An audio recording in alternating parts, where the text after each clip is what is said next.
Welcome to the Provo Municipal Council meeting. It is 5:30 p.m. on Tuesday, April 19th, 2016. We're gathered in the City Center Conference Room at 351 West Center in Provo, Utah. We welcome all of you. This meeting is being broadcast live on YouTube, Provo Channel 17, where it will also be available for on-demand viewing. The Council requests that citizens help maintain the decorum of the meeting by turning off electronic devices, being respectful to the Council and others, and refraining from applauding during the proceedings of the meeting. We will begin with the roll call. Mr. Parker? Wayne Parker. John Curtis. Dave Harding. George Stewart. Kim Santiago? Dave Sewell. Dave Knecht. Gary Winterton. Brian Jones. Thank you. The opening prayer will be given by Spencer Gardner. We'll invite him to the podium.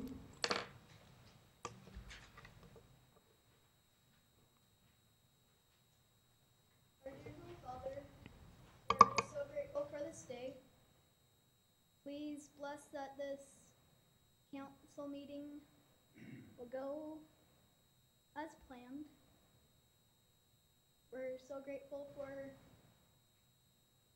our leaders, and we bless them. In the name of Jesus Christ, amen. Amen. Thank you, Spencer.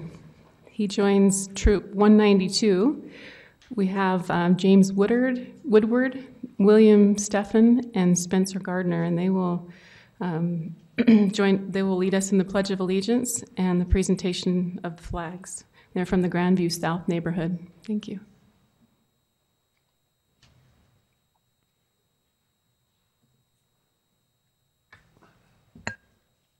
Will the audience please rise? Color guard advance.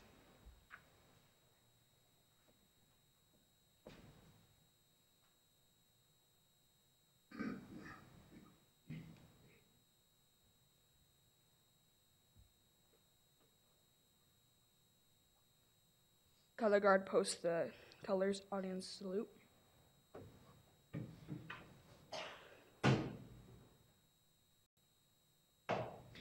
Please join us in the Pledge of Allegiance. I pledge allegiance to the flag of the United States of America and to the republic for which it stands, one nation under God, indivisible, with liberty and justice for all. 2. Color guard retreat.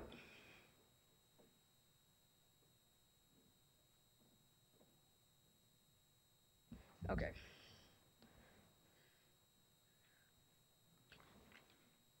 Color guard dismissed. Will the audience please be seated? Thank you.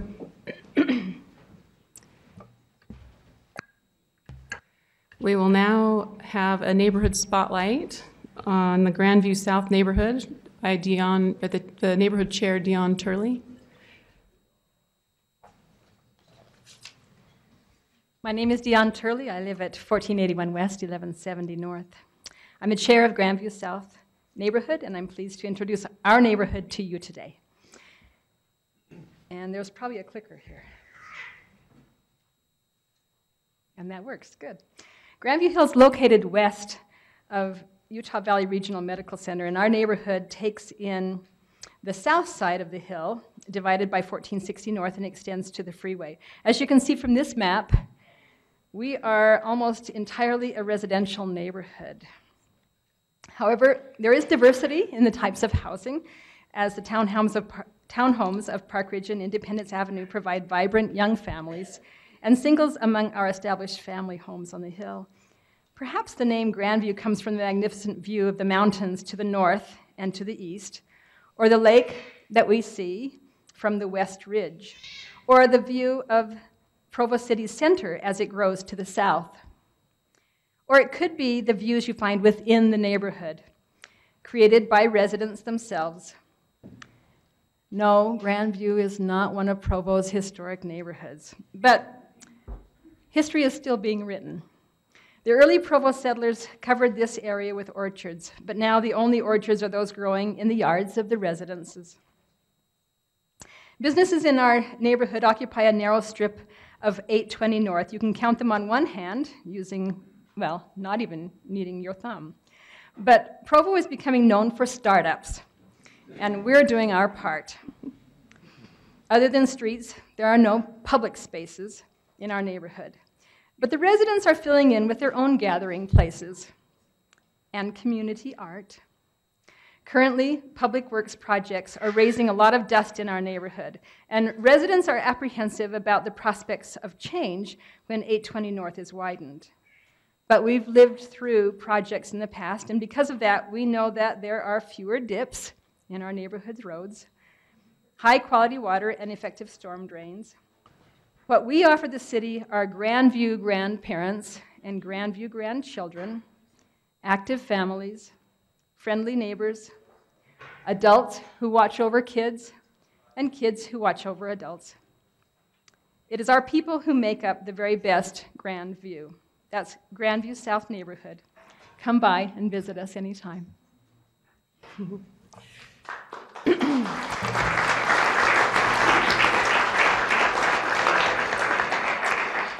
Thank you, Ms. Turley. That was a great report. Your neighborhood will be proud. Appreciate that.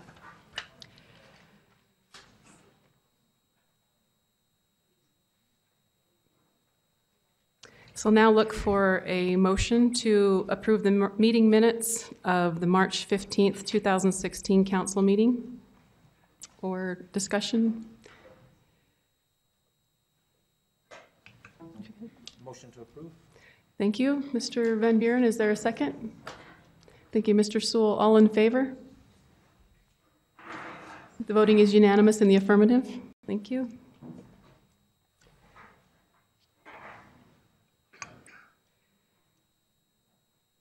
We are now pleased to have a Provology graduation. Mayor, are you, or actually Karen Ellingson is going to be presenting this. Good evening, Council and members of the administration. Thank you for having us here tonight. Provology 101 is a relatively new program to Provo. It's a community education program where we take a group of citizens through an application process. Anybody in Provo is able to apply to attend. And we have a small group. We take them around through 9 weeks to almost all the departments in the city and teach them the how and the where and the why of the departments. Some of the highlights from this time will be visiting the water treatment plant, which is always memorable, and the library and community development. We just kind of have a much better understanding now of how everything works and why people do what they do. And we even had council night, and we had a couple of members of the council that came and talked to us about what the council does, and we had our mayor come and talk to us about the administrative side. So tonight we'd like to present to each of our class members diplomas for graduation. They've done 20 hours of work, and we'd like to recognize the hard work that they put into this. Our mayor's going to provide the handshaking and presentation of the diplomas.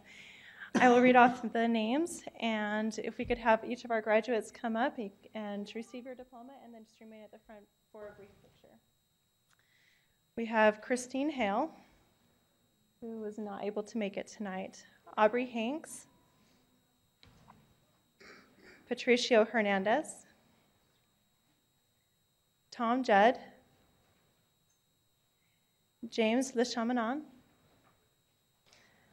Boha Ludwig Huskow. We'll let her correct. I am not very good at that one. Seth Metcalf, Elena Miller, Alan Miller, Jennifer Stock, Dion Turley, Bonnie Whitaker, who was not able to make it tonight, and Melanie Woods. I'd like to congratulate each of our wonderful graduates, and we encourage you to stay involved and put your newfound knowledge to use in improving our community.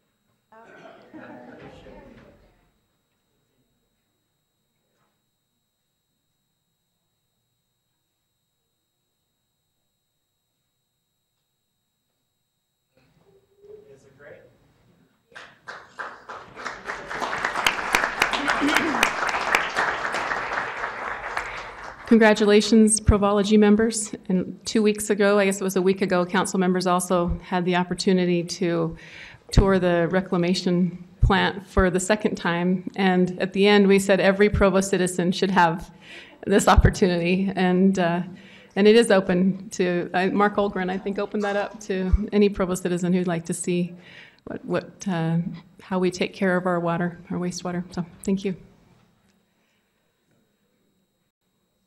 The next item is a presentation of a memorial statue in honor of Merrill Bingham to his wife, Linda Bingham. And this will be presented by Dan Johnson. Members of the council and mayor, thank you for allowing us to be here today. It's my privilege to represent the Metropolitan Water District of Provo.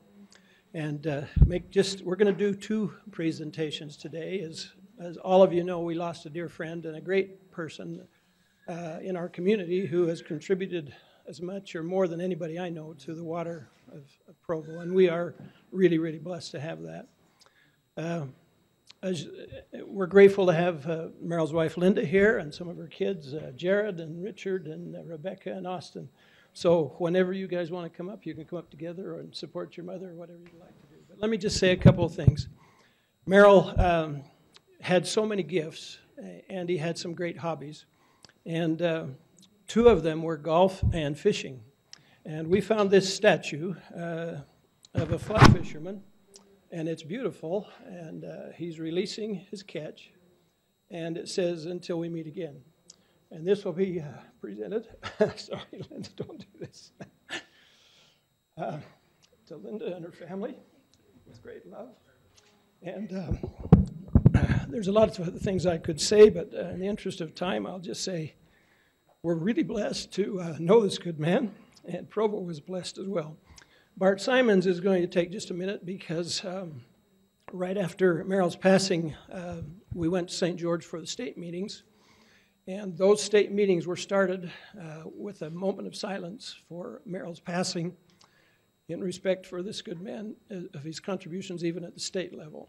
So I'm going to have Bart take just a minute and tell you what this other award that he received, or Linda received on his behalf down St. George.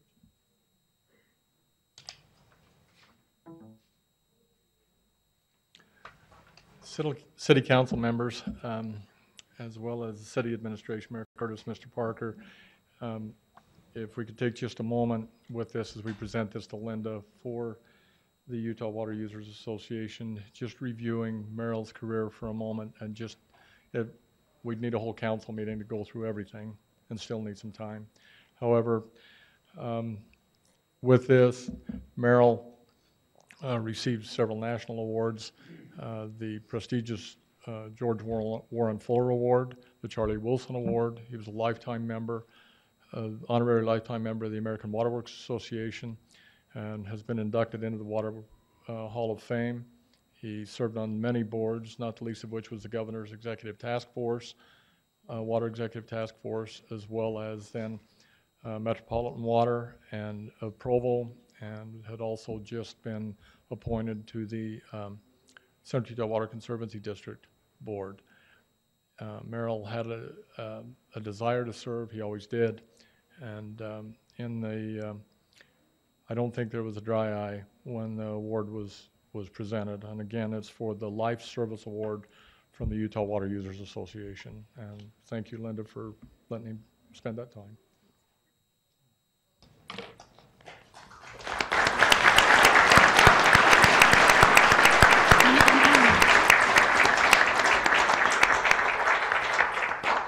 I just want to say thank you. Merrill loved his association with Provo City. He loved his co-workers. He worked with many mayors and lots of council members and commissioners, and he loved going to work. And we miss him daily. But we're so grateful for the great career that he had and how much he enjoyed his association with Provo City. Provo City's been very good to us, and thank you so much.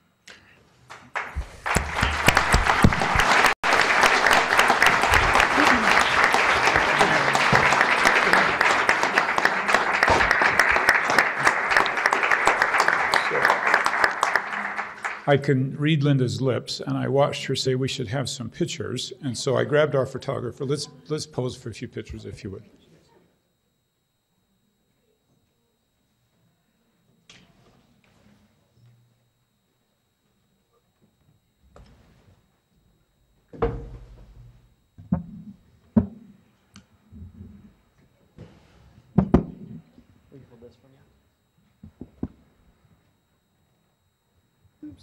Thank you.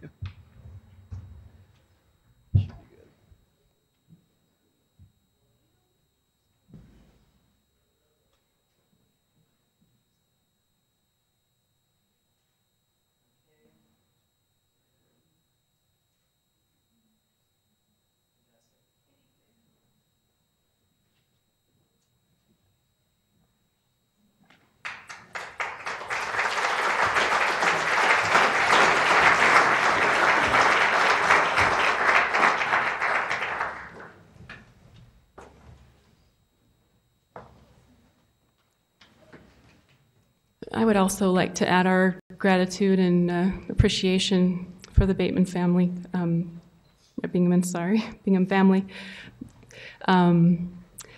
Merrill Bingham and Bart Simons have been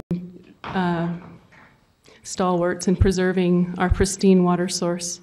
Merrill was here before my time, but everybody that you come in contact with talks about their love for him and appreciation for him and what he did. And I think all residents of Provo add our thanks to the pristine water source that we do enjoy and that protection and maintenance that has been provided over the years, and the forward thinking to protect that water source as the state now, looks to issues with having an adequate water supplies and those types of things. So thank you very much to the Bingham family. The public comment segment of this meeting is an opportunity for any person in attendance to comment on matters that do not appear as a public hearing on the agenda. Items not scheduled for public hearing are items 3, 4, and 9. Please begin your comments by stating your name and city of residence. Should you not wish to speak, but instead to have your statement read aloud by the recorder, please provide her with a copy of that statement. The council and administration will not take any formal action on the matters that arise during public comment. Those with comments are invited to approach the podium.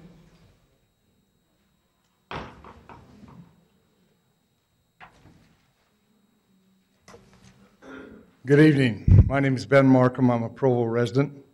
As you're aware, I attended your work session today in the gallery section and was very interested in the topics.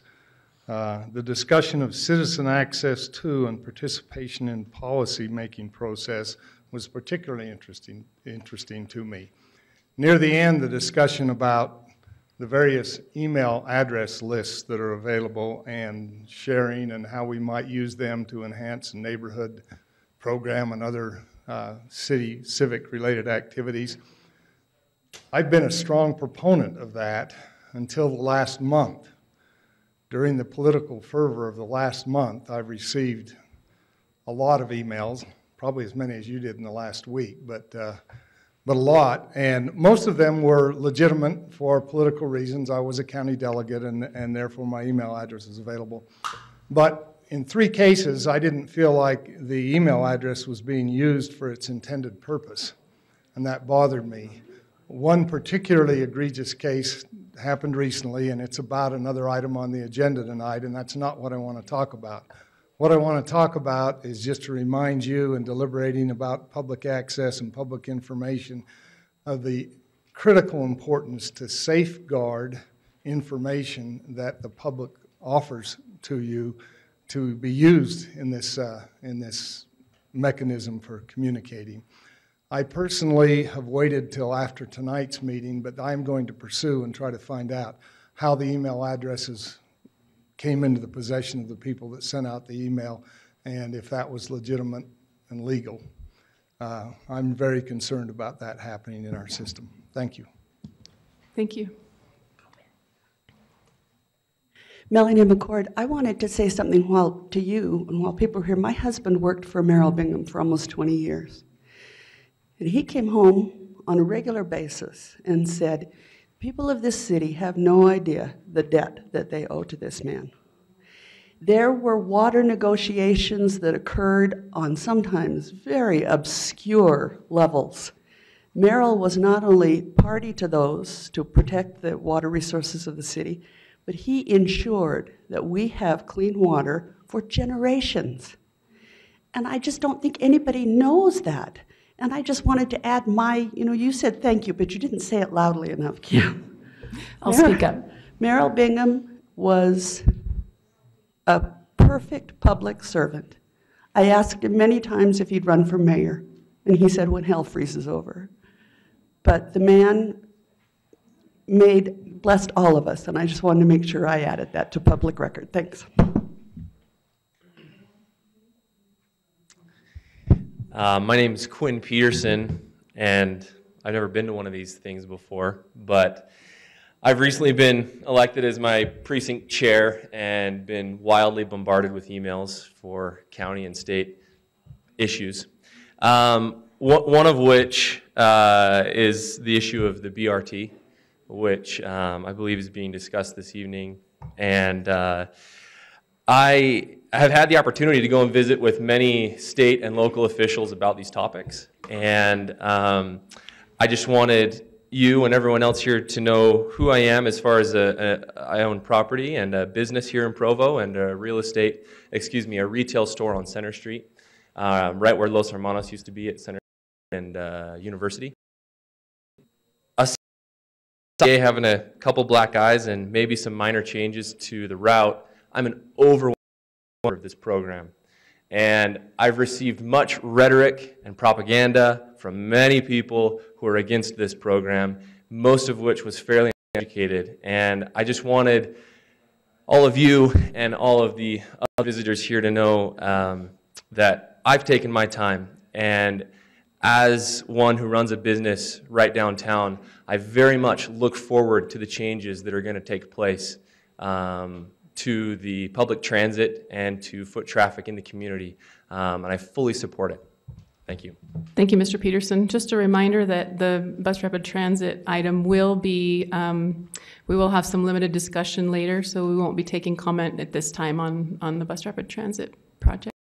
My name is Robert Milliner, I live in Provo. Fair disclosure, I am a small business owner of a solar company. So my business here is to encourage the City Council upon the next tariff request by Provo Power to encourage them to change the net metering purposes to allow homeowners, such as yourselves, to generate power and push it back to the grid and allow that to be paid for back to the customer for any overages that they might use. Residences, you might want to know that if you get any kind of green power or anything that you use that goes onto the grid that is given back to Provo Power, anything in excess of what you use, you don't get anything for it. You get squat. You don't get paid for it. So since the City Council does have the opportunity to approve or deny any tariff increases, I am actually going to be starting a referendum to be put on one of the next ballots to have it be made known by the citizens to vote and allow us to be paid back in the same costs that Provo Power would be charging us as well. And I would encourage you to do the same if before that. Thank you. Hello, my name's Colin Mosquito. I'm originally from Anchorage, Alaska, but I live here in Provo and I go to school at BYU. And this is very much an introduction because my interest is in local politics and to be involved, and particularly to involve college students in the Provo politics. I live in the Joaquin neighborhood and currently trying to participate in that. And so I don't have much to say. I'm fairly new at all of this, but I'm sure you'll be seeing a fair amount of me in the next few months and a couple of years. And so, thank you. Thank you for sharing that, and thank you for coming. The council's, one of our priorities is citizen involvement, and with the students in particular, we'd like to get more student involvement. So thank you for sharing that.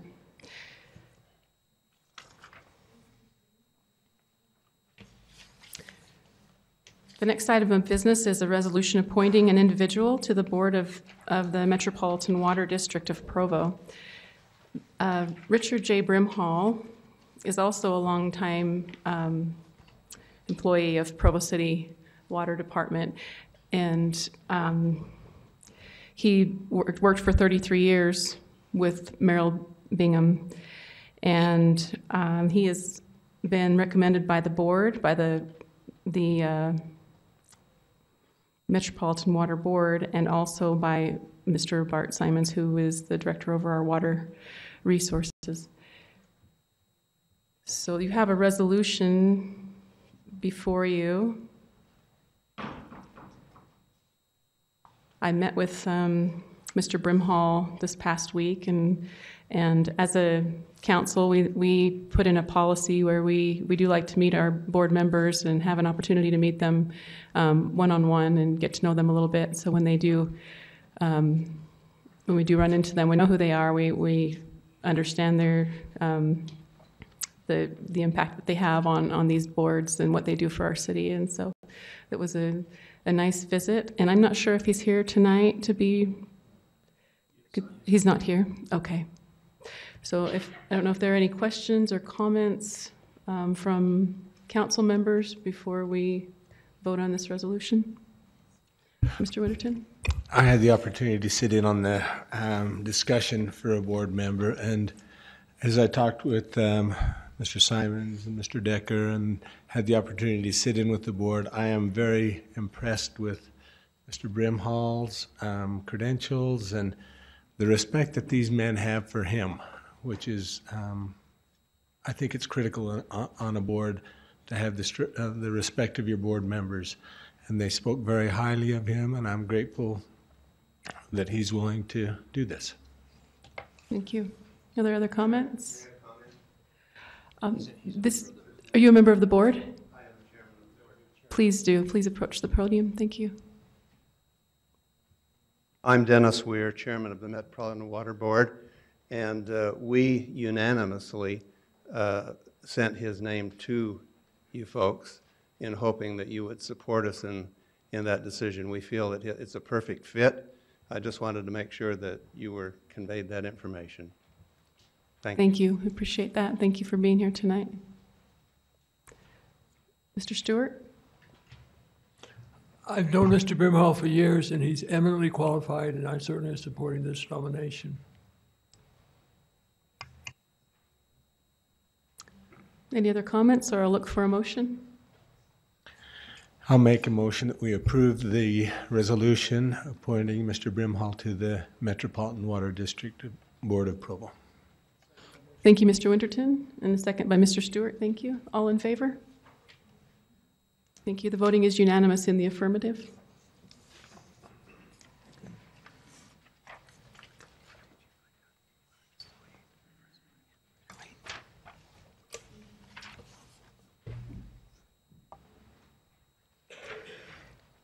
We'll move to the fifth item on the agenda now, which is a resolution approving a lease agreement pertaining to various Provo City streets and an interlocal cooperation agreement pertaining. I skipped that item on purpose. Yeah, we're waiting for someone to show up, so thank you. So item number 5 is a resolution approving a lease agreement pertaining to various Provo City streets and an interlocal cooperation agreement pertaining to the Provo-Orem Transportation Improvement Project. And this will be presented by Wayne Parker, our CAO, and also Gray Turner from UTA. Mr. Parker. Madam Chair, thank you very much. Much as we did in last week's work meeting, where we tried to give you kind of a project update and then talk specifically about the 2 agreements that are before you, we're going to ask Gray and his team to present first and just give you a quick project update, and then I'll take a few minutes and walk through the agreements with you. So.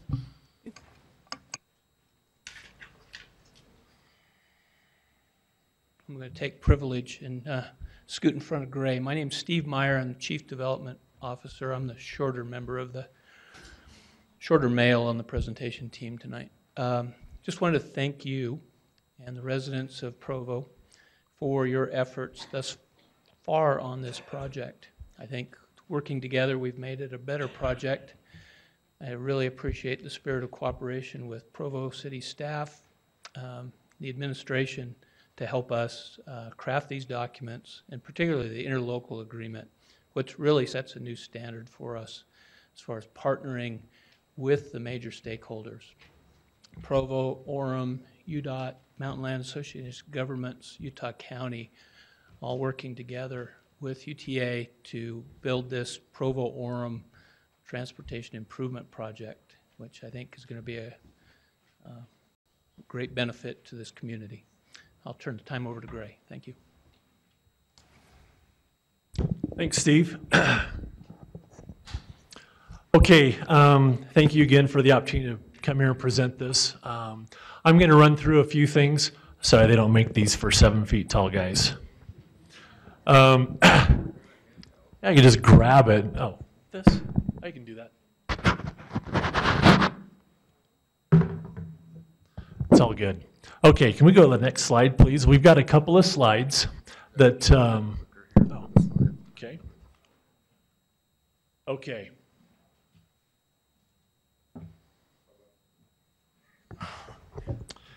This will work just fine.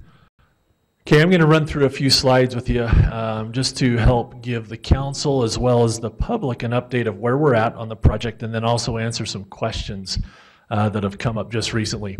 This is just an overview of the project that shows the route as it's shown for quite some time now, and some of the parts of the project as far as the length, the number of stops, and some of the major things that are happening on the project.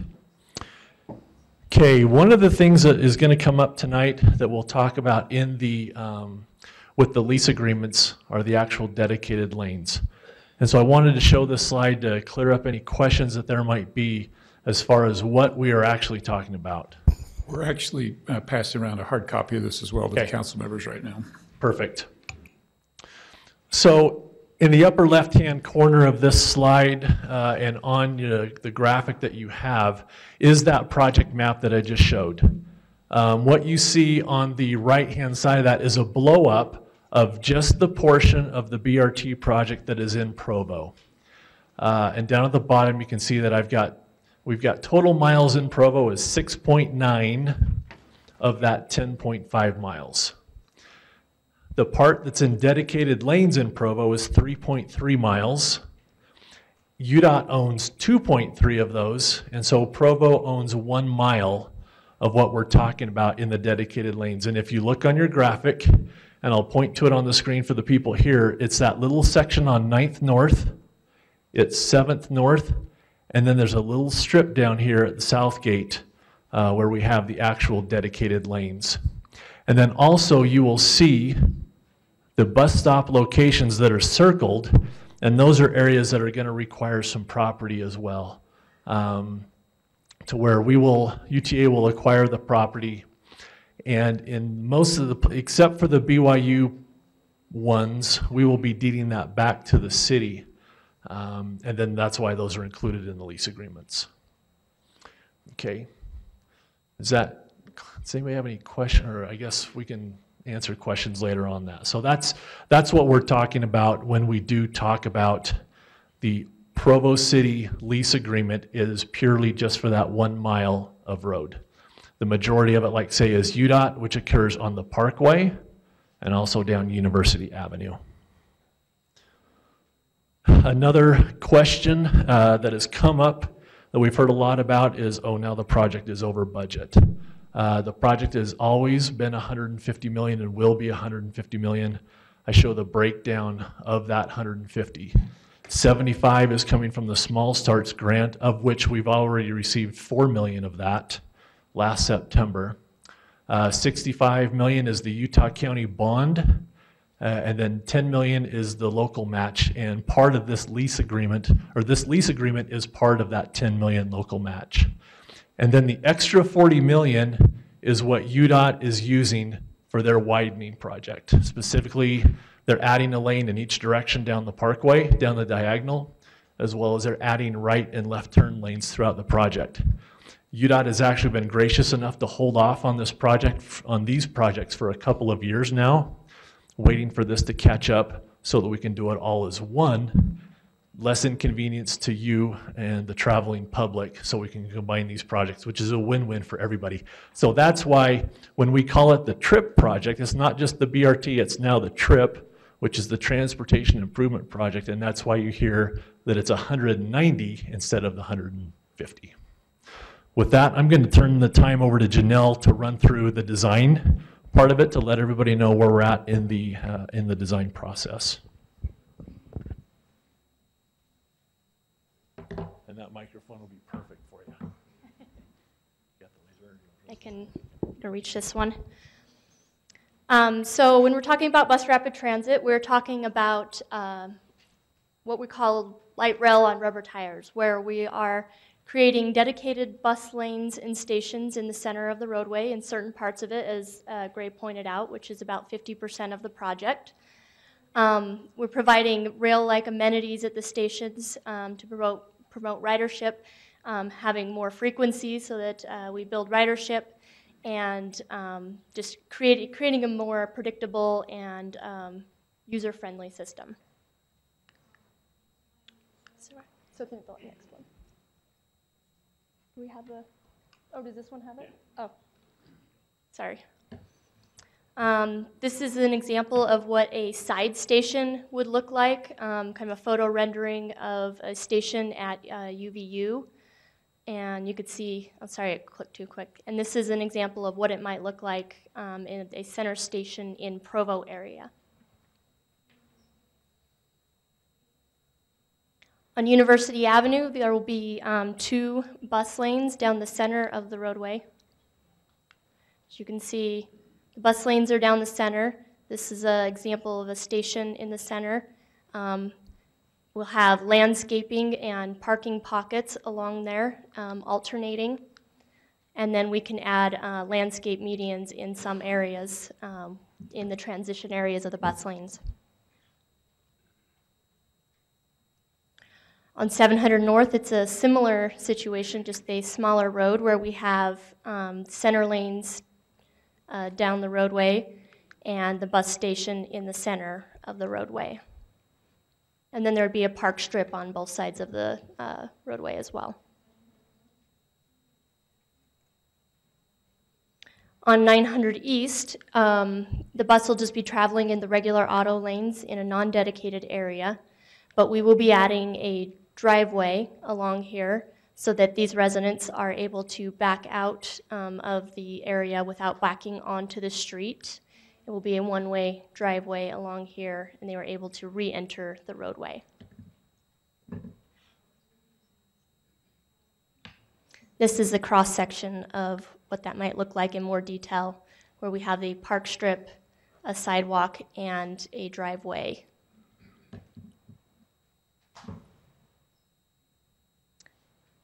And then on University Parkway in the Provo area, we have a similar situation with the lanes in the center. UDOT will also be adding 2 auto lanes in this area, a park strip in the center, and a park strip on the outsides of the lanes.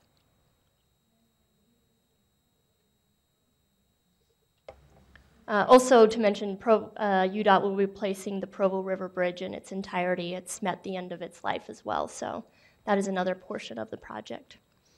Here's kind of an overall construction key milestone schedule. We're completing the design this spring. By early summer, we will get pricing from the contractor. The contractor has been selected to be Kiewit and W.W. Clyde, which many of you are familiar with. It's a local company here. And construction will start summertime. It'll be 2 full construction seasons, and then we will have approximately 6 months of startup and testing time. And early spring, we should be in operation. This is the proposed construction phasing from the contractor. They kind of go in order from 1, 2, 3, 1 starting in the diagonal area, and then moving to University Parkway down to 7th North. We are happy to provide any detailed construction updates to anyone who wants information, so we can get into more detail in that at another time as well. I think that's all I have on that.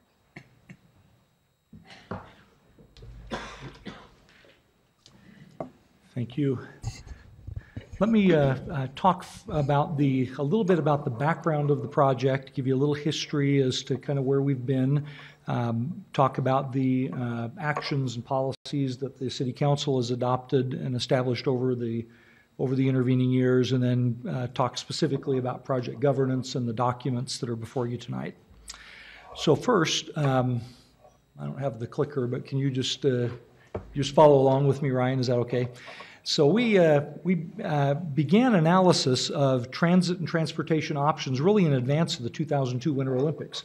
That's 14 years ago since the Winter Olympics, and time has kind of flown. But as we began the process in 1999, which is 17 years ago, we began looking at alternatives for transit and transportation improvements across the Wasatch Front, really in advance of the Winter Games. In 2005, there was an alternative study done, commissioned by Mountain Land Association of Governments, that looked at a variety of mass transit alternatives and concluded that bus rapid transit was our best alternative. It was a relatively new concept at the time. There weren't very many of bus rapid transit lines around the country, and we have begun the process. Again, there are more and more of those installed, and I think many members of the council have been to see some of those around the country, and we've certainly done a lot of analysis on what those look like in various communities. So beginning in 2007 through 2011, we were engaged with Mountain Land and UTA in an environmental assessment that made an attempt to identify the best route and to look at all the impacts associated with that route. And the environmental assessment identified what was called the locally preferred alternative route, or the LPA. The LPA was pretty much the alignment that UTA showed you tonight, running from at the south end from the Novell campus through downtown, around BYU, up the diagonal, and over to UVU and the Intermodal Center in Orem. And so design then is currently underway on that project. So funding, Gray talked about this a little bit. If you can go to the next slide, Ryan. There's a $75 million federal transit grant, which is called Small Starts. It's the name of the grant program. There is a local cash match, which is funded by existing tax revenue streams already in the city or in the county. The match is actually funded by Utah County and was approved by a vote of the county mayors and county commissioners a couple of years ago. It pledges existing transportation sales tax dollars in the short run, and then after a 12-year period, the county will be fully reimbursed by UTA for all of the principal and interest costs associated with that bond, and it will be paid from the quarter-cent sales tax exclusively used for transit. And they will they will pay the county back for their principal and interest payments accrued during that time period, and then we'll take over the bond payment for the balance of the bond period. And so in the end, on a net present value basis, all the money used for this project will be coming out of the quarter-cent sales tax for transit. Then there is a $10 million match, as Gray described, in value from the lease agreements, including Provo, Orem, and UDOT. The UDOT lease agreement is far and away the lion's share of those dollars, and that lease agreement's already been executed by UDOT. And then, as Gray described again, the $40 million for University Parkway.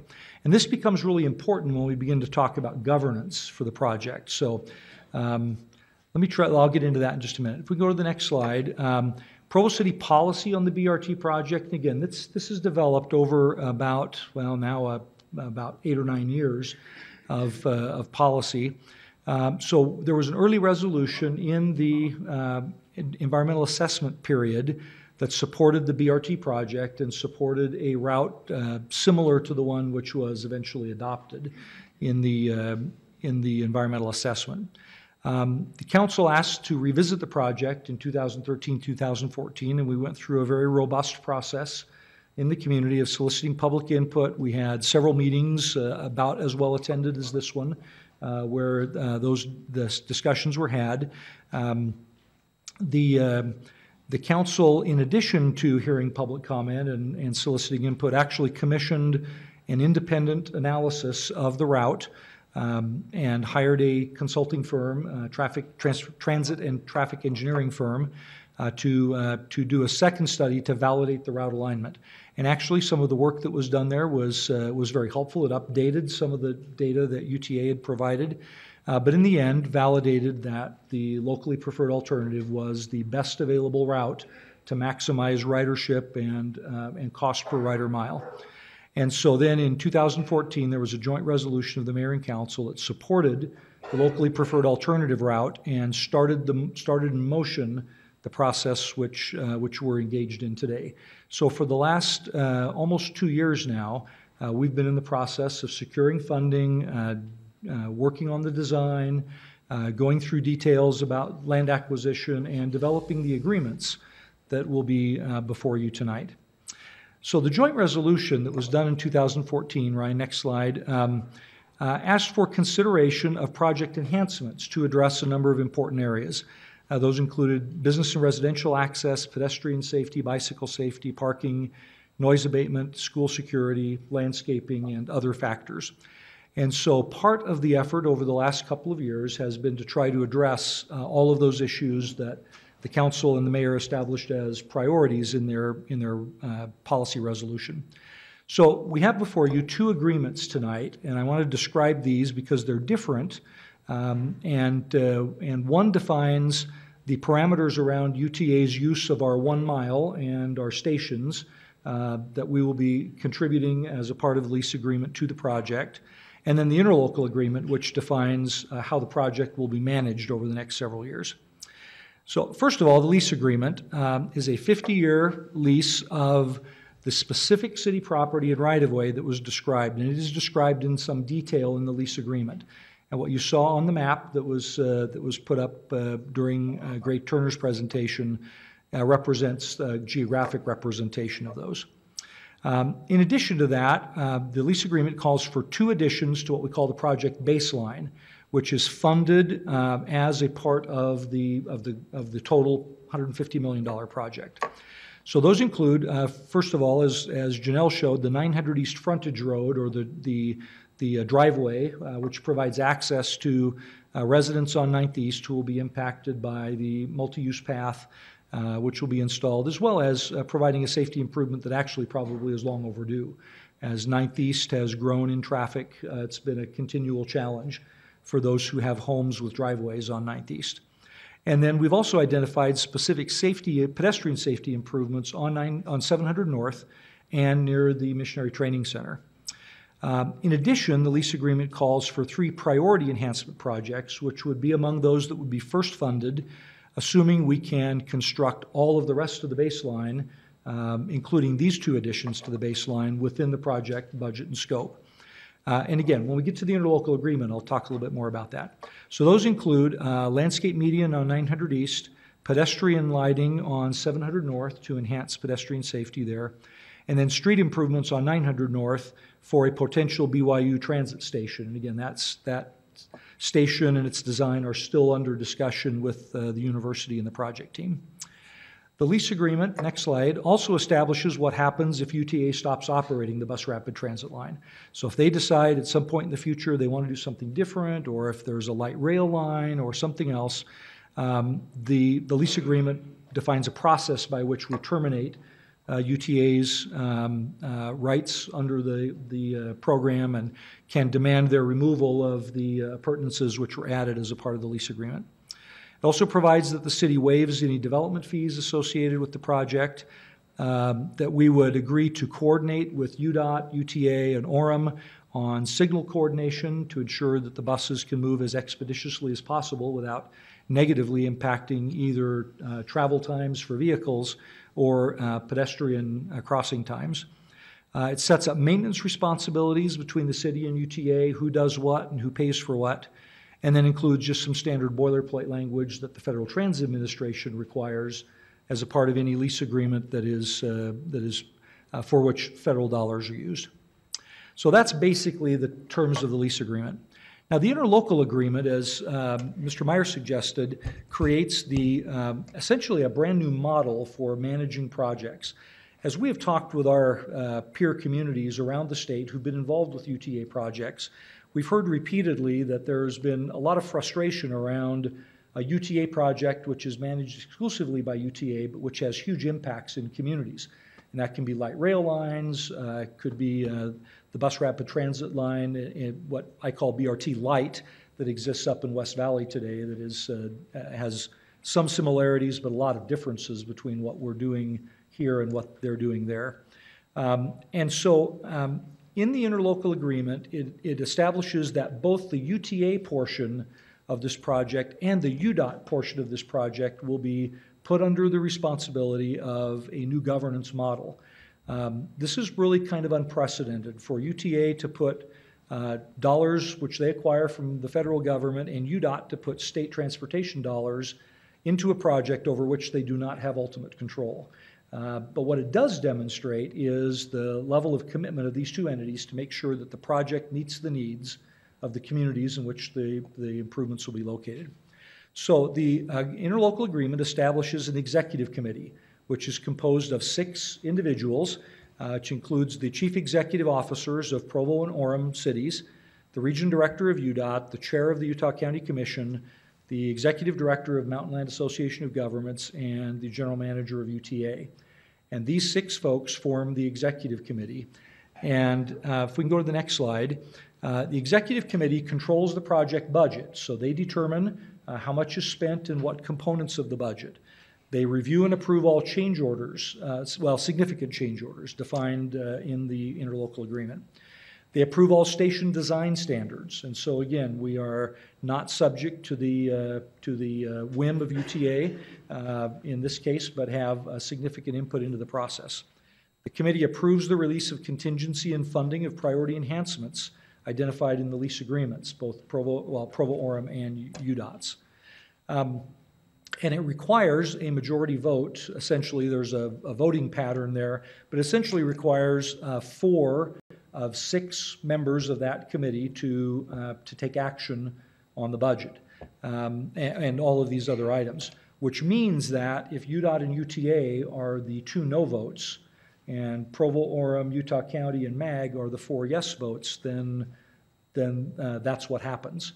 And so again, it gives the opportunity for all of the stakeholders involved in the process to have input and voice and control over what happens. So we're assured that any decision that's made relative to the project management and budget is made with not only significant input, but also with the opportunity for the 4 local entities to get their heads together and ensure that what happens here works for Provo and Orem. The interlocal agreement also establishes a management committee with the same component organization, so Provo, Orem, UDOT, UTA, MAG in the county, and the engineering staff. There will be 1 representative from each of those engineering groups who will be involved in the technical aspects.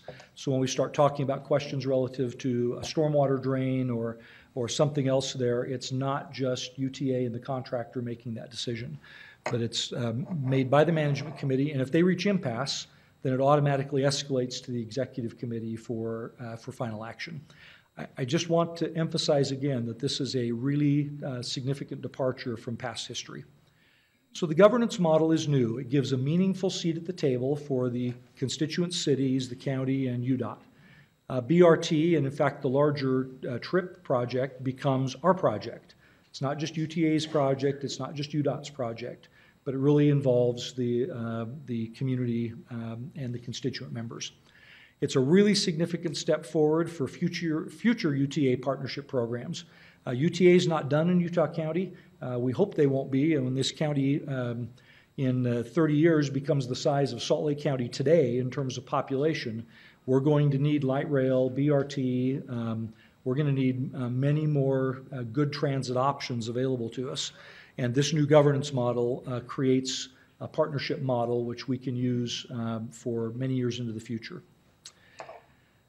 So if we can go to the resolution criteria, I just wanted to try to respond to what we've tried to do to respond to the mayor and council's concerns over the last several years. So first of all, the agreement confirms the locally preferred alternative route, which was established as the Provo preferred route back in 2014. It includes enhancements in the baseline, which again was requested in the council resolution.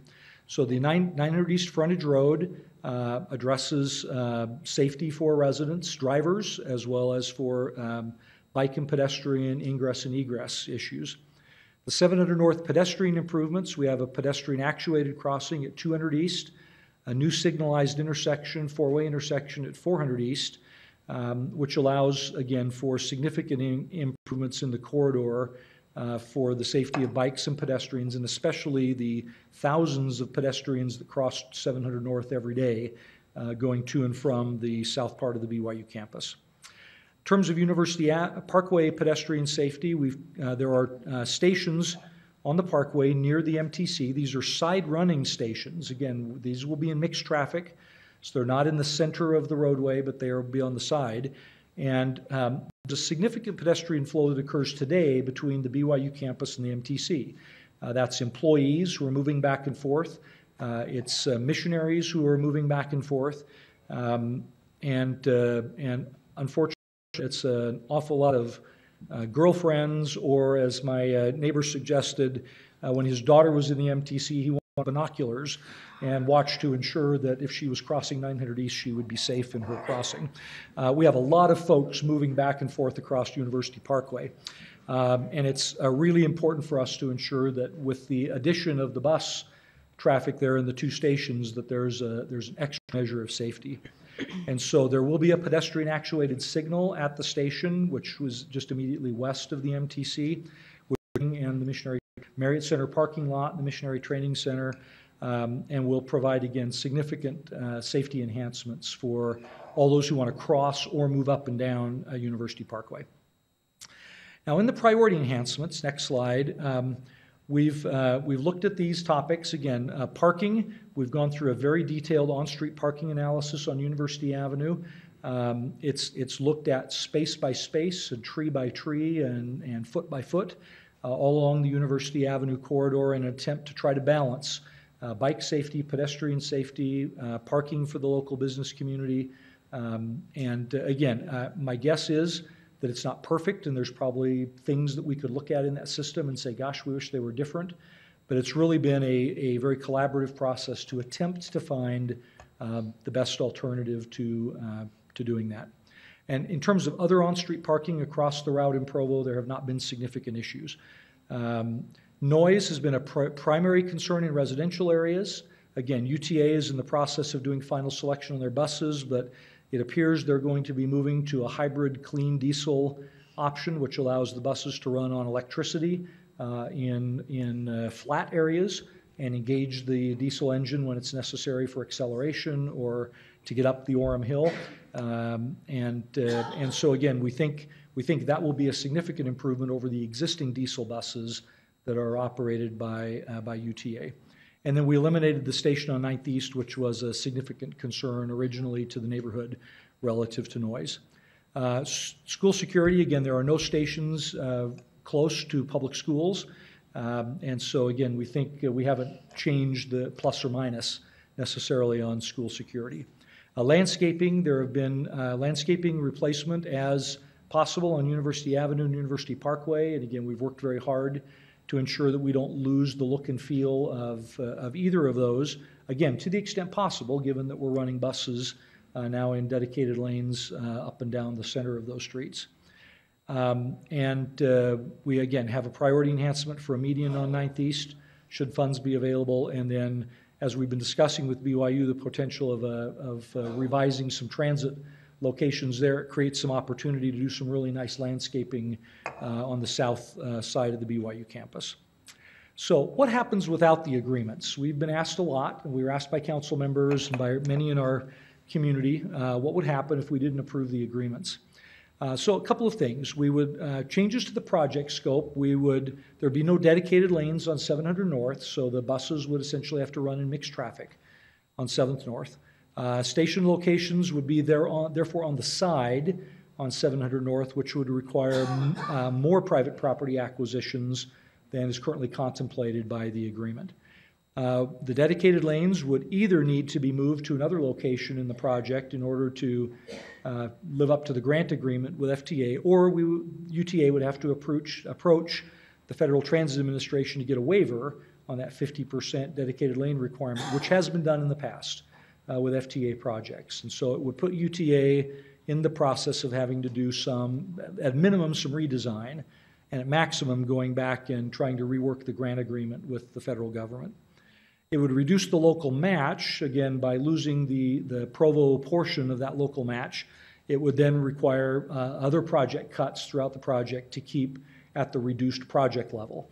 And so again, by losing the $1.7 million roughly that the Provo lease agreements are worth, then it would reduce the project by $3.4 million somewhere along the overall route.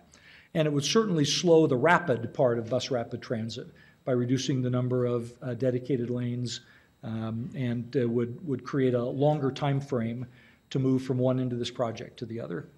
Losses to Provo, number one, we would lose the negotiated improvements. And so as we've been working on the 900 East Frontage Road, the 700 North, essentially street rebuild, a new curb gutter and sidewalk, improvements on University Parkway, landscaping, all of those things that have been negotiated in order to achieve what the council in 2014 defined as outcomes for us would be lost. We would also lose our seat at the table. There would be no reason for Provo to be a part of the interlocal agreement because we're not contributing anything to that process in terms of the lease agreement. And so again, that interlocal agreement would be adopted without Provo's participation. And then finally, we make the project less viable and more expensive per rider mile. And so again, from the staff perspective, we don't think any of these outcomes are great outcomes. And we do believe that there is enough commitment on the part of the Utah Transit Authority to ensure that this project would move forward with or without the lease agreement and the interlocal agreement. And if that truly is the case, then we are putting Provo at a significant disadvantage if we fail to adopt the agreements. So our recommendation after, again, many years of work, I can tell you I came to Provo in 2003. My first BRT meeting was in 2004. It's now 2016, so there have been 14 years in the development of this project. And again, for a significant capital project, it's not unusual to spend this kind of time and energy to ensure that the project is as effective as it can be. And we believe that we have done exactly what the mayor and council asked us to do 2 years ago. Once the route was adopted by the Provo Council, the Orem Council, and the funding was put in place by Utah County and its constituent mayors, then we tried to keep we kept faith with the criteria you established in the joint resolution, and I believe we exceeded that in terms of what's also in the lease agreement as well as what's in the interlocal agreement. So with that, I'd be happy to answer any questions you have. And again, we may want to walk through, Brian, the specific lease agreement modifications that council requested in the work meeting, and we'll show you how those have been related. Also, let me just make one other comment. We distributed to you a copy tonight of the 900 East Frontage Road design. That is intended to be Appendix C in the interlocal or in the lease agreement. And so again, we wanted to make sure you had that in advance. Again, we showed you this slide last time, but we want to make sure you had a hard copy that shows all of the proposed design elements of that 900 East Frontage Road. And so that would constitute now Exhibit C in the lease agreement. So with that, I'm open to any questions members of the council may have. Could we put a copy of that up on the screen? Exhibit C? We actually had it. I think it's in the slide presentation, Gray, or Janelle, wasn't it? Could we maybe go back to that one, Ryan, in their presentation, just get to the 9th East Frontage Road. Yeah, if you just back up several slides. Just so the public knows what we're So we're yeah, referring keep going. to as Want to well. go to 900 East, right there. Oh, right there, that's the one. Yeah, that's the copy that's been provided to the council. Thank you. Thank you. Mr. Jones, would you like to explain the components of the lease agreement? Sure, before we I'd ask love questions? to. Ryan, can you put up the one that I just sent you? Okay. I'm going to try, there's been a lot of versions of the agreement. So I'm going to try to lay out the basics and cover a couple of changes both since the last work session and even since the document was updated this morning, and we'll look for help where I forget things. First, let's just start with paragraph 3A. The document, this is a change, sorry, let me back up. The changes that you'll see marked in red here are actually changes just since this morning. The other ones I'll have to call out, and they're not marked in the document, the changes since the work session.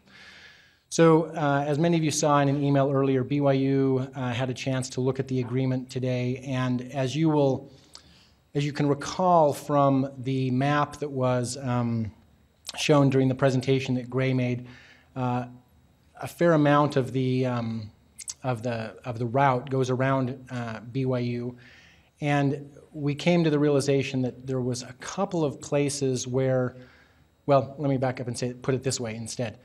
Section 3A is designed to just list all of the all of the property in Provo needed by UTA to accomplish the project. Some of that property actually happens to be owned by BYU instead of instead of by Provo, and was described in here. So I'll walk through why that necessitated a change here in just a second. But as part of that review here in A1, we came to the conclusion, as Steve Sandberg, legal counsel for BYU, and I spoke, that this paragraph that actually describes property in the roadway should be clarified to make sure that it refers to the roadway instead of along the outsides. And I just confirmed that change with Dave Decker from Public Works, and he was okay.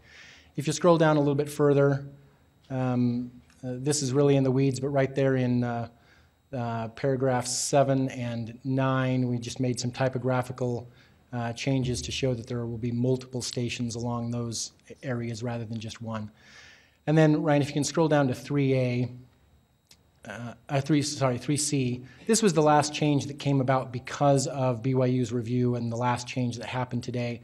And that's just a sentence that was added to clarify that to the extent that any of the property described in 3A happens to be owned by BYU, then they're going to lease it directly to UTA, not Provo. And UTA is not going to acquire that property and turn it back over to Provo. That's going to be BYU's property. So that's all that this sentence does.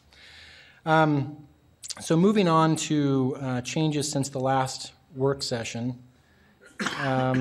Let's see, if we'd go down to paragraph 5. The original version for many, this lease agreement was something we worked on over several months, and for a long time, this paragraph 5 contemplated there being a local Provo executive team and local Provo project team that would try to oversee implementation of the project just inside Provo. That concept has been replaced in this paragraph with a reference to the structure contained in the interlocal agreement and the larger governance structure that Mr. Parker just described. Let's see, if we go to paragraph 6, let's see, let me flip over to a different version of this where I can see the changes easier. Okay, so in paragraph, let's go down to paragraph 8. In paragraph 8B, we added a couple sentences to the end of the definition of baseline scope to make it more clear and emphatic that the baseline scope is something that even though it's defined in this agreement, it evolves over time until such time as the final design is done, which you'll recall is very important because there's a paragraph subsequently in the agreement that allows this agreement to actually be voided if Provo doesn't agree to the final design. Let's see, then there's a new sentence at the end of paragraph 10, which just clarifies that Provo has discretion about exercising its franchise rights with regard to relocating utilities and can't be forced to do so. And then there's a new section in 15B. The section starting with UTA shall reimburse Provo, there's two sentences there that have been added. This was to bring Provo's agreement into line with the contemplated agreement with Orem, which shows that part of the consideration for this agreement is that in agreeing to lease that property in the streets for the exclusive lanes, that UTA takes responsibility for the cost of the maintenance on that property. And then all of these are boilerplate paragraphs that most people won't care about, but all of paragraphs 21 and 27 are new additions. Just indemnifying the city by UTA if there's any harm or claims resulting from UTA's negligence in designing or constructing or operating the project, and making sure that there's no third-party benefits granted by this agreement is what happens in the new paragraph 27. Those are a summary of the changes I remember since last time. If there are questions about that or more specific questions about just the structure of the agreement in general, I'd be happy to answer those. Yeah, so I would like to talk about 6A. If we can go back to 6. And the agreement has changed twice since I have had a chance to review it. So it may not be applicable anymore. And that's, a concern for me personally that it's changed twice.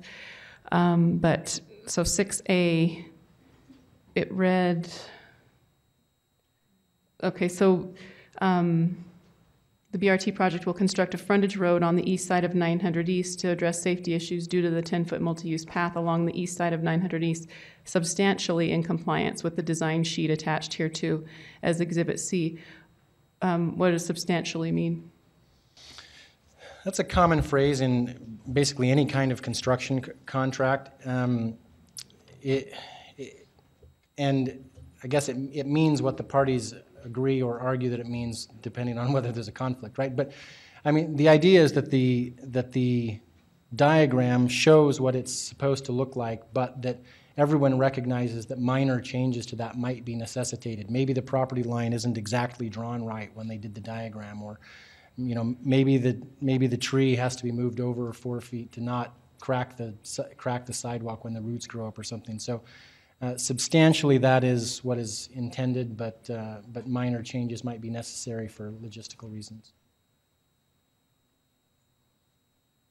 So those, and the mayor would be the one to, the mayor and the executive committee would be the one to agree to any changes to that?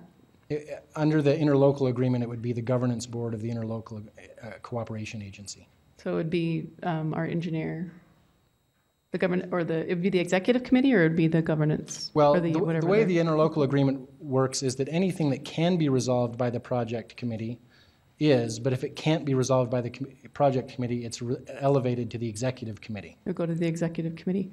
And my concern is just that the council no longer has a say on how this is changed, how this, how this could be changed. So that's a concern for me. I prefer to remove the word substantially. But anyway, that's a concern for me. Strictly as a legal matter, I'm not sure that I think that it actually makes a difference if you remove it, because there's a legal principle of substantial compliance, and even if it doesn't say substantially, if they can't build it, if it's 2 feet off, or if it's 2 inches off or something, and someone makes a claim that that's not strictly in compliance with the diagram, it's going to be the same legal determination over whether it is substantially compliant or not. So in my mind, that doesn't really, I understand the concern. I'm not sure that it really makes a substantive difference. Okay. Well, what wording does ensure that what we get is, what we see?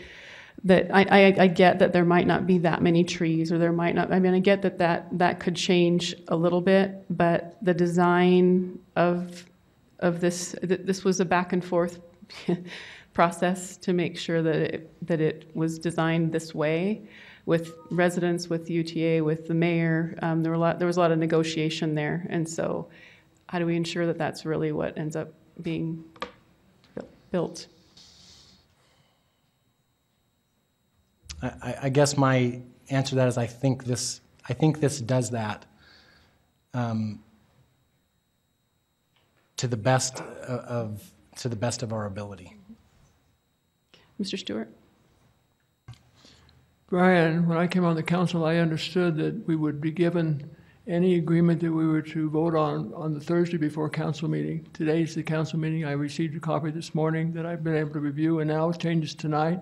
Why are we being asked to vote on this tonight? Well, it has been a request and of the council and a practice of council staff to provide those items on Thursday. So I'll describe the process of what's happened since Thursday. The documents were provided on Thursday in the form that they then currently had been negotiated by UTA, between Provo City and UTA. On Thursday evening, city legal staff received for the first time a copy of the Orem agreement. After reviewing it, to be blunt, we realized that there were some things Orem had negotiated that we hadn't, so we put those in. Okay? So the only changes made as a result of that review were to upgrade the agreement to accomplish things for Provo that Orem had negotiated that we were unaware of, such as the street maintenance and the indemnification paragraph. I made those changes on Thursday night, but I didn't get a response from UTA that they were okay with the inclusion of those upgrades until Monday evening. And as you may have seen from the email that I sent this morning, I clicked send to you at 7 o'clock last night, and when I got to work this morning, the email was still in my outbox. And I don't know why that was. So I sent that agreement this morning as soon as I realized you hadn't seen it last night. Then at that point, the agreement was forwarded, I believe actually by Chair Santiago to BYU. So they reviewed it today and came back with the suggestions which I reviewed at the beginning of this, that we just barely finished approving with BYU and UTA. And again, in my view, the only substantive difference at all in any of those changes is that paragraph that says if Provo doesn't own the property, we're not leasing the property. Which I think was the state of the law before that edit was made anyway. Well, I appreciate your comments, but still, why didn't we get it? I mean, why are we voting on it tonight if, in fact, the agreement between the administration and the council is we won't vote on something that we haven't had adequate time to vet? Well, because one line in an agreement can change the agreement, and I haven't had time to do that, and you asked me to vote on it, and I'm unwilling to do that. I understand that, and that is certainly your prerogative. And I guess I would just say the process of why we're here, and it's entirely up to every council member whether they feel comfortable voting on it or not, is that the item was on the agenda. It was put on the agenda because we thought on Thursday that we did have a final agreement. And so the administration, in my view at least, did their part in providing that final agreement on Thursday. Any changes since then have been described here and were only to improve the agreement, but I understand your concern about not seeing those until now.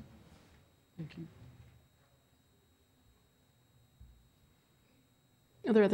I have other comments, but I feel the same way. Personally, for me, I wouldn't vote on it tonight. I would continue it to the next meeting just so I would have a chance to look through the agreement again, because I looked through this agreement last night hoping that was the final draft. And then this morning, when there were additions, I was surprised. I did send it to Steve Sandberg to see if he had had an opportunity to look at it. And then those changes were made, so we're really seeing this agreement for the first time right now. And so I personally would recommend continuing it to the next meeting in 2 weeks. But that's my own personal opinion. So. And I do have other concerns that I think we should talk about now, so that when the agreement does come back, maybe some of these are addressed, or at least we understand that they won't be addressed. And I'm not saying that this is not a reflection on you. This is a reflection of what it is, and I appreciate the effort that you have put forth to actually have an agreement ready for meeting time. I think it's Herculean to be able to do what you've done and be in meetings all day as well. So in no way is this a reflection on you. I appreciate your work. So I have on 8B, if we can go to that one, with respect to the Provo.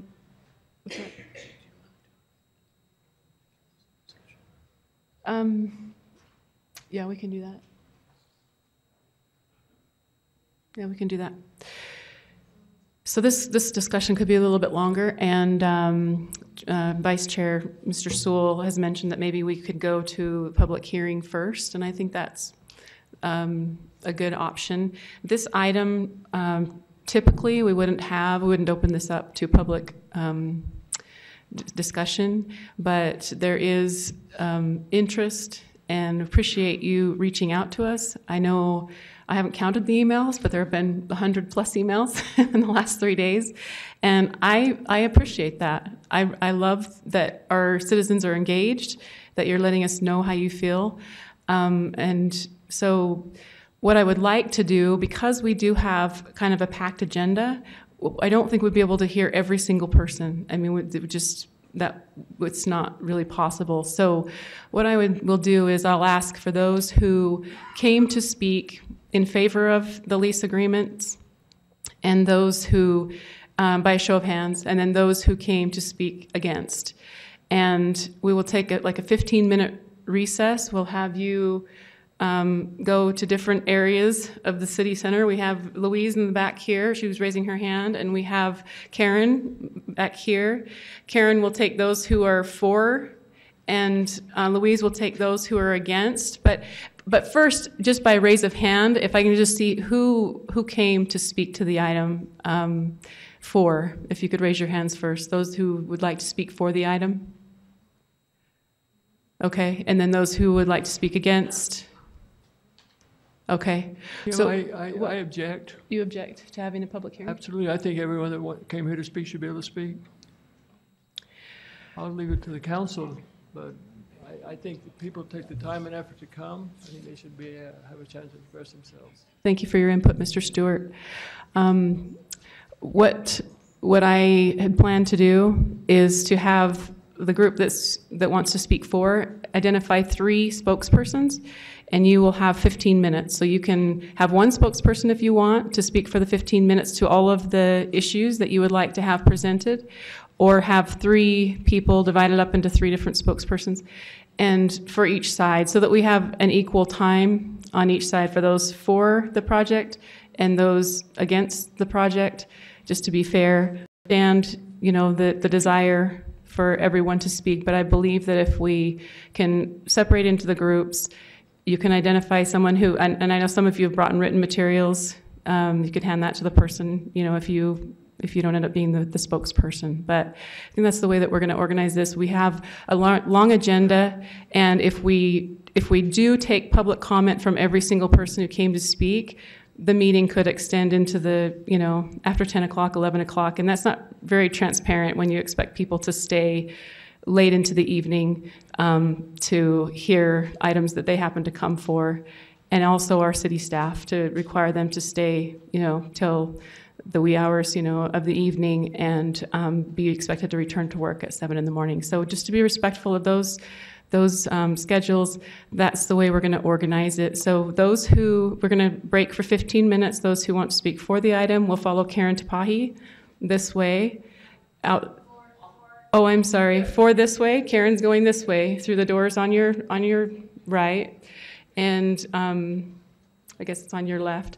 And then Louise will take those against to another area where you can collaborate and then come back with your responses. Thank you.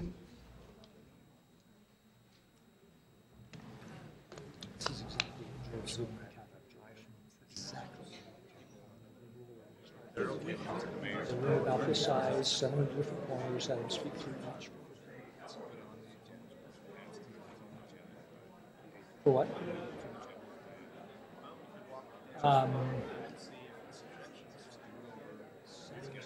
Strong feelings about it.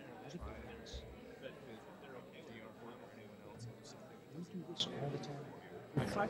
We're in a lawsuit over this very issue about making changes to top codes.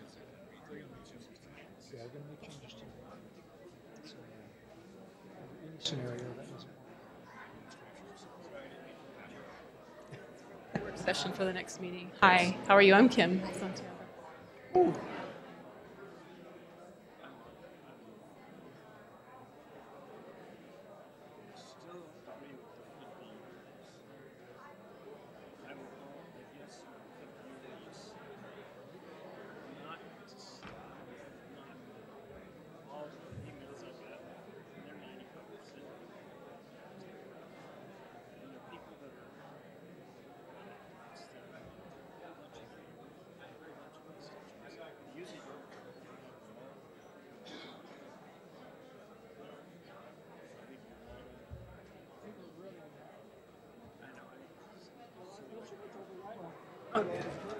George.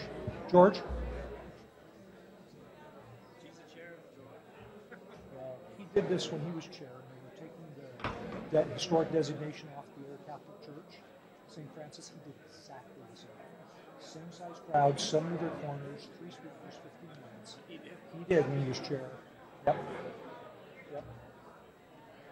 So it's a little frustrating.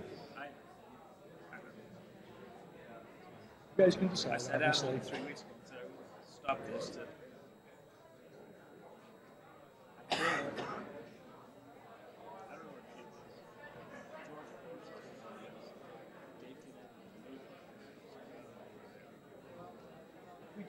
In an effort to try to balance the 50-year thing, besides the fact that FTA requires it, we tried to build a system in where we could terminate it if they stopped doing business.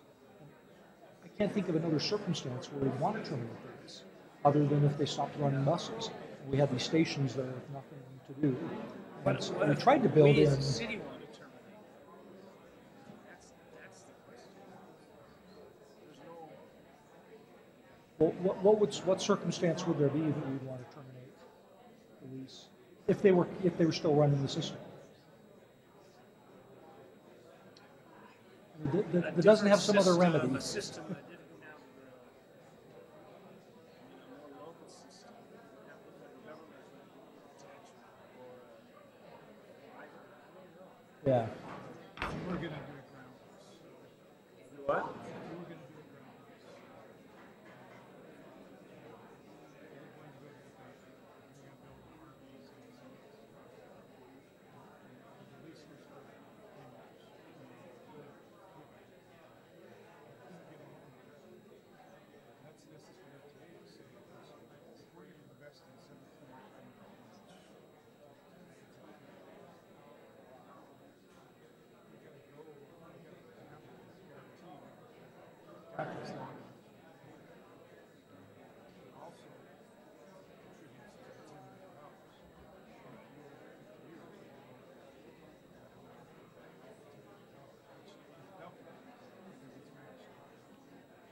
And it takes both.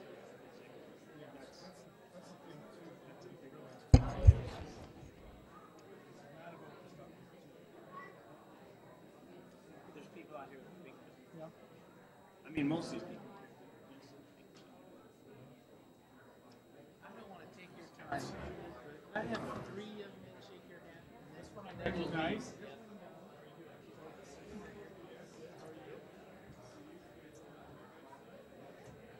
Came on the right night.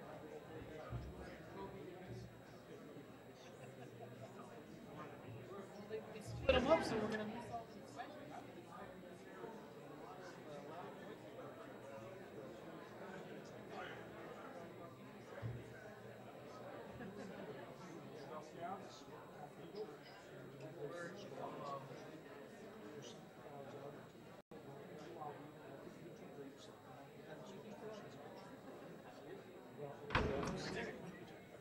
Oh, man, sorry. Exactly right. Exactly the way it works. Both groups. Yeah, I know. So were the folks from the Catholic Church. I made mistakes. We might as well bring him back in. Shall we bring him back in?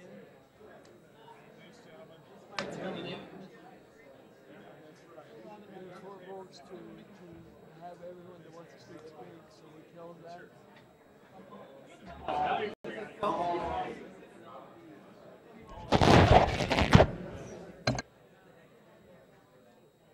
Okay, let's bring everybody back in. Let's bring him back in, Dave. Get that group.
Can we have everyone sit down so we can proceed?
If everyone could find their seat, we'll begin again.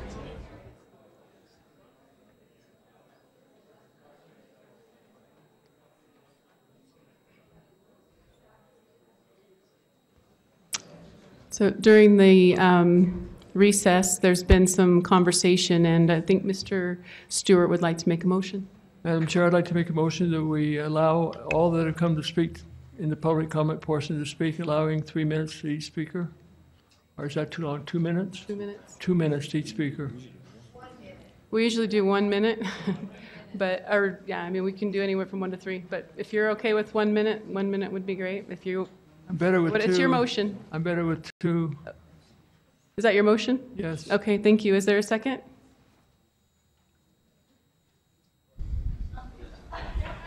Thank you, Mr. Van Buren. Discussion on the motion? I'd like to make an amendment to that motion. It's just a simple one that we allow 2 minutes, but strongly encourage 1 minute if possible. I accept the change. Okay, can we have the timer up on the board, on the whiteboard, if you'll pay attention to that when you come to the podium, but we'll actually vote on that first, so. Your second still stands with that amendment? Okay, all in favor? Thank you. The voting is unanimous in the affirmative.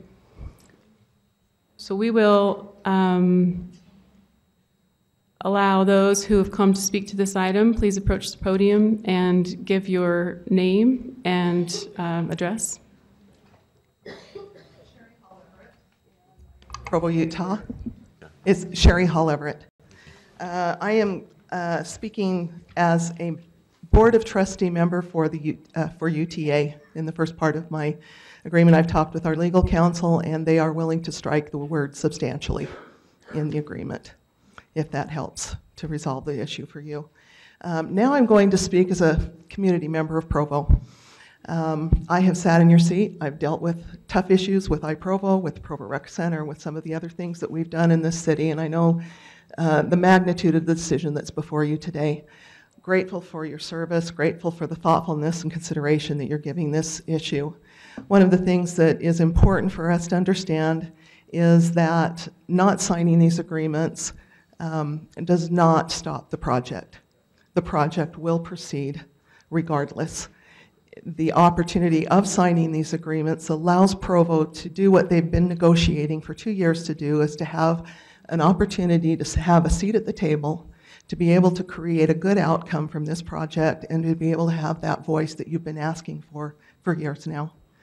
The final thing I want to address is that there's a resolution that's been passed around to this group today that was signed by the Utah County Republican delegation. That resolution went out the night before the meeting. Very few people in that meeting actually really understood the resolution. The issues in the resolution are actually patently false and were adopted by that body with the idea that this funding would be out of control in the budget, that it would exceed the original cost projections, that it would take funding away from needed transportation projects around the county. That is simply not true. This funding has been put in place by the vote of the public in 2006. And it exists. It's not going to rob roads. So thank you for your time tonight, and I appreciate your deliberation on this. I am for the project. Gov. Allen, resident of Provo. In 2005, the UTA did a study that predicted that by now there would be 17,000 daily riders on the route number 830 between Provo and Orem. They projected that BYU would be the main hub. Now, 11 years later, BYU has its own shuttle system. Here, just 5 months ago, a group of 3 citizens rode the 830 bus. This was November 16th, 2015, and they counted the riders. On that day, there were 939 riders on the whole day on that route. To qualify for bus rapid transport money, the project must be located in a corridor that is at or over capacity or will be in the next 5 years. It seems clear that this corridor is unqualified. According to the above survey, there's an average of 8 people per trip. UTA estimates that there will be 12,500 daily riders only 2 years after the project is completed. A 12-fold increase seems highly unlikely. Those are just some numbers that were collected by some concerned citizens, and I wanted you to have that information. Thank you, Mr. Allen. Philip Hinckley, Provo. Department of Transportation FDA program lists qualifications for a BRT project. Environmental benefits. We counted 397 trees that may be removed. We don't know for sure. List congestion relief. Putting dedicated bus lines down the middle of our streets. They will occupy a spot for about 2 seconds when the empty bus goes by.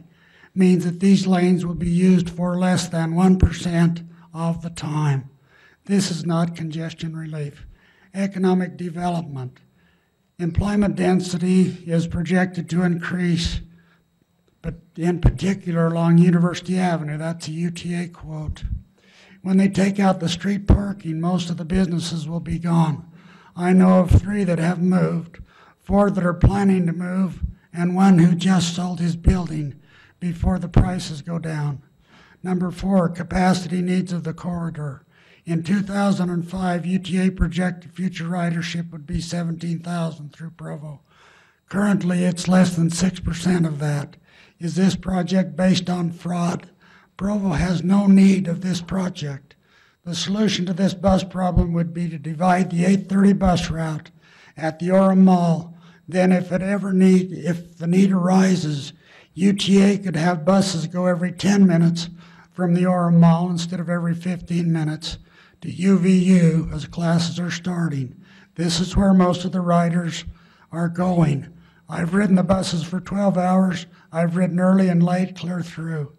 The ridership survey we did indicated there would be 3 1/2 riders per trip on the average on a 200-passenger bus that's going to totally ruin Provo. UTA should be using 32 passenger buses to service this route from the front runner down to Orem Mall. I have documentation on all the information that I have given you and also that Gov. Allen gave. Thank you, Mr. Hinckley.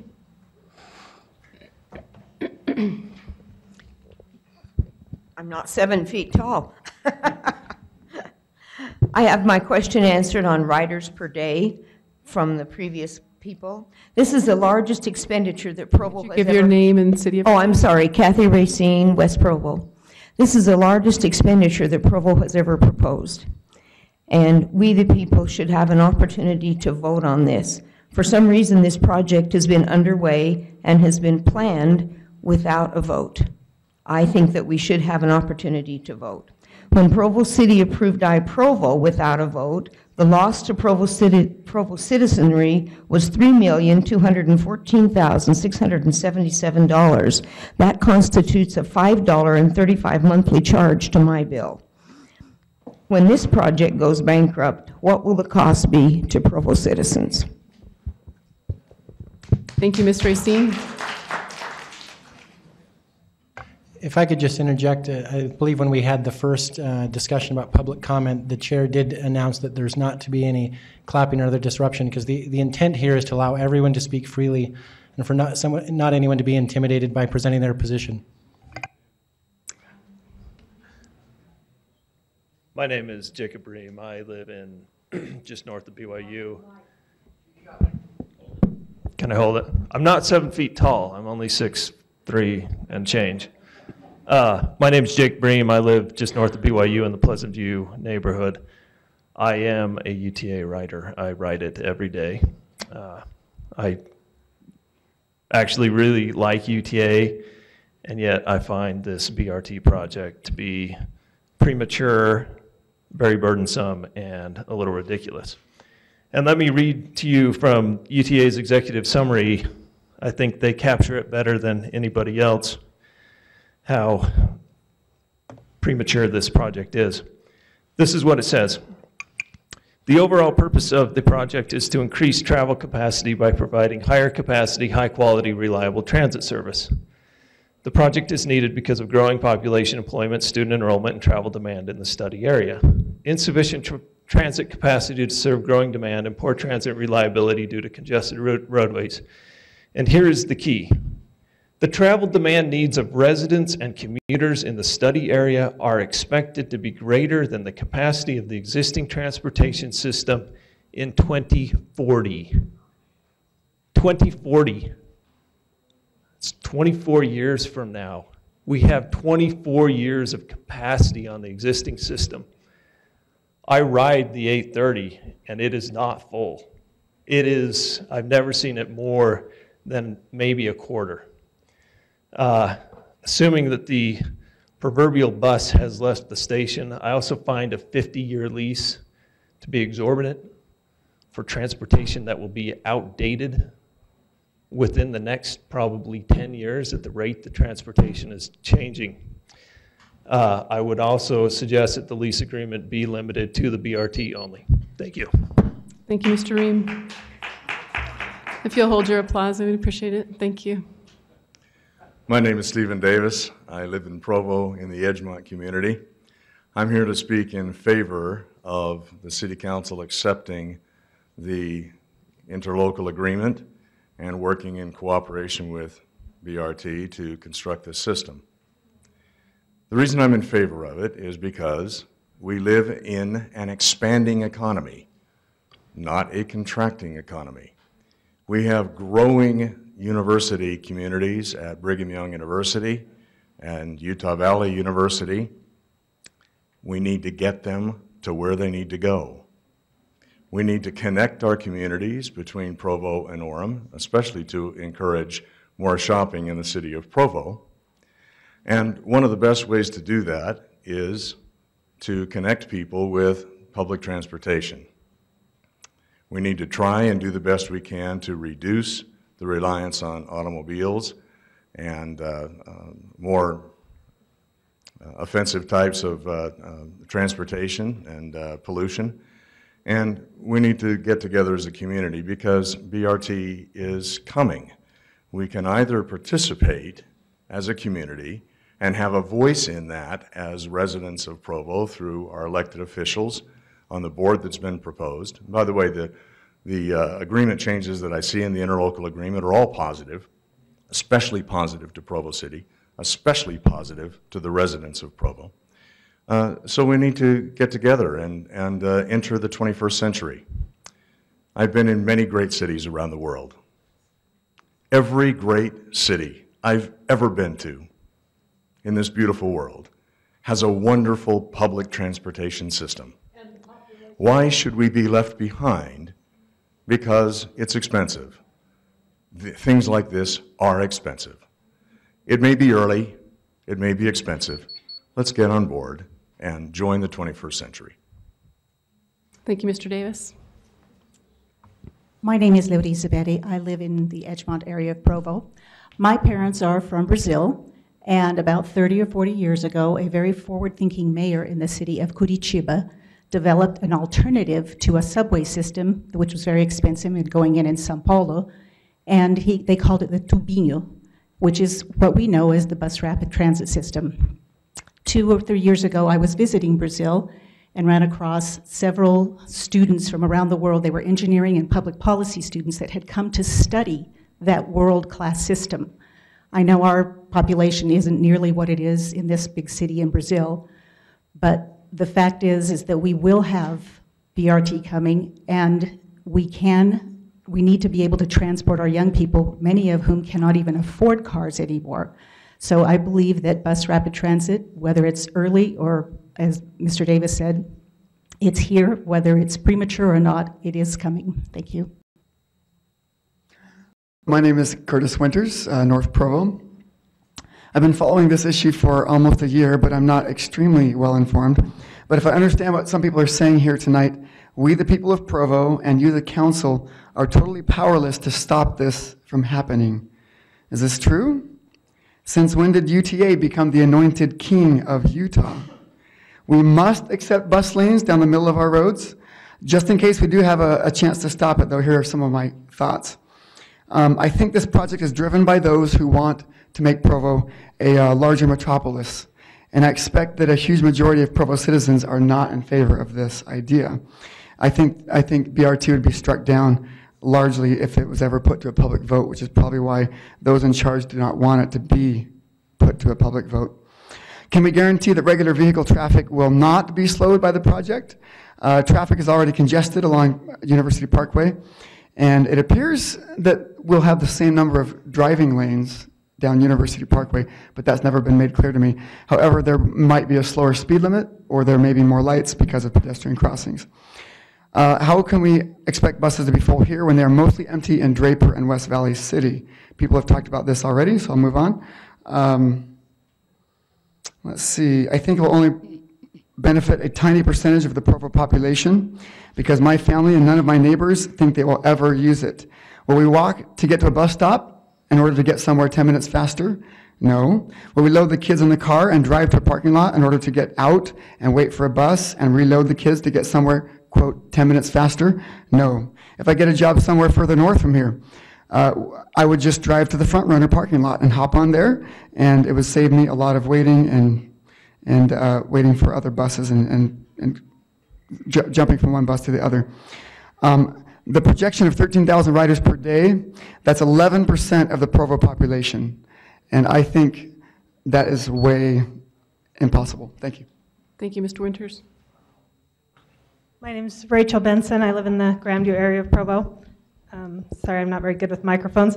I could say a lot of things about BRT. I have a lot of strong opinions about it, but I think we should stick to the issue at hand, which is whether we will sign a 50-year lease agreement. I think that's the main issue that's before us tonight, and whether we'll sign that tonight or at another point in time.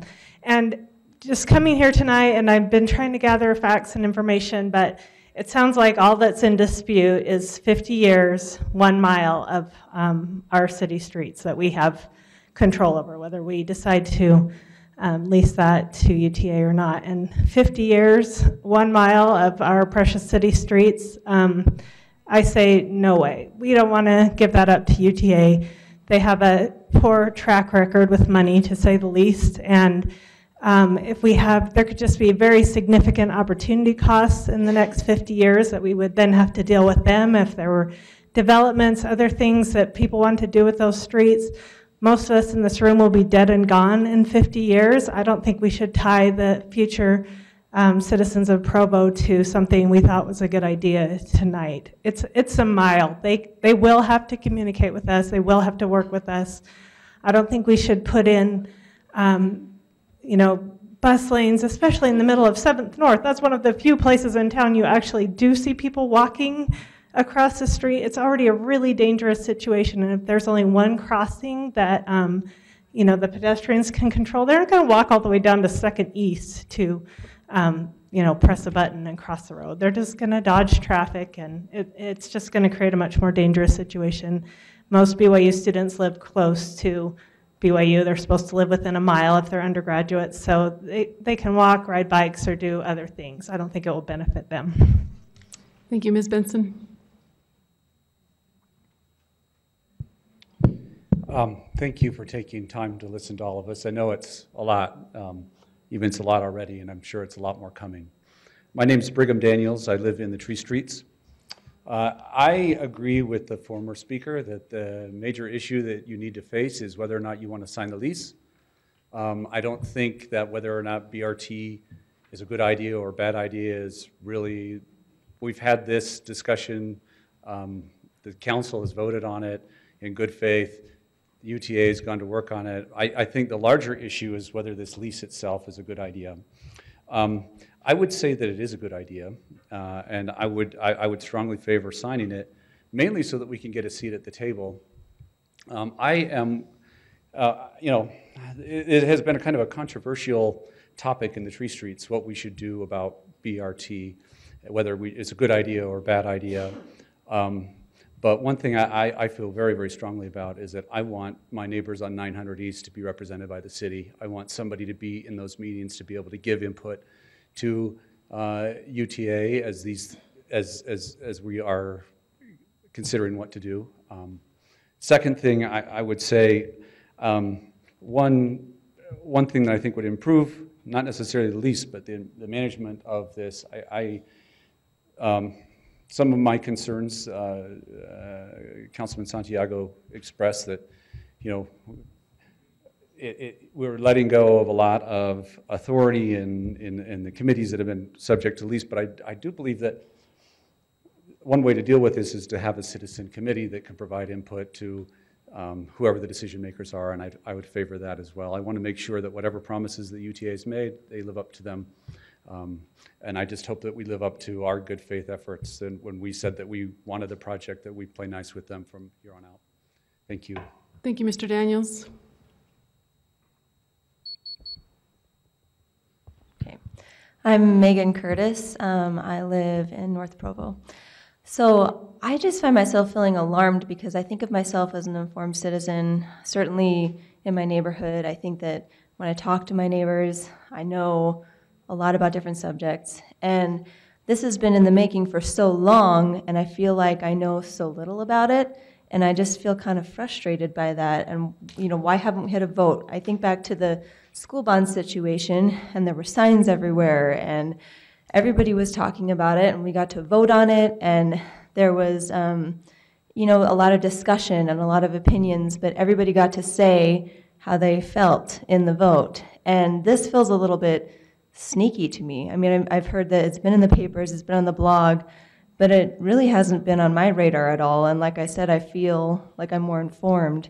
And so that is a little bit bothersome to me because it's such a big change to Provo's aesthetically, and also it'll be a big change because of all the construction that's going to happen. And I live just south of Wasatch when they just did that huge pipe project. So we just saw a huge construction project go down 9th and 7th, and wow, it really clogged things up, and it was a really big hassle, and we're going around all these different places, so it's a big deal to go in and do this again. And with such a big change, I just feel like the people should be better represented about what they really think in the project. Thank you. Thank you, Ms. Curtis. My name is Jordan Tanner. I'm a lifelong resident of Provo. The administrative officer of Provo City tonight spent a considerable time talking about the project.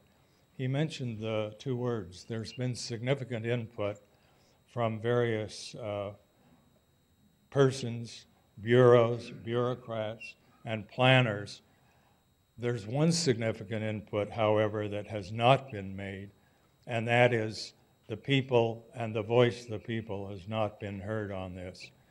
And here we have a very character of the city of Provo in a way that Provo has never had before. In 1939, when Provo decided for municipal power, it was just an absolute natural that the people had a voice and voted for municipal power. We also voted for any number of other referendums that affected the city of Provo. One, of course, Courtney Square. Another was the rec center.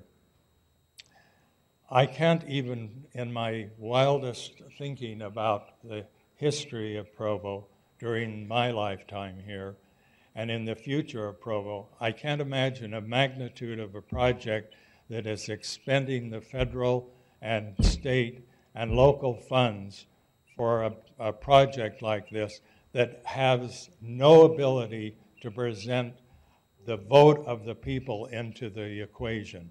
It is simply really a bothersome thing to me that the people have not had a chance to express themselves. Therefore, I would ask the council, if there is not going to be the possibility of a referendum, I would plead with the council to take this BRT ability to pass the BRT and say absolutely no to it. Thank you. Thank you, Mr. Tanner. Randy Farland. I live in Provo. It was presented this evening that this is a new model of governance. And it certainly is.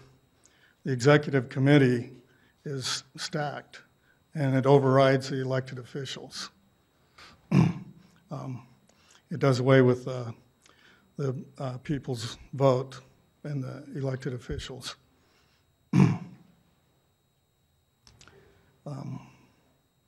Our elected officials do need to listen to the people. I think the BRT should be put to a vote. I've been to several meetings, and it was overwhelmingly the people were against the BRT. And so I think it does need to go to a vote. Voice of the people. Thank you, Mr. Farland. My name is Roger Andrews. I'm precinct chair from the Republican Precinct 41 in Provo. I'm here representing my constituents. You know, prior to my election as chair, one of the positions I took adamantly was opposition to BRT. And a great majority of our caucus group oppose this issue, so I'm representing them here tonight. I won't reiterate the arguments that have already been made in opposition, except to say, you know, we saw the map. We saw, I guess it's Route 830 that goes from basically UVU down to our front runner station here. It's already an existing route. If there's a problem with ridership, just add buses. If there's a problem with timing, just add buses. I think that would solve the problem. I believe that the citizens, not only of Provo, but of Utah County, have been disenfranchised on this whole issue. It was two county commissioners' votes that continued this issue forward. I think I know that the City Council has a fiduciary duty to its citizens it represents to get the input from the public. And I know you're hearing some tonight, but I assure you that this project would be overwhelmingly defeated if it were put to a public vote.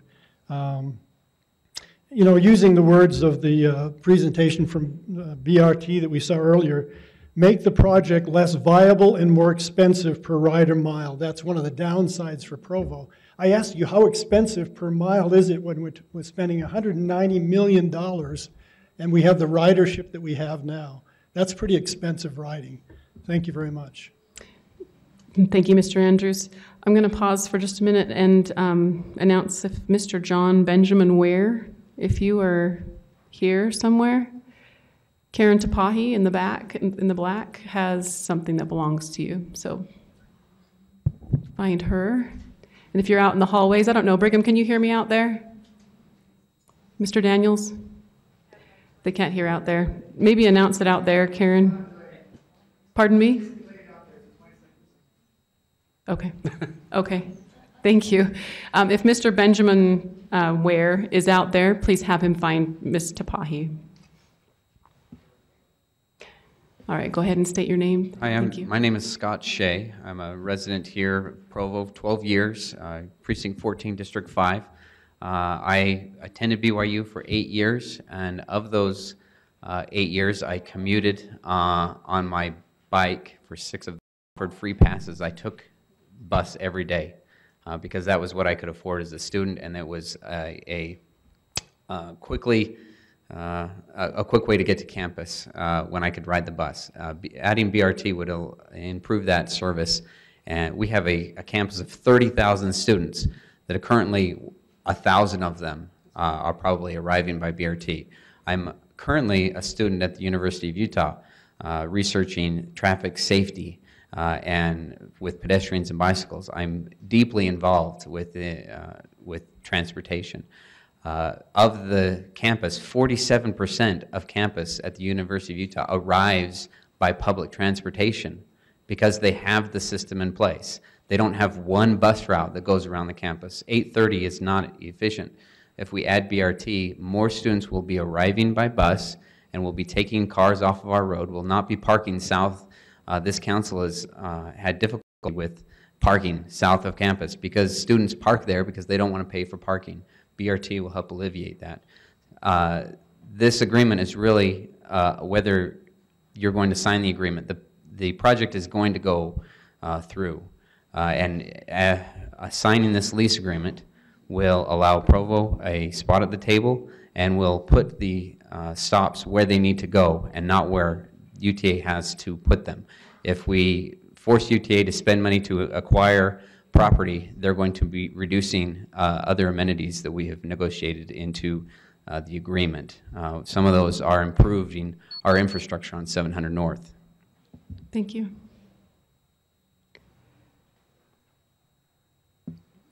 James Robertson, Provo resident since 1970. And most of what I have points. First, an observation, I'm planning for the future, certainly makes sense, but the comment was made, Provo in 30 years will be like Salt Lake City today. That seems highly, that kind of thinking is probably incorrect. We need to ask ourselves, what do we think Provo really will be in 30 years? It won't be like Salt Lake City. For one thing, you can run from the east mountain boundary of Provo to the west lake. That can be jogged in under an hour by even a older jogger like me. So, I mean, in terms of size, we simply aren't ever going to be a big metropolis. And so we want to ask ourselves, Provo is growing. How do we want it to grow? Not how do we make ourselves like Salt Lake? And you can do any comparison you want, but you know, Provo today, how much is it like Salt Lake City in 1986? Well, actually, not very much like. That's 30 years ago, by the way. Then the question that I wanted to raise is simply, why the dedicated center lanes? What problem does doing dedicated center lanes address? What alternatives have been considered, and why were those alternatives rejected? I haven't heard any explanation of that. That seems to be one of the major pieces of the project in terms of the shape of things, and it's just kind of laid out there as if it were inevitable. So that's just a question to ask, since as I understand it, some of the design could still be altered. Thanks. Thank you, Mr. Robertson. Melanie McCord. I don't know whether BRT will be successful or not. I really don't know. And I have been watching this since the very first night that UTA came in to propose it. I've read all of the social media, I've read all the reports, I've been here, watched all of the votes, and I do not know. I honestly don't know.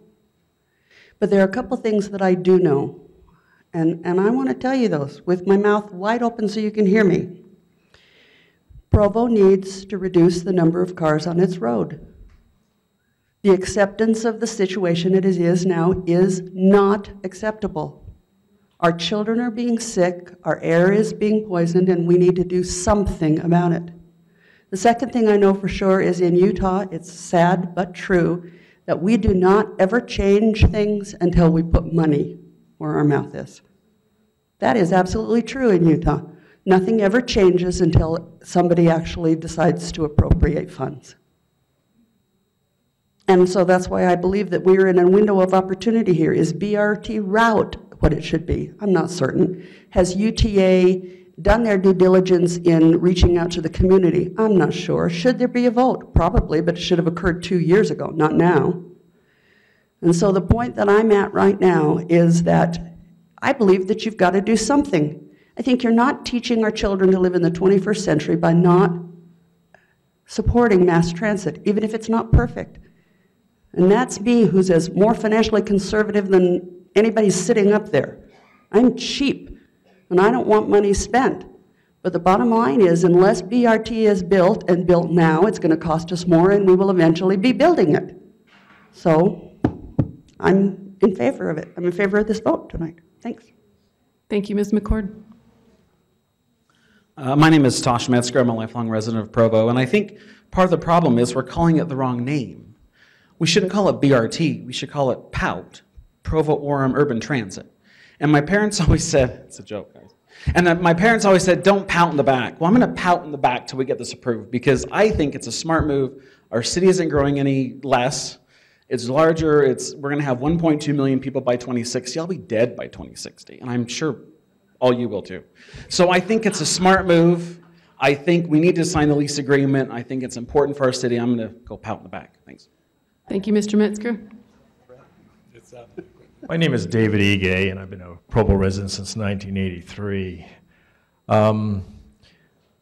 I think it's already been said that you're going to be part of this or not. Either you're going to sign the lease or you're not. So you're damned if you do, and you're damned if you don't.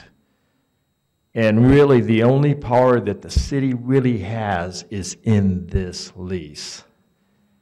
And so I'm glad that some of you said that you didn't want to vote on it. It needs to be looked at very carefully because those who didn't want BART are going to have to live with it, and those who want it are going to live with it. And so this lease is a very important piece of document to protect the city and to protect the citizens of this city here.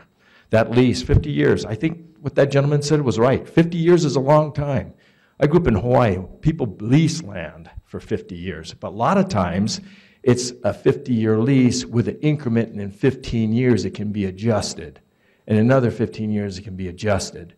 And maybe that needs to be looked in there so that the city has a little bit more control down the road if something does not happen the way it's supposed to happen. If we get stuck in a financial bind, I sure hope that we can basically change up that lease on that land and try to cover some of the losses that could happen to us. So I hope that you'll make the right decisions and choices. I'd love to see this lease put on the internet so we can all take a look at it and kind of give our feedback on this thing so that our citizens can all be part of this so far. Thank you. Thank you, Mr. Ige. I'm Kathy Hindmarsh, and I'm from Provo. And I know that we do need bus system, but I know that the buses are not full, and we do not. But we do need public transportation because there are people who really need it, but it won't take off all the cars on the road because people who are going, it has to be. They have to have a price where people can afford to use the public transportation. But where this BRT goes, there aren't any feeder lines to come into it. The bus won't come to my house or close to my house. And so I would have to walk a mile to get to the bus route. So why would I take the bus when I can get in the car and go do what I need to do? And if I need to go buy a TV at Walmart, or somewhere, am I going to get on BRT with this TV and try to take it home? If I'm going out for groceries, how am I going to bring all the groceries home with? And if I have a big family, am I going to have to pay $10 for each person to ride? I can take my car cheaper. And so it has to be, and then if you miss a bus, you have to wait an hour for another bus to come along and pick you up. There needs to be something to 15-minute bus rides, and the congestion in when the cars stop for the BRT, then they're putting out pollution. So you're stopping cars when there's empty buses going by. And then we shouldn't ever sign a 50-year agreement. I mean, why is there a 50-year agreement that we have to live with for the rest of our lives when you could just at least put, and then every 5 years you have to take the buses and destroy them and you can't sell them to another city. I heard that, but I don't know if it's true. So every 5 years we're going to be buying new buses. Thank you. Thank you. The woman you just heard, I think, address the key issues. Provo is its unique self. You can't compare it with Brazil. There's only one family in 10 who even own a car there, and they have tremendous number of buses, although they're not cheap there. Yes, I imagine 47% do take public transportation to the U, primarily on tracks that runs every 5 minutes. That's the thing. You have to take the demographics and the population density. I lived in New York City, Manhattan, for some time, and of course, that's an entirely different story. The population density there compared to Provo now and Provo in 50 years is still 100 to, and maybe 50, in 50 years, maybe we'll catch up clear to 1 in 75. We have to consider these things. Running these huge big buses. One more point, I had to smile when I heard this man talk about the changes on 700 North. None of them would be needed if we just enforced the state traffic laws that exist, which are that if a pedestrian is ready to start in a walkway at the end of the block, you are obligated to stop. But unfortunately, that law is not utilized. I know that personally. Moving here from California, I thought that was the law. I was hit in the middle, in a median, on crutches for 6 months. Maybe if we utilize more of what we have. Also, all I heard about was University Parkway, BYU in that area. I think of all the citizens in the city, BYU students are probably the least likely to use public transportation. Shall we go to a formal dance? Shall we go to dinner? Get on the bus. Thank you.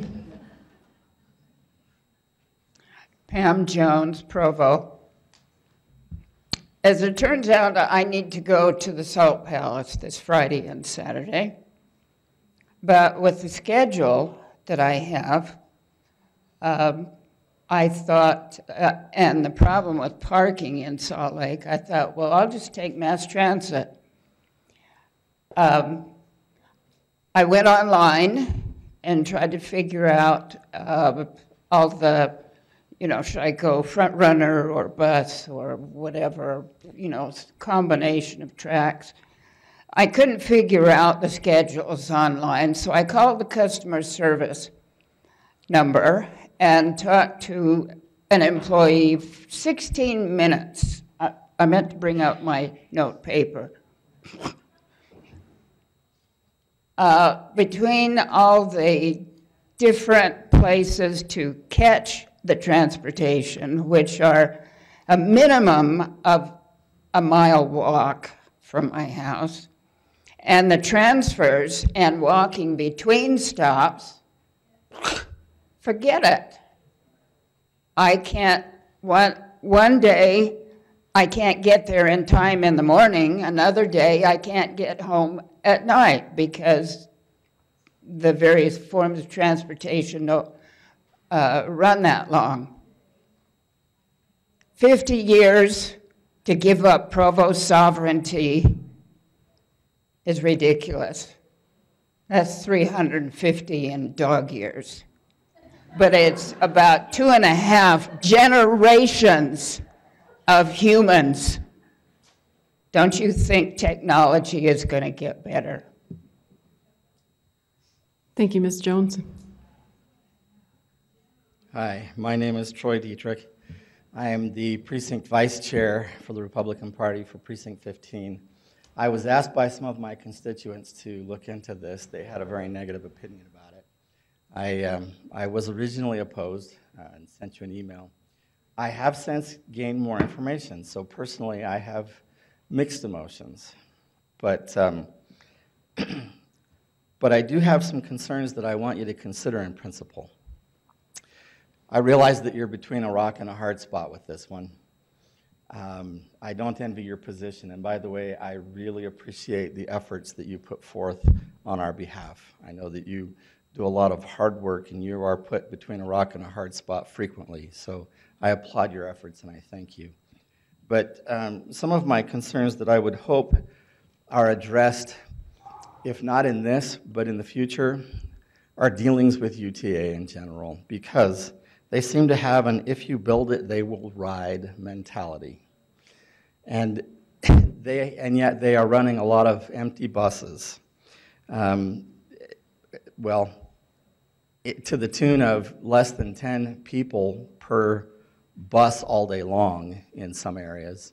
That's just wrong. I think that they need to work on their management a little bit. I'm also frustrated with their strong-arming techniques where they, for instance, we heard tonight, if we don't do this, these are the things we suffer. We lose out on those things. And they're really good about doing that. They also make it look pretty by using peers. They go and say, well, he said that he would do this, and she said that she would do that, and don't know if either one actually said it, but once they hear that the other person did, then they consider things. They tend to make things really pretty and give it a pretty package. We saw the thing that showed the trees, but I don't see how the buses are going to run with those trees that were in the middle. So please do what you can to hold UTA accountable and respect our funds. Thank you. Thank you, Mr. Dietrich. Paul Evans, Provo resident. I would just encourage the council to take your due diligence, consider the lease agreement, and then to go forward and approve it. We ought to be acting out of our hope and dreams for the future and not the fears of what's occurred in the past. To look past what UTA has done or may have done in the past, but to say, look, we've got a chance to put in infrastructure for Provo now. That infrastructure will change. It's not perfect. No project is ever perfect. But we need to put infrastructure in so that we can manage our growth. And certainly with the TRIP or BRT project, we have in place a physical mechanism by which we can move people, but we also send a signal to the state and to the nation that we're a place where we look for growth, we look for ways to manage it, and we attract growth over time. It's going to happen. We can manage it ourselves. We can be the ones who control that. So there is a concern, of course, that with the placement of the mass transit, the surrounding businesses and neighborhoods could be negatively impacted. But as a city, we can decide where that growth is going to occur and how that will occur. So take your due diligence, review the lease agreement, but I'd encourage you to approve it, and let's get BRT on the ground. Thank you. Thank you, Mr. Evans. Bill Graff, Joaquin Neighborhood. I believe the cheapest, cleanest, easiest, and safest way to move people is for them to walk. In Joaquin Neighborhood, we have probably more pedestrians than the entire city of Provo all put together. The original design for BRT had safety islands all along 7th North, which are just ideal for students. They're not very expensive. They've all been removed for reasons which I don't know and the city can't remember. However, I would request that you delay this vote until you're assured that the safety islands will be replaced. Thank you. Thank you, Mr. Graff. My name is Tim Torkeldsen. I'm a Provo pedestrian. I no longer own a car. I think Provo needs to rely on UTA plans by and by, but people seem leery, and so I must query, can we wait till pigs learn to fly?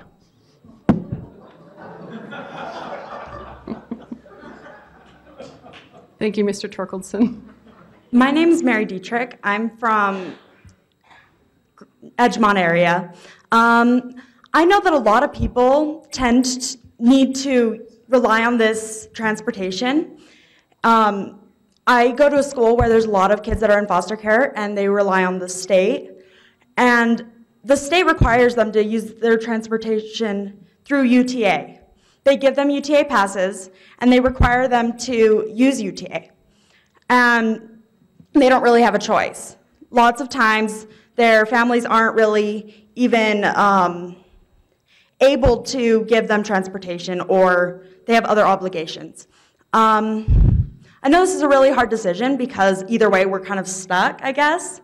I don't know much about it, but from what I see, I feel like if there was a way, we should get more smaller vehicles and like make like a sign up like sheet, like not a sheet, but like something where people can see how many people are going to be on this ride, how many people are dependent on this, and some way judge that. I don't know if that's even applicable, but I do know that there's a lot of people that rely on this transportation. Thank you.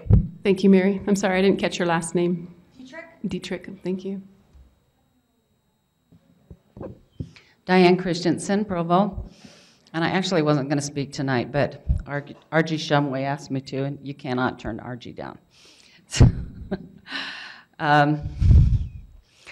In any relationship, whether it's personal or business or professional or political, trust has to be earned. And I wish I could say that UTA has earned my trust. I wish I could say that I believe the carrot and the stick that they're holding out right now in regard to the lease, the 50-year lease, and what will happen if we do sign it and what will happen if we don't sign it. The seat at the table that the council's been promised. I remember a time in the past when UTA promised a seat at the table to a stakeholders group that met for months and felt like they were going to have an honest opportunity for input on the route. When the route that they suggested wasn't the one that UTA wanted, it was all over. It was done and gone. And there was a great disappointment that their input really was not accepted. So if that's the kind of seat at the table that's being offered, I don't think it's a very good seat. I also have a concern about the length of the time. 50 years is a long time. It's been mentioned that technology being what it is, there may be opportunities. The transportation world may have changed completely in 10 years, even 12 years. And in the meantime, what will happen to our city, and will we be able to recover from the impact of this project? So I really have grave misgivings. I can't feel a sense of trust for UTA, and so I really am against signing a 50-year lease for this project. Thank you. Thank you, Ms. Christensen. Brian Watson. I am a county delegate from PR 28 in the Carterville neighborhood. A number of people from our neighborhood are here and asked me to speak. I've been looking through UTA's financial statements. I am a CPA, and I will say at a first glance, they don't look terribly impressive, but I am not an expert on government financial statements. I will concede that. I do see they have a AAA bond rating, and I assume that doesn't come without some work, but they lost $100 million, $150 million in this past year. Their net cash flows were a negative $50 million. Their net cash flows in the preceding year were a negative $100 million. So I think anytime you're entering a contract, it's incumbent upon you to understand the solvency of who you're entering with.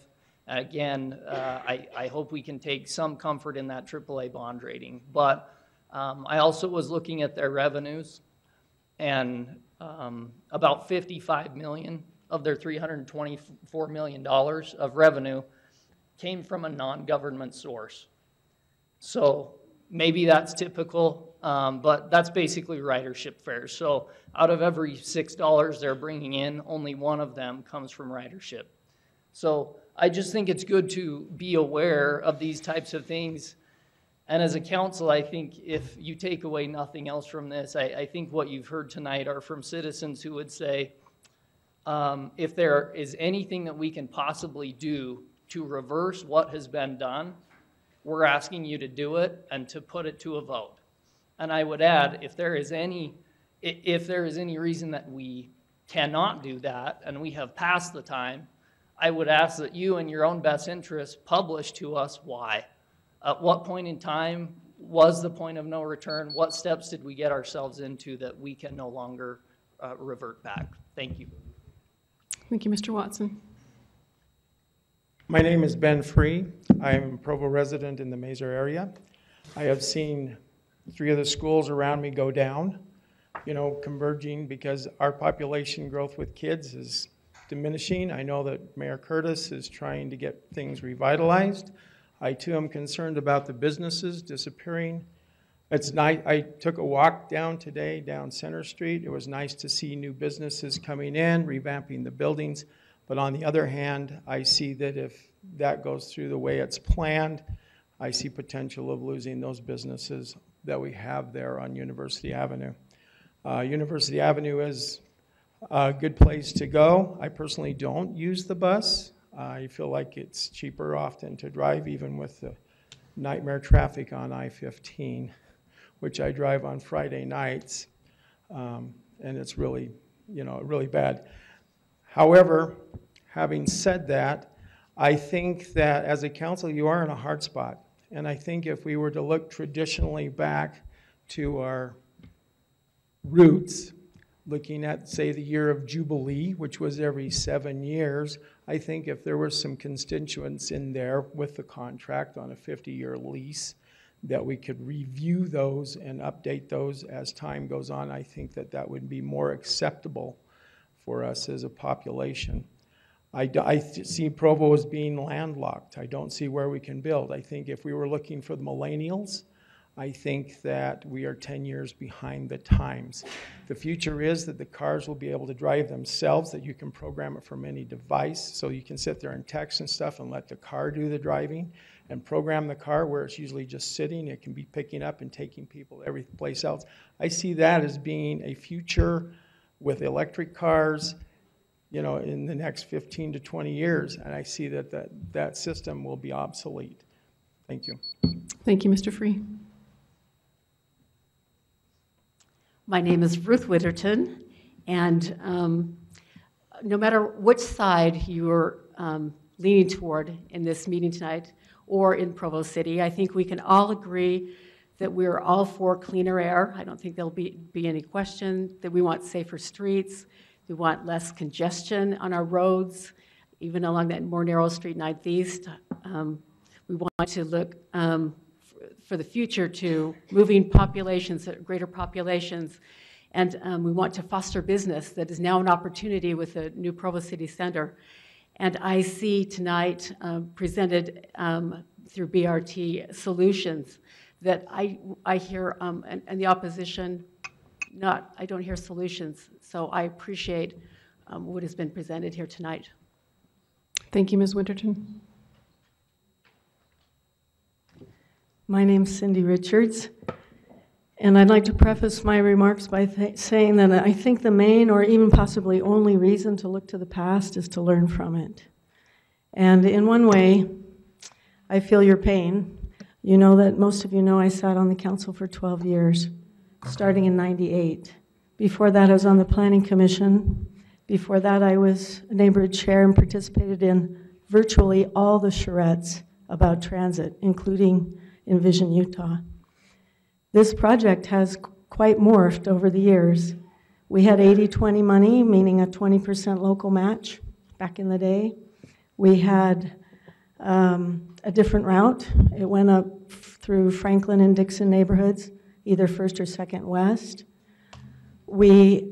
At first it was going to go through BYU, and then BYU became a walkable campus, you might remember, especially after a student was killed by being hit by a car.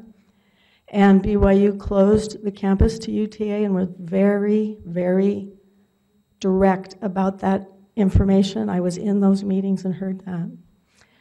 And then the second thing to learn from the past, I think, is how the private sector, and the woman that said trust technology to some degree, the ride can go right onto campus, and it's free to BYU students, and it doesn't cost the taxpayers anything.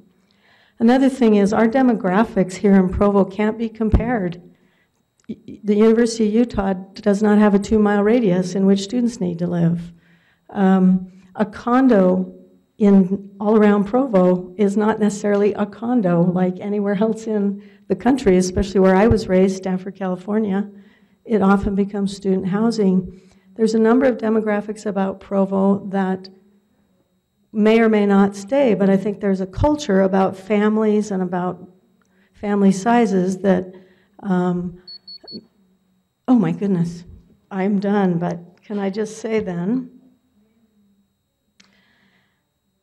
if I had to do it over again, I would have put iProvo to the electorate. I'd have them vote on it. Thank you, Ms. Richards.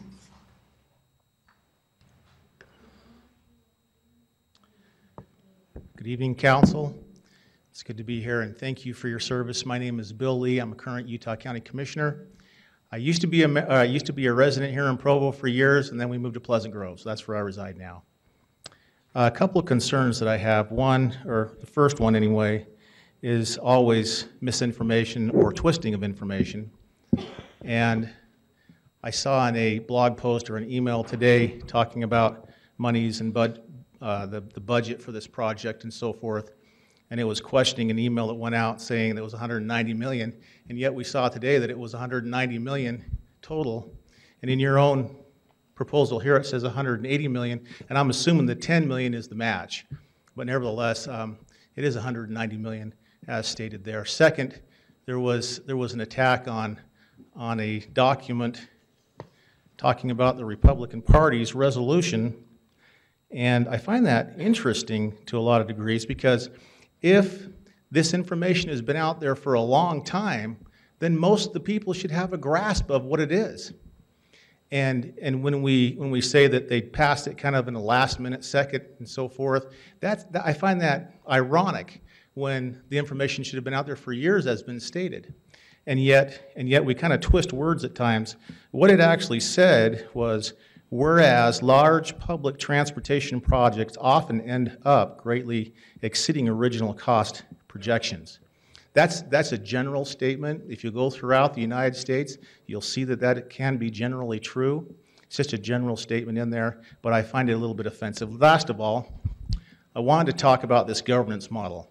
Be leery of this. It's being put in there. You're ceding your Commissioner, authority. you can have some of my time. Okay, thank you. If that's all right. Okay. How much time do you need? I'll be as brief as possible. Thank you. When I just barely learned about this. I find it ironic as being one of the partners that is listed in here. I found out about this today, took it over to our attorneys and said, well, what is this? What's going on here? We're supposed to be a partner in this. They had no idea either. And yet we're supposed to be a partner, and that's troubling to me. It shows either a lack of communication or something else. Whatever it is, I'm not sure. But as I look down through this executive committee basically has 4 members on it that is non-elected and 2 that are. That troubles me. It troubles me that we're going down a path like that in which we're ceding authority. I think that was alluded to a little bit up here. And in a way in which we can trump what we call this a great model or a futuristic model or whatever the case may be. Be careful of that. Now, I just barely read it, so I haven't had a chance to really digest it. But it is concerning that we're tying these two together on a kind of a Christmas tree. We're going to do one and the other at the same time. And I'd be careful as you look at this governance model and what's being given up. And I know that Utah County, we have not even had any discussions on this. None whatsoever. First time today that I've actually seen it. I would assume that you've all seen it from how I saw it on the, on the internet today.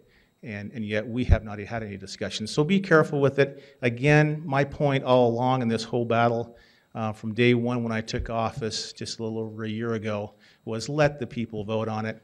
And I understand that we've gone down this path quite a ways, but nevertheless, I am very concerned about that, and the people have been coming out more and more and more as they've got the information, which I find ironic since we've been doing this for so long. Now all of a sudden we feel this pressure. Thank you. Thank you, Commissioner Lee.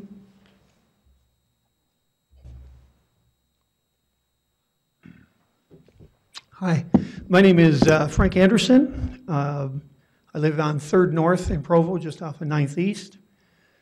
I organized the BRT petition last summer. We got 12,000 plus signatures, 2,931 here in Provo, plus another 800 that we didn't turn in time. So we got about 3,700 people that we know are opposed to this, and one reason why we would want it to go to the ballot. When you're looking at a 50-year lease, as they pointed out, it's binding on all successors. That means if you voted in today, there's nothing we can do about it. We can't put in a new mayor, a new council. We can do nothing about it in the future. If you did the same thing with iProvo, you would have had your hands tied if they had a 50-year lease, and you wouldn't have been able to get rid of iProvo for the dollar that you recouped from that.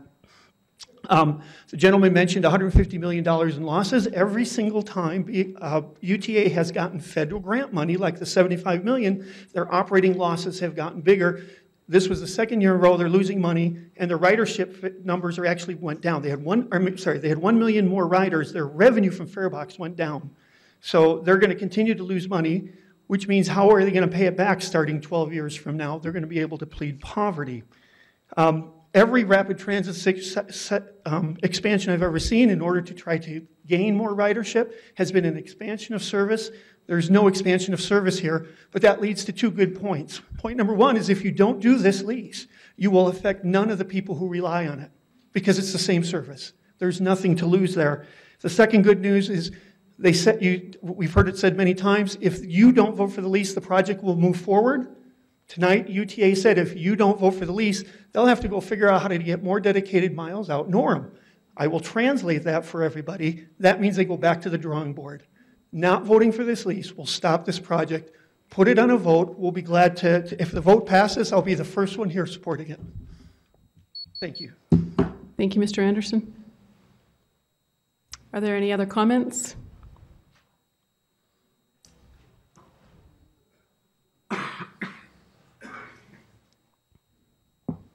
Hello, I'm Roxanne Hadfield, and I live in the Grandview area. I've been an involved resident, parent, and educator in Provo City for 16 years, and I've loved seeing the new library and the Provo Rec Center, and I've even thanked our mayor for those great things that the councilmen over the years, the council members have done. I'm very concerned, though, about the BRT. And tonight I did learn many things about it, and I appreciate that education. I would like to have that publicly available on our website, on the Provo website.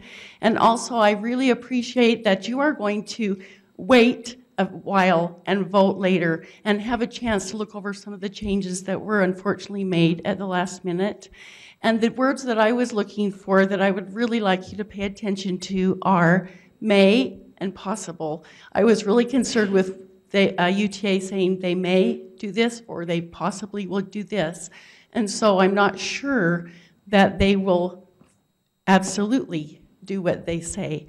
And I also want it addressed as to how we will protect women, children, and riders who are walking across the street to the center. I'm just not sure how that will work. Thank you for your time. Thank you. Are there any further comments?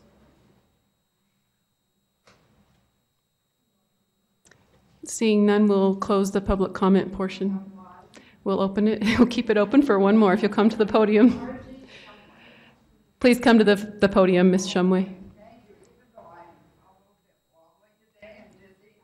Oh, someone escort her maybe? Okay. 80 years old. I just want to say more trees. Mayor Curtis. I think we've done a wonderful job tonight talking about these things. And in 50 years, I won't be around, but there will be those that will be around. I know that the pollution on our historical East Center Street is unbearable because I wash my curtains every month because they are a filter from the carbon footprint. I know those things. However, I also know that I would like for us to think about the Provo that we're going to be leaving our children and grandchildren, and visualize that in our minds. I believe that we should have more parks, more trees, and more opportunity to walk, but I do not want more buses that we do not need. Thank you. Thank you, Ms. Shumway. We'll now close public comment and bring it back to the council. And I do want to make mention that you can view this meeting. In the future, you'll be able to view this on, if you just Google Provo Channel 17, you'll be able to find this video. You can also go to publicdocuments.provo.org to find a copy of, is this uploaded, Mr. Jones? Is the new lease agreement uploaded to public documents?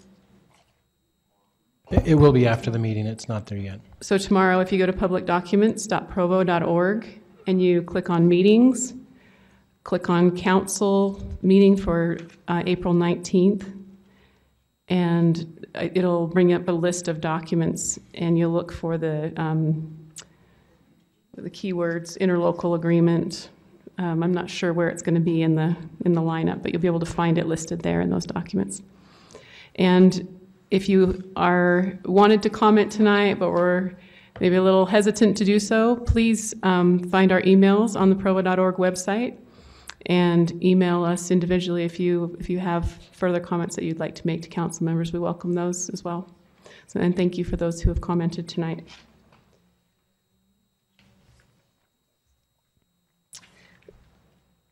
So we'll bring this back to the council for discussion.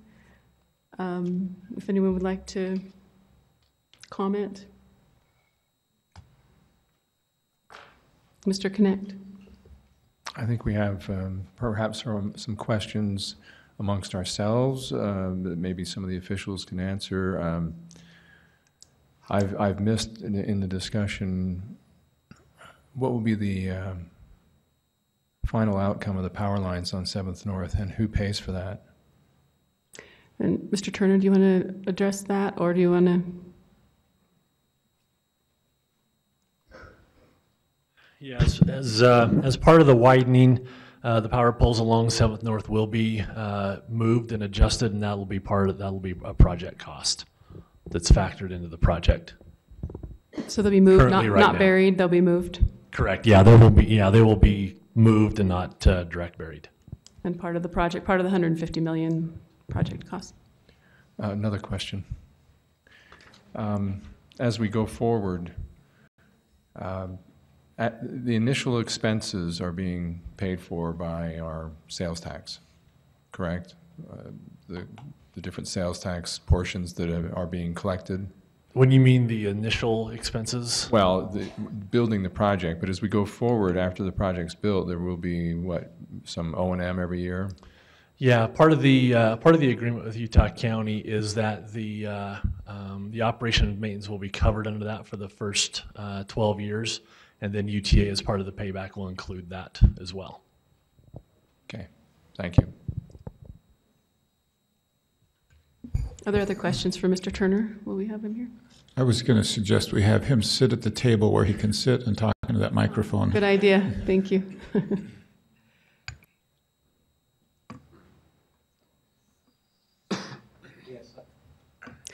I've got a question. Mr. Turner, there's been a little talk about technology changes.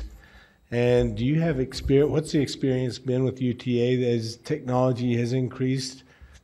Why are we tied to a system that will be ineffective, if not as effective as the future? I understand that it's impossible to stay up with technology.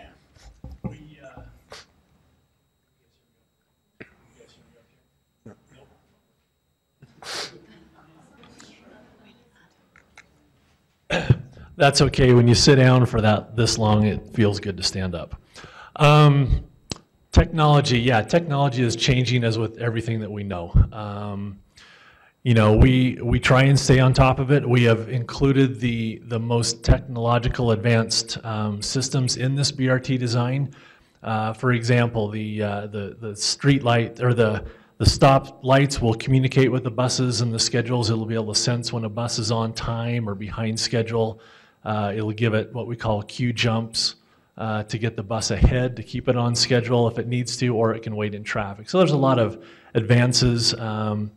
You know, light rail, the original light rail line in Salt Lake is now over 16 years old. We're finding with commuter rail, the Wi-Fi system we put in it is outdated, and so we're updating that. Yes, technology changes. What we have in place is a transit system that as things change, we will change things as well. You know, buses, it was, just so everybody knows, buses usually last, as a minimum of 12 years, or about 500,000 miles. And we've got some great technicians and mechanics that we try and squeeze as much out of them. We've got some buses that are pushing 16 years old now, so we'll squeeze as much life out of those as possible. So we don't recirculate the buses, but we keep up to date, and the buses that we're looking at are the highest technologically advanced things out on the road right now. Does that answer that question? I think so for me. Another question that I've got is concerns about safety. Have you done any studies with regards to tracks, with regards to what the situation was before tracks, and whether the safety was increased or has that decreased? Actually, I've heard both sides, that there's more accidents, or I've heard there's actually less accidents. What's the truth? You know, I honestly cannot say that I know for sure if there's more or less accidents. It just so happens that when there is an accident involving tracks, it's a pretty big deal. However, I can say that our trains have not swerved to hit any cars lately. It's a lot of times that the cars are not following the laws and going through the gates that accidents happen. Say for this BRT project that both pedestrian, bicycle, the safety of the general public is the top priority of this project. Your city engineers have been involved with this. There have been numerous things put into this project that make it safe for the public. We've put in refuge areas in the station locations. As Wayne mentioned, we've got several signal crossing areas, what we call hot crossings, which are push button actuated that make the cars stop for the pedestrians to cross in the high pedestrian areas. You know, we've included the wider sidewalks, you know, on 9th East lanes. We've included, you know, bike paths where we can down University Avenue, and that's something that's never been done. So we've added a lot of things to make it as safe as we can, as well as we think, hey, put people on the bus and leave the driving to professional drivers. And so we think that we can make roads safer by getting people out of their cars and into the buses themselves. Mr. Harding? Yeah, I was curious if you could comment on Commissioner Lee's statement that the county is not aware that they're one of the 6 partners. Or let me restate that. I don't know how to restate that. If you could address that. That's okay. That happens to me too. The county has been involved in this executive committee. They are part of it. They've been part of the agreements because of, they are part of, when you read the agreement and you read about the, what should I say, the voting power or the approval power, they are one of those 6 that were mentioned. So they have been and are a part, as well as on that management committee. The people might not know that they have a county engineer, and he's been involved since day one in the design of it, and just like your city engineer has been involved. Is Commissioner Ellertson the chair? Correct. Is he the one that you're referring to in the agreement? Yeah, Commissioner Ellerton has been part of the executive committee and helped draft what we've got. Okay. Mr. Stewart? But it is odd that one of the commissioners isn't aware and hasn't read the agreement. That's surprised me. We meet as groups and we get the people together, and how that gets distributed, we will leave that up to those individuals and how they do that. Also, I learned a lot tonight from the audience. The executive summary says that we really don't need this till 2040, and given current ridership levels, why are we pushing it other than we're getting federal money? Okay. Why UTA, why BRT today when it really isn't going to be needed till 2040? And given current ridership level, one of the concerns of the community has been, can we possibly fill the buses as per your performance? Sure.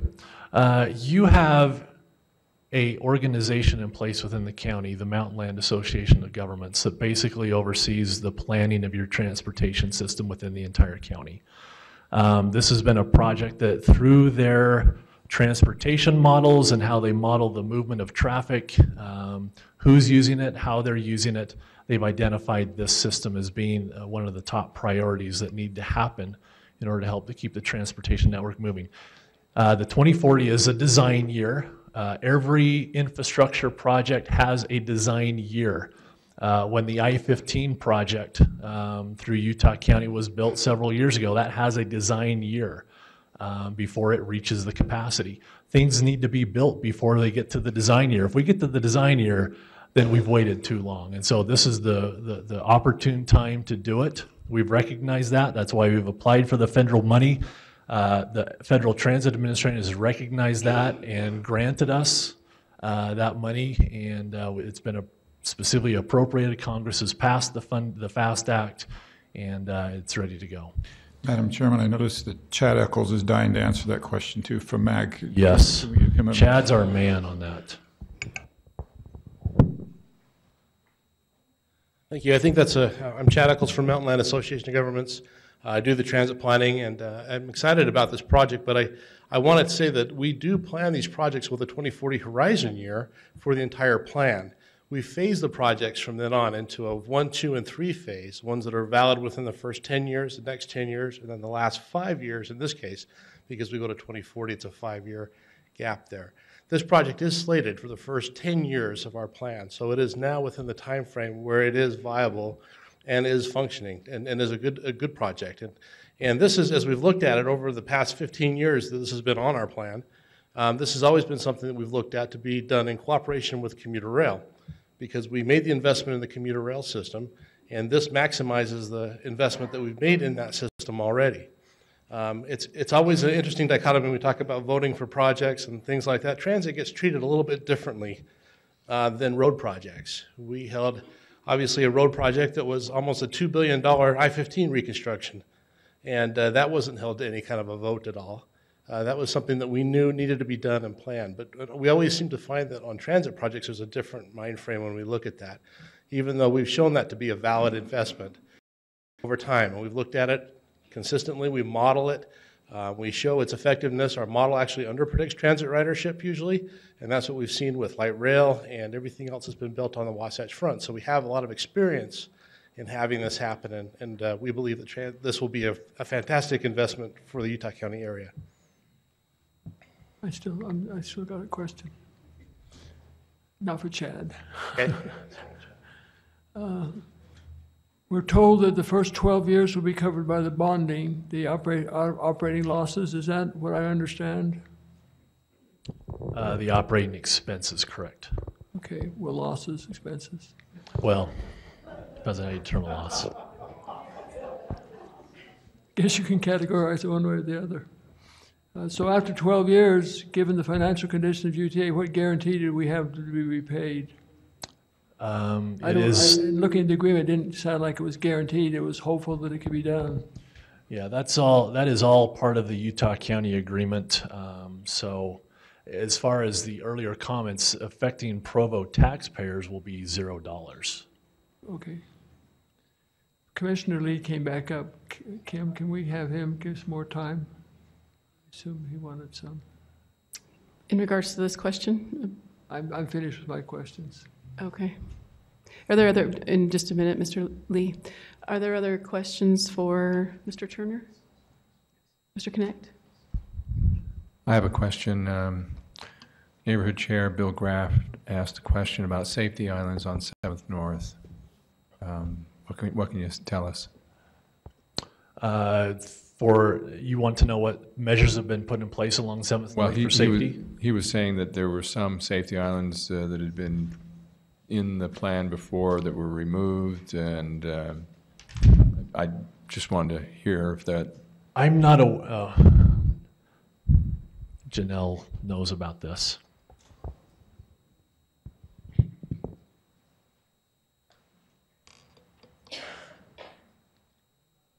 There were never actual safety islands, so to speak, in the center of 700 North. We do have a curb, a double back curb that will be about 24 inches wide that will go down the entire center of the road so that cars cannot turn across the bus lanes for safety. We have a median area where there is a station, but we've never actually had medians that were in the center of 700 North in the design. So I have a question about that. On 700 North, I thought there were going to be rumble strips that demarcate the lines. So you have one, you're going to have one curb so what's curb going to on happen, each side, or how does that? So where we have the BRT lanes in the middle of the road, there'll be a curb down the middle of those two lanes to two things. One is to keep the buses from crossing over, and two, the cars from turning over. To delineate the difference between a travel lane and a bus lane is where the rumble strips will be on the outside. So if a car is traveling, and just like if you're on the shoulder of the highway, if you veer off to the side, that rumble will catch your tire and you'll be back on. That's the same thing we anticipate between the rumble strips and striping that'll happen to delineate that difference between the general purpose travel lane and the BRT lanes. Okay, so the curbing goes the entire length of the street, not just to prevent left-hand turns at Correct, the... correct. And Mr. Connect, in response to your question as well, so there is the curb. We're trying to prevent the pedestrians from walking across the road anywhere they want to, channeling them to the intersections where there are the designated crosswalks. Like I said, we have a signal there that we're also putting in, so we hope it's a much safer environment. Okay. I have one more question. Mr. Connect? So one more question. People are very concerned about a 50-year lease. As I understand it, that's required by the federal government? Yes, that's in their write-up. What do I say? Their circular, their legal documents, that when we do something like this, that the 50-year, I didn't bring the exact language. I think I forwarded on to the council. But that's the language that FTA looks at as far as the life of that road goes. Right. And then if you were to change the route, let's say you actually put in light rail at some time, what happens then? If we stay on that same route and put light rail in, if we change routes, change the route. Then I think the agreement allows us to go in and change that, and then if that area is not being used for transit purposes, then it reverts back to the city of Provo. Yes, so it does revert back. Correct. So I have a question regarding the 50 years. In this document that you sent us, that piece of the FTA's requirement under C, facilities, it says based on any of the methods identified in Chapter 4, subsection 3.F2A above, a railroad or highway structure has a minimum useful life of 50 years, and most other buildings and facilities, concrete, steel, and frame construction, 40 years. So is this, why wouldn't this be 40 years, I guess is my question, or doesn't it? It says roadway, and because we're in the roadway, it's 50 years for the roadway. Correct. It says railroad or highway structure for 50 years, and then most other buildings and facilities are 40 years? Typically, in most contexts, highway means any road, not what we think of as a highway as drivers. Okay. I've seen people drive 7th North sometimes like a highway. Okay.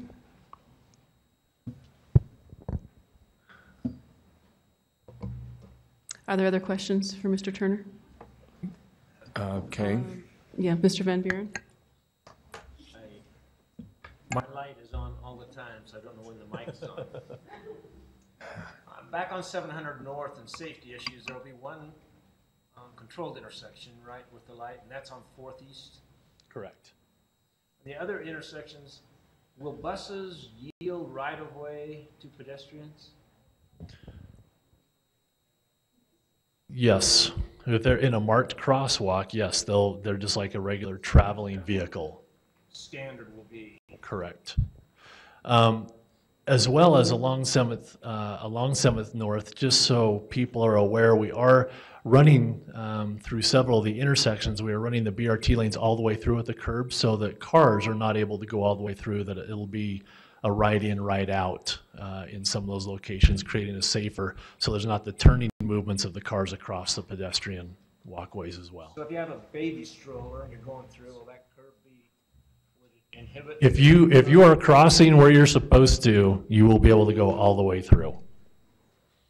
Yeah, we don't like to see bunny hopping of baby strollers over our curbs, and they should not be crossing there. But every intersection will have a spot. Exactly. Yep. Exactly.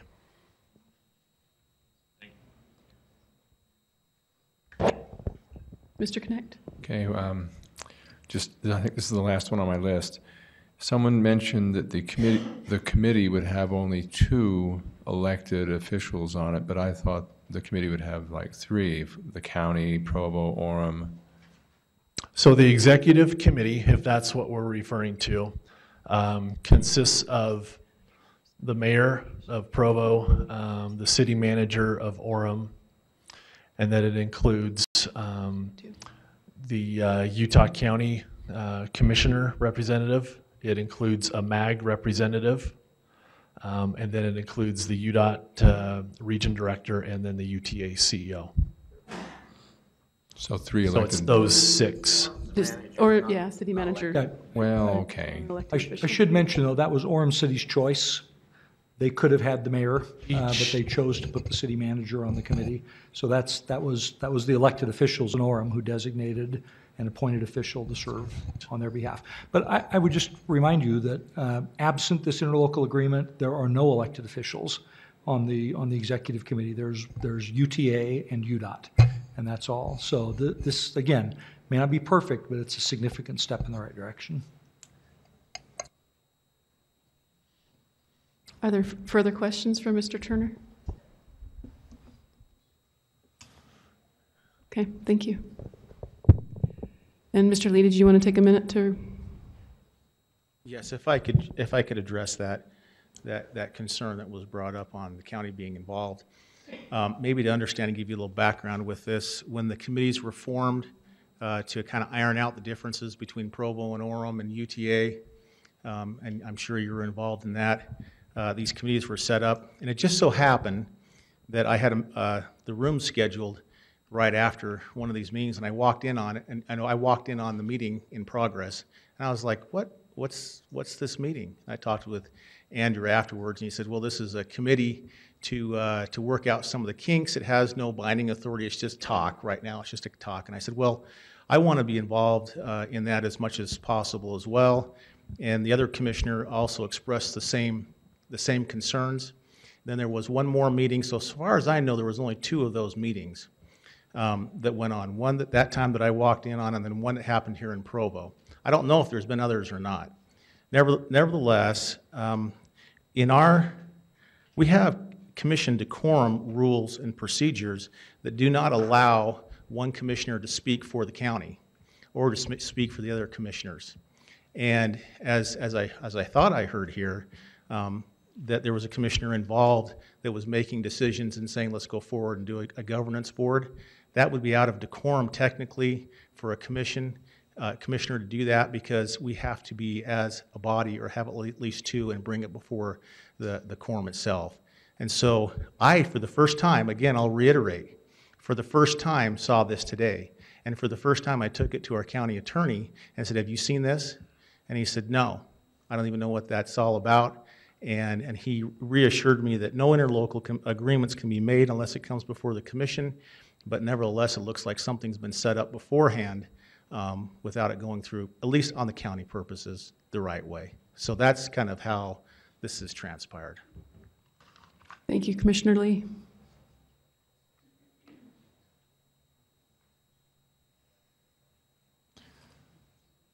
Mr. Connect. I guess that leads to the question, is the county going to have a vote on, county commissioners going to vote on this? Are they going to approve the interlocal agreement, or has it already somehow been approved?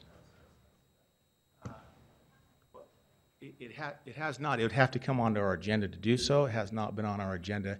And again, like I said, it's the first time that I've seen it. And the other commissioner, too, is a little bit surprised by what's being seen as well. I can't speak for him, but nevertheless, he did mention to me that he had some concerns. So Commissioner, we would then be approving an interlocal agreement that has not yet been approved by Utah County. Well, correct, and I don't think that's necessarily out of line, because I think you can do an interlocal agreement, and then we'd have to look at it and see if we agree to it or not. But nevertheless, I have only seen it for the first time today, and that's my concern. I haven't even had a chance to digest it. It's not on our commission. But we don't know what your vote's going to be. Your 3 votes, whether they're going to approve the interlocal agreement or not. We don't know that yet. Correct. Thank you. Mr. Parker. Madam Chair, just a point of clarification. The county is not a signatory to this interlocal agreement. If you look at the signatories involved, the county is not a signatory on the interlocal agreement. And again, their representation was that they already have a comprehensive interlocal agreement with UTA, and at this point at least didn't feel a need to be a signatory on this one. That certainly could change, but the parties to the interlocal agreement, as it's drafted currently, don't include Utah County. So again, that may be why you haven't seen it. Is the county's not at this point not anticipated to be a party to the agreement. Yeah. Nevertheless, it's listed as. Excuse me. One of the members on the executive. It includes a representative of the county, right? And our engineer as well. That's correct.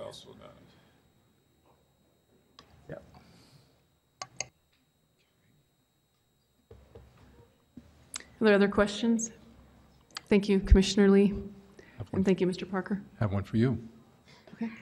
Have you resolved your concern about the baseline being changed possibly in the future by the committee, or similar language that you were looking at? That was just one of about 6 or 7 concerns I had with the previous local agreement, previous lease agreement. But I need to go back and look at the agreement before us, and with the same attention to detail that I did the first time, personally, before I can make a vote on this. So, no, I think that it's going to take a little more due diligence on my part before I'm ready to vote on this, and to see if my questions were answered within the agreement. Kim, I have a question for Brian. Could I ask him that? Sure. Brian, could you tell me legally what it means when it says, just a second. This is the lease agreement. Needed precursor. What is a needed precursor? Can you tell me where you're at in the agreement? I'm on page 4. It's not of the Provo Municipal Council staff report. Is that the one that Wayne prepared? Yeah, Wayne prepared that. I think it says adoption of the lease agreement by the parties is a needed precursor to securing the formal grant. What would that mean? Well, let me. Go ahead, Wayne. It's my language, I think. So let me just explain that. The intent of FTA is that any party who has land that requires permission on which to operate on that land must sign a lease agreement before they'll execute the grant agreement. So again, if we approve the lease agreement, then that facilitates the final grant agreement. If we choose not to do it, then UTA has some choices. They can either remove permanent appurtenances from our right-of-way and continue down their path, or they can wait until we approve a lease agreement. They have those two choices. And so from it being a precursor, if we want the plan as it currently exists and the pros and cons associated with the lease agreement, then we have to approve it before the grant agreement's done. If we choose not to approve it, then UTA has to decide what to do from there. And it could be that they would just exclude any hard surface improvements, any of the things we've talked about within our existing right-of-way, at which point then we would not have a lease agreement, wouldn't be required to execute one, and the project would just continue based on UTA's movement forward. So that was the intent of the language, was to say if we want the grant and we want the improvements as they're outlined, we have the lease agreement is a necessary precursor to that. Language also from that, Wayne, from your paper, it says the municipal concerns about whether the city can kill the BRT project if they don't approve the lease agreement and the interlocal agreement. Well, that might be a possibility. I keep hearing tonight it's not really a possibility, but your own language says it might be a possibility. Yeah, again, that's conceivable that UTA could walk away from the project if we fail to execute the lease agreement. I don't think that's likely. In fact, the odds I think are very, very slim that they would do that, simply because they are so far down the road with the project, and they already have documentation from us proving the route. So again, that would be a tactical decision UTA would have to make. But I think the odds are slim to none that that would be the outcome. Thank you. Mr. Sewell? I hope you'll bear with me for a few minutes. I have some things I'd like to say, and I feel like this issue has consumed a significant chunk of my life. I think the first question for me is, what are we voting on tonight? And I know I have a significant number of constituents, some who've emailed me, some who've come tonight, who what they would like me to vote on is whether or not we should have BRT. But in my best judgment, that is not the question before us tonight. I believe what UTA's representatives and their board members have told us, what our administration's assessment, our council attorney's assessment, that the most likely outcome of not approving the lease would be that the project would move forward in a way that is detrimental to Provo's interests compared with if we do approve the lease. And even though there is a possibility for a variety of reasons that it could kill the project if we didn't approve the lease, I believe that is not the most likely outcome. I'd also like to talk a little bit about commitment. I was one of the council members who voted 2 years ago to approve this, approve moving forward. Actually, we all did, all 7 of us that were on the council at the time. Someone asked about a point of no return. In my opinion, as near as I can pinpoint it, that was about it, because that was the point. They could not have moved forward if we had not voted on that. That would have definitely killed the project if we had, at least for the time being, if we had not passed that resolution, but we did. And so UTA has moved forward, various government entities have moved forward, Orem and others, in reliance upon that vote. Private investors have moved forward, made plans. UTA has spent something like $4 million already moving forward. And if I look at this and compare it to my life as a businessman, if I enter into a contract and tell somebody that they can rely on a commitment I've made and they spend millions of dollars and countless days, weeks, and months in reliance on that, for me personally, this is just the way I'm looking at it, I can't back out of that without an extremely good reason that something has changed, and I'm just not seeing that. So I know this will disappoint, that vote will probably disappoint some of my friends and supporters, but if I am at a point where I can't honor those kind of commitments I made, I can't serve anymore in the council. That's not who I am to take that approach. So I'm committed to approving the lease, or voting to approve it, excuse me, as we move forward. I'd like to opine just very briefly about the route. This was not my favorite route. I was one of the ones that thought that the Route 0 going straight down University would have been better. Faster for the majority of riders, cheaper, more robust, more resistant to traffic jams around BYU and 900 East, less impact to neighborhoods, and frankly, I think it would have had greater public acceptance. But that's just rear view mirror stuff. We're not voting on that tonight. I just wanted to let you know how I felt about that.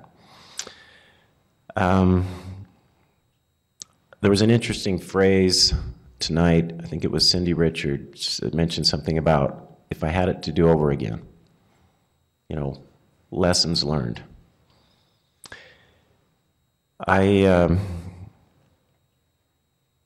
What I have learned, I think, is that projects with this much money involved, this much impact involved, and this much passion and controversy involved, I believe should be voted on by the people.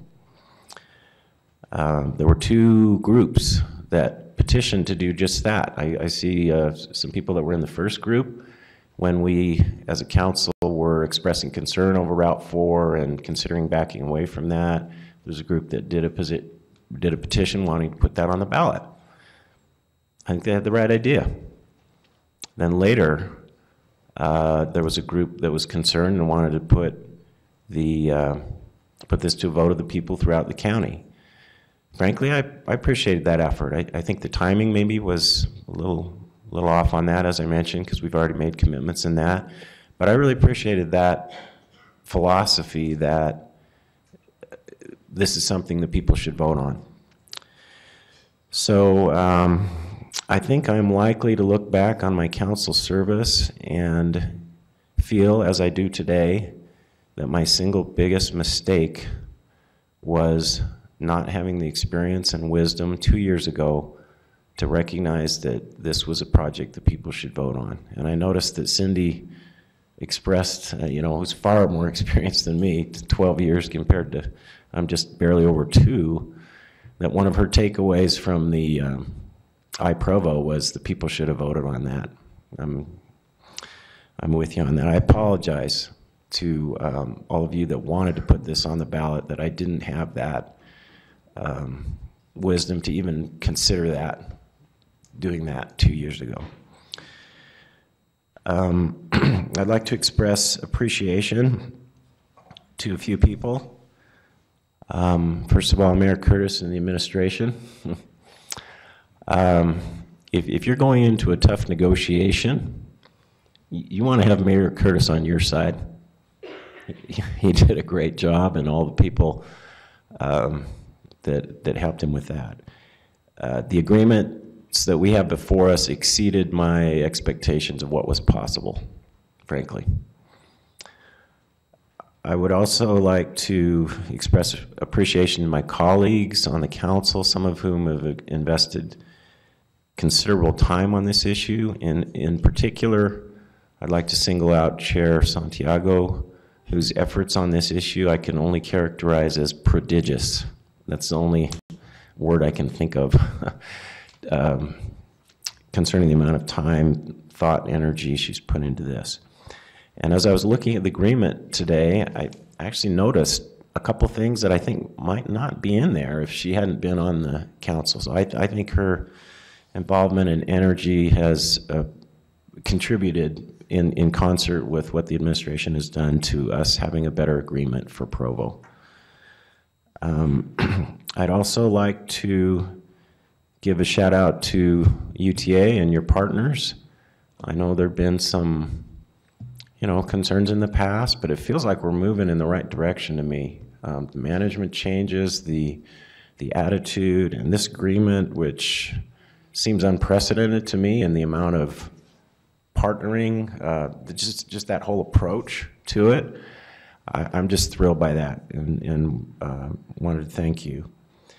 And lastly, I wanted to thank both groups, well, in addition to everyone who's put time and energy and come out here and sat to listen to things like this. But in particular, I wanted to thank those who were involved in the first petition drive and those who were involved in the second for wanting this to be something that was voted on by the people. I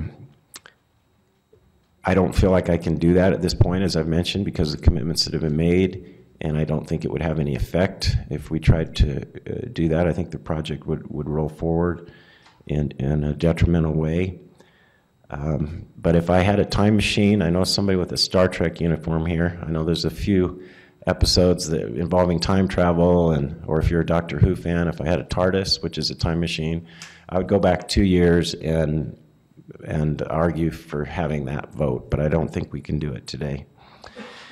Lastly, I just want to say I hope that this project will be very successful. I'm optimistic that it will be.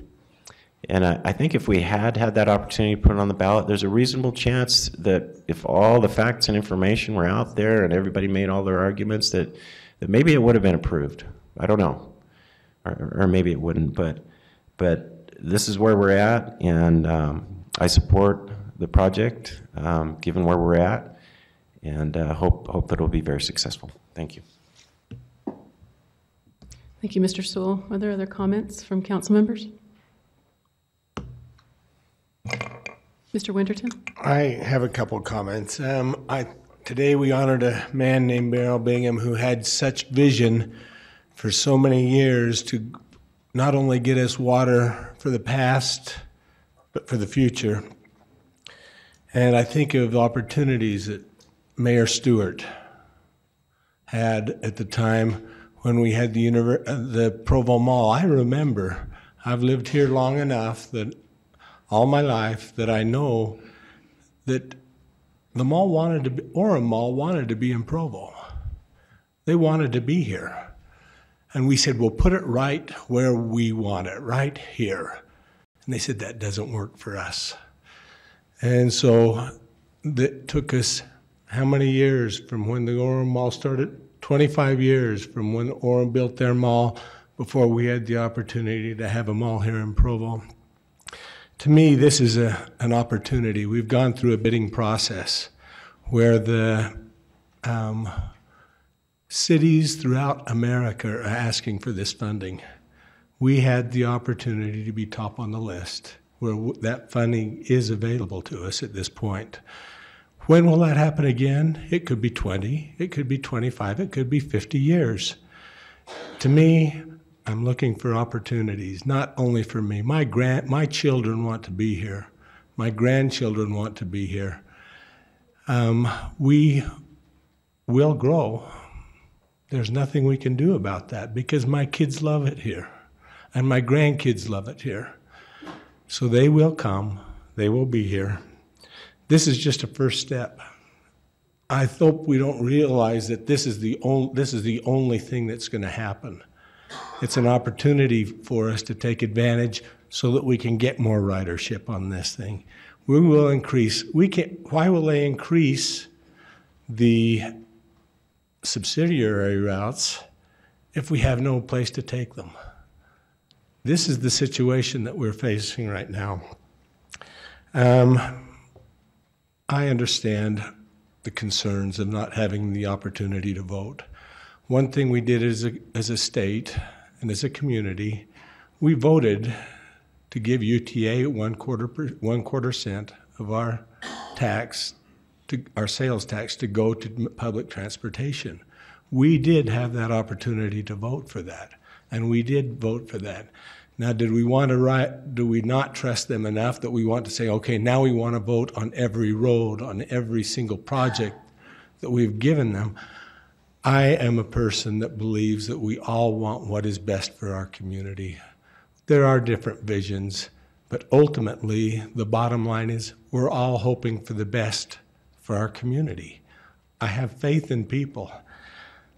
I trust, and maybe I trust to a fault. People have accused me of that also, but I do believe that we all want what is best.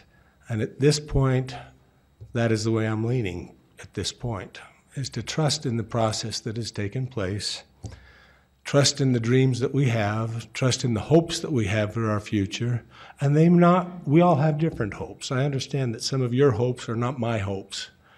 I've lived here long enough to see so many changes that I am so grateful for, and several opportunities that I saw slip away from us. So as we go forward, I'm going to consider this. And I appreciate, again, like Dave said, I appreciate you all being here and looking for and expressing a view. That helps us form our views. And we will continue to do so as we go forward. I look forward to hearing from other council members as we talk about this even more.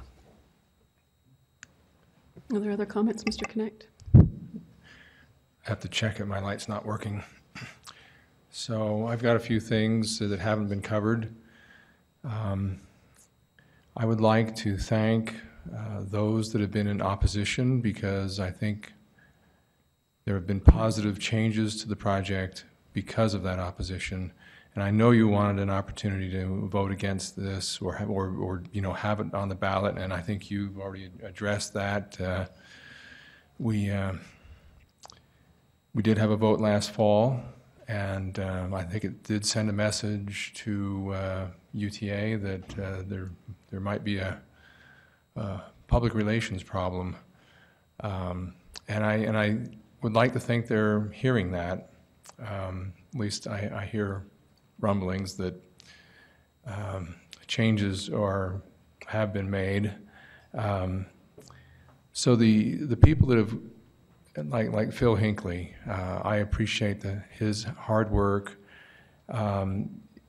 It's sometimes painful to be held accountable or be scrutinized, but it is the public's money, and we hope that you will do your utmost to make your organization better, make the projects better. I personally have never been impressed with empty buses going around Provo, and I hope this project is better. So I came into this not particularly a fan of what we have, although I'm a believer that mass transit can work. As an elected representative, I felt that rather than impose my personal observations or beliefs on and vote according just how I feel, that my responsibility was to put out a poll to the 500-600 email addresses in my district. And so I put together some information that I thought was helpful and as objective as it could be, leading people to draw their own conclusions and to respond whether they were in favor or whether they were opposed. And as the votes trickled in, it narrowed down to an absolute tie. And so I don't have a mandate to undo what the council has embarked on 2 years ago. And Hal Miller's wife sent me an email and said, "Dave, this is a matter of trust." And she's right. There is a trust problem, or the people that are excited about this and looking forward to it have trust and hope, and the others are not trusting and perhaps fearful. But even though some people have trust issues with the UTA, I don't want them to also have trust issues with the council. And I am sensitive to what Dave Sewell has said here, that the council decided 7-0 to go forward and negotiated with you in good faith, and that if we now turn our backs as a city on all those negotiations that have produced positive developments, and in the interlocal agreement, which I believe is a step in the right direction, because without representation, we have taxation without representation. So even though I won't make any friends voting for this, I feel compelled that I need to do that. Mr. Jones? I just have one quick question. I want to try to assuage Mr. Sewell's guilt a little bit. You know, he said he took some great public responsibility and about something a mistake he feels like he made, and I would feel guilty if I didn't weigh in and say I don't think he needs to feel guilty about that for the following reason. I had a council member ask me in the last week about how this could be put on the ballot, and so I went and I did some research and I contacted the Lieutenant Governor's office. And the fact of the matter is that if you look at the definition of a ballot proposition in state code, there are only two types of ballot propositions that can originate from the council. One of them is a bond proposition, and one of them is an opinion question specifically authorized by the legislature, including the RAP tax and a handful of others. So, and as I said, I spoke specifically with the Lieutenant Governor's office about this, and my conclusion based on my research and their feedback was that there was not a way to put this on the ballot. So I think Mr. Sewell's taking too much responsibility on himself, other than going through the legislature to make a change to that procedure. If I may jump in, thank you very much, Mr. Jones. That makes me feel a little better. I still feel very guilty that I didn't do everything I could to explore that possibility. Thank you, though. Are there other comments?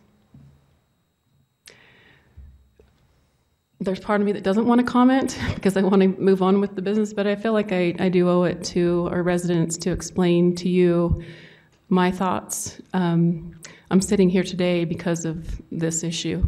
Bus Rapid Transit is what sort of propelled me into this public office. Was not a political person at all, but felt strongly about representing where I could some of the concerns of our constituents in District 2. And I was a new council member, and I wrote my own resolution by looking at another resolution, and we passed a resolution, that stopped BRT. And because we disallowed the use of 900 East in the process. That when that happened, there were all over, and I just want you to know that I don't bend to pressure. I went toe-to-toe with UTA.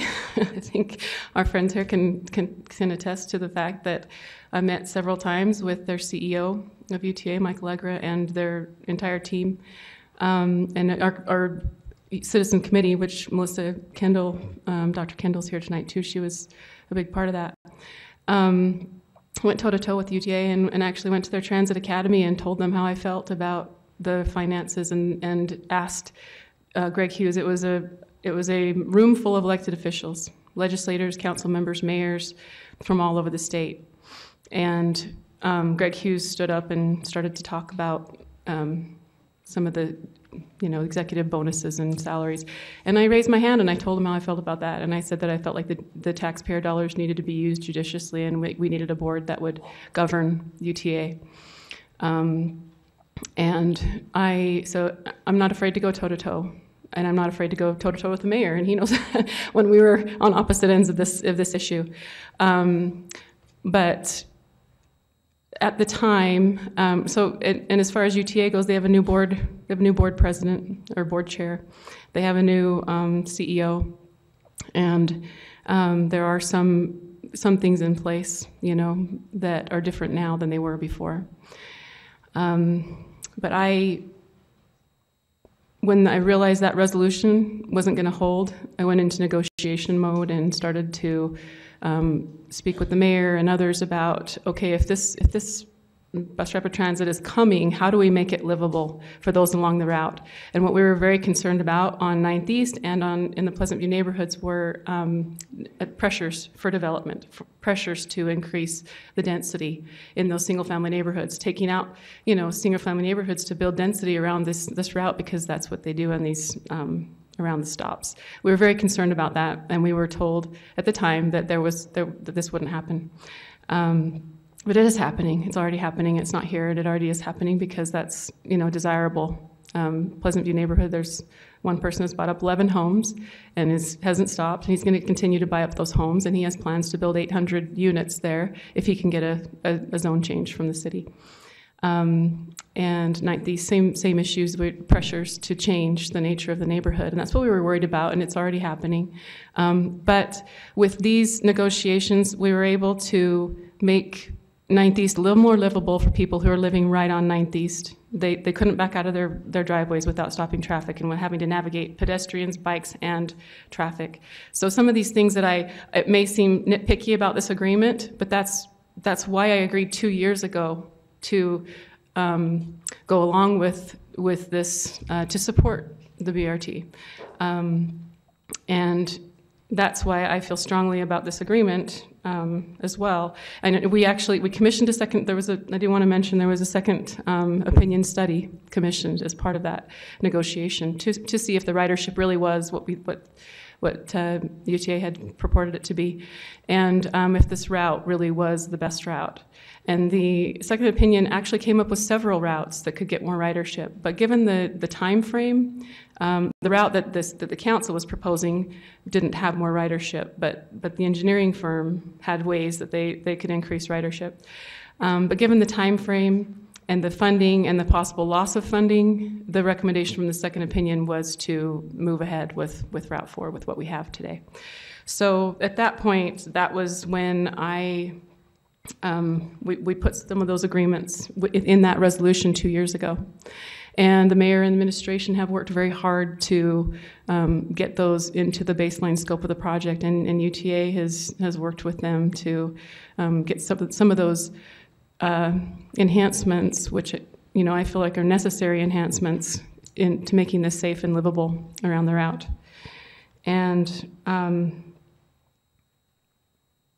as I listened to the public comment, I've said some of the same things you've said. I've had some of the same frustrations that you've had. But I've also traveled to Oregon, and I rode their bus rapid transit there before I ever came on the council. As a citizen, I wanted to know, what is this? And I went and I rode it and I studied it. And there are some good things about it, and it actually can be done very well and really improve the streets and really improve our city. So, yeah, when you say that we're between a rock and a hard place, we kind of are. And that's why this agreement's really important to me. That's why I won't vote on it until I have a chance to look over it with kind of a fine-tooth comb to make sure that all the things that we feel are necessary are there. And so that's where I'm at right now. I know that there is some concern on UTA's part. Orem City is going to be looking at their agreement next week, and there is some time, there's a time crunch. And I personally would be amenable to having a meeting next Tuesday just to address this issue, if that were helpful. That would be obviously a vote of the council to decide anything along those lines. But that's where I'm at on this issue. Mr. Stewart. I think BRT is bad for Provo. I don't think the character of the city is going to be changed irreparably. It's never going to be what it could have been down University Avenue particularly. It's not a project that's needed today, so I don't know why we have to do it today. Federal funding isn't enough reason for me to do something that isn't necessary at this time. And ridership today tells us that it isn't necessary. The change in the schedule and the number of buses, larger buses, isn't going to increase the ridership anywhere near what it needs to be, what it's projected to be. So I think Proposition 1 was a vote against BRT. People in Utah County don't trust UTA. They don't want to put more money into UTA, and I don't know why we just ignore what the vote that was taken there. They certainly could have, if they had confidence in mass transit in Utah County, they would have voted for Proposition 1, but they did not. So I think we have had a chance to vote. I wish we had a chance to vote as a city. I'm the one that asked the question about putting it on the ballot. I don't think all the methods of putting it on the ballot have been investigated. I'm not sure it couldn't go on the ballot. It certainly should go on the ballot. Provo was unsuccessful because it was never voted on. The administration was afraid that they would get a negative vote, and I think currently BRT supporters are afraid of the same thing. I think after Proposition 1, they're afraid it would not pass, and I believe it would not pass. I believe the majority of the citizens in Provo and Utah County are against BRT at this time. Not that there's not some good things about BRT, but to vet it through the ballot like we did on Academy Square and like we did on the recreation center is the way it should go, because it was adequately vetted because it was an election process. This has not been adequately vetted by the public. So I will be voting against once we vote on it. I'm not sure when that's going to occur. Are there other comments? Mr. Van Buren? I'm serving now in my second term, so I've been here for 4 years. In the earlier battle, I was not a supporter of BRT.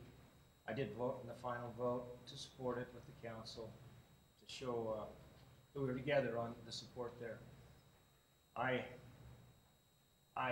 agree with George that it will change the culture a little bit of our city, and there's a lot of people that want to see that culture changed, to go urban, and you're seeing it with these big square buildings that are built right on the property of the streets of our city, and apartment buildings, and mass transit is a part of that, and maybe that's the way our city is destined to go. And as we make decisions, we will help that destiny, either push it that direction or push away from that direction. I think we need to continue to support our culture of families and children and community that way, and some of these elements don't push it that way. So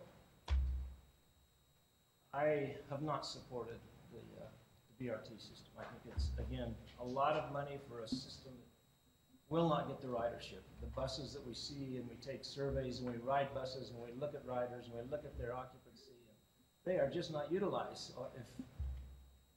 It seems like we're just saying, okay, this is not working right, so let's try this, and I think we'll get it to work better. But that's just not the way to spend public funds, I don't believe. I would be willing, I know Chair Santiago would like some more time to look at the agreement. I don't know if George expressed that interest also.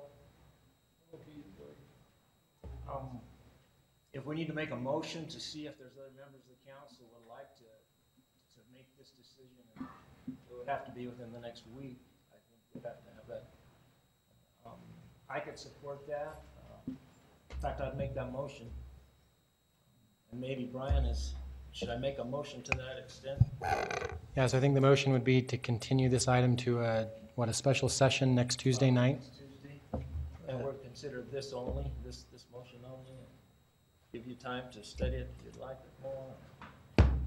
At the normal time at 5:30, or we should probably make that part of the motion just so the public is aware tonight, assuming it passes. I would anticipate that we'd have public input at that time again. That'd be entirely up to the council. It's not a mandatory public hearing, so. So I'll make that motion. Continue this to a special session next Tuesday evening at 5:30. Second, Mr. Connect. Is there, As was mentioned, this is being taken to Provo. Orem. Orem. I think we're okay with doing that, with the caveat that if you do have comments as it's reviewed, could we get those and be able to address those? Next Tuesday, we would like to have a vote if it's approved or not just hear all of our comments, now go back and change them and delay it even further. So, I don't know what the time frame is of, if you do have comments, those will go through Brian, and can we work through those, and by the end of this week or by Monday at noon, can we say this is the cutoff time for any comments and changes, just so that we're not in this continual cycle of a week or 2 weeks of doing it. So, and I may suggest, based on the comments today of wanting this document by Thursday of last week, that we try to could we have this done by Thursday of this week, so that they would have it between Thursday and Tuesday? We can, but probably only if we get all the comments by the end of the day on Wednesday, because we'll need Thursday to actually negotiate any changes. I'd rather shoot for that and miss than shoot for Monday and miss. Mayor, we're not sure there'll be any changes. I think it's just the time to review it. It's very possible. Right, yeah, hopefully there won't be any. I will have my concerns sent by Wednesday to Mr. Jones. Okay. And by way of clarification, would that be at 5:30?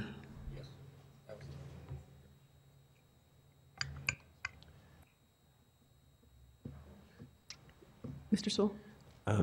Just to comment on the motion, I had a strong preference to resolve this tonight, but in deference to the great contributions of Chair Santiago, I'm willing to agree to the delay, since UTA has indicated that will still meet their timeframes. Okay. Thank you. Mr. Harding? Before the motion, I was going to make a few comments. Not sure, well, I may a little bit. I'd like to at least explore the option of voting on this tonight. I agree that it's far better to have the language that we're going to be voting on Thursday. There's no question. That's what we should shoot for, and I think that's what we shot for, and we had that until we found that we could improve the language for Provo. And it sounds like, the agreement is this long, and it's just this small part that's been changed. And so if we've read through this full agreement and we're comfortable with this full agreement, and we can just look at the changes and say, oh, well, these changes are all fine, and if it's not changing any of our votes, I would like to hear, the other concerns or questions and concerns that you have on the agreement. My preference would be to hash out those questions and concerns, and if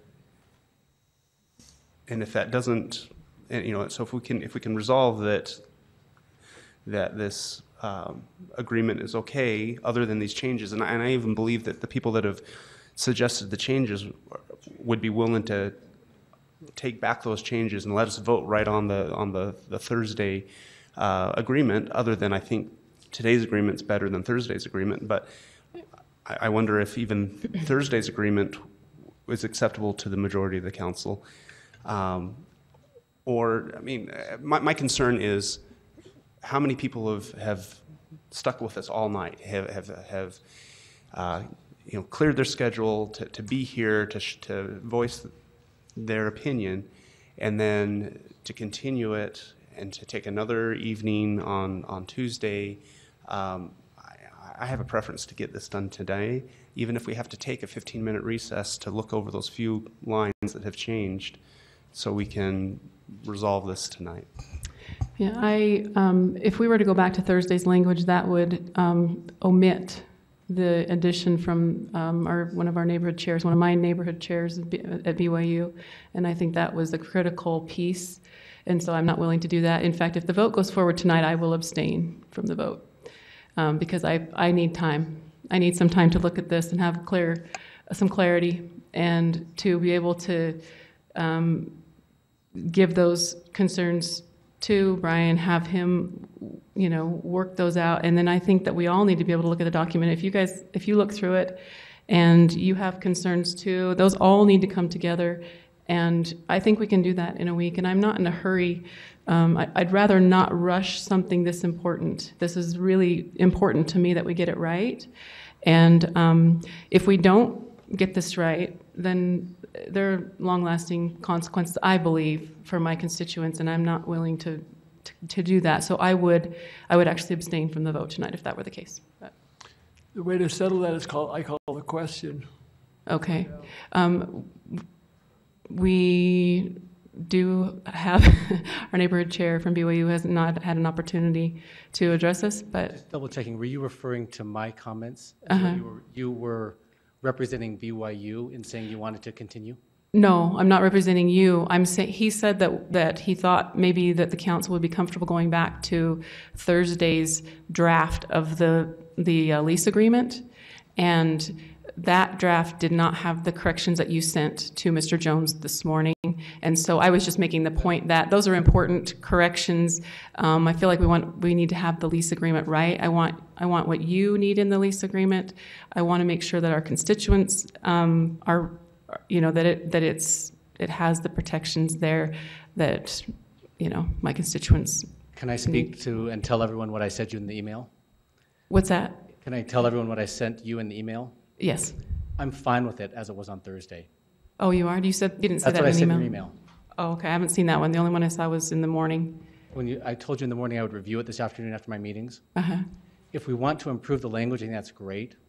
I think continuing the item on BYU's behalf is inaccurate. That's why No, I'm not continuing on your behalf. I already stated that I have not read the agreement.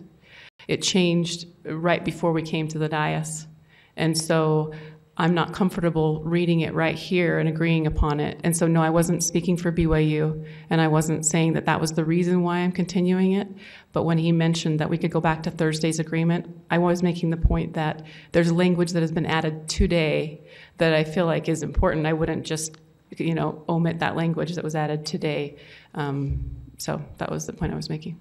This would be an important time to point out to the council, too, if any item is important enough to continue. Perhaps when we do ordinances and things in the future, if there's any changes at all, then maybe the council will use the same consistency and continue those also.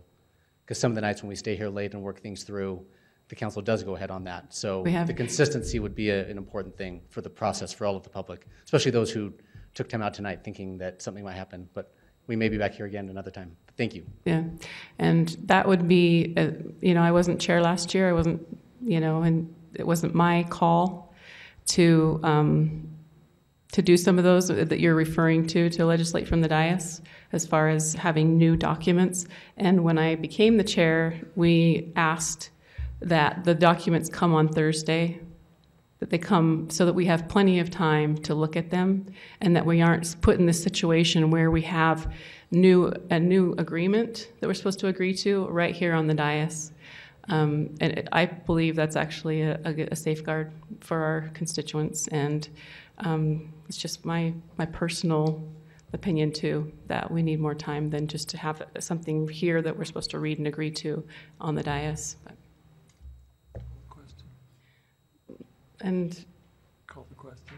Mr. Stewart has called the question. So we had a motion by Mr. Van Buren. Is there a second for that? Was there? Mr. Connected already seconded it? Oh, that's right, and then we had conversation on the motion. It's been long enough, Kay. Can you restate your motion? Continue to next Tuesday. Then we continue until next Tuesday at 5:30, and probably not have public input, but give us time to look at the changes on the draft. Thank you. I'm ready to vote. Any comment on that? Okay. Can I have one? Mr. Winterton. Mr. Gray, did you say that you would be fine if we had the vote on Tuesday? Did the UTA would feel comfortable with that? It would be great to have a vote tonight. If we absolutely need to, then we can go to next Tuesday with the stipulation that we've got all the comments and we've gotten agreed to that it can be decided on next Tuesday.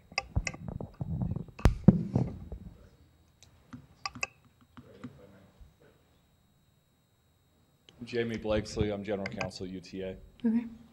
A vote tonight would be preferable to us. There are a sequence of events planned. It won't be detrimental to the project to do it, but there's a vote coming before the Orem City Council. It would be beneficial. Our own board meets next Wednesday. We have a 24-hour notice requirement before it votes on anything. That document would need to be published. Tuesday would make that an impossible deadline for our board and would delay that decision a month. You want to take a break? The Orem City Council meets next Tuesday as well. They're going to be deciding at Tuesday night as well. So I don't see how that delays that effort. It's the same night as Orem City Council.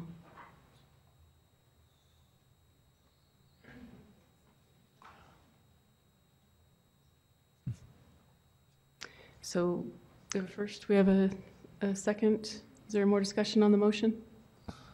Mr. Sewell? In light of that last comment, what about Thursday night? This Thursday? Mm-hmm. Well, we need time to put it together. We need, give us. I mean, the agreement is fairly short. The changes are 6 sentences. So if we could have comments by noon on Wednesday, I'm sure we could have a draft to you by the evening of Wednesday, if that's the will of the council. I think we could get you a draft by the end of the day tomorrow.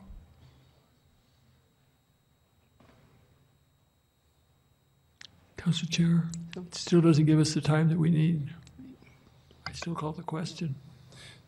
So any other discussion, Mr.? I'm curious if there's a way to gauge the public's desire. I mean, are they interested in coming back on another night, or would prefer to have it resolved tonight? Well, so the motion's been made. We have a second. All in favor? Okay, so those in favor are Mr. Connect, Mr. Sewell, Ms. Santiago, Mr. Van Buren, and Mr. Stewart. Those opposed? Mr. Winterton and Mr. Harding. Thank you.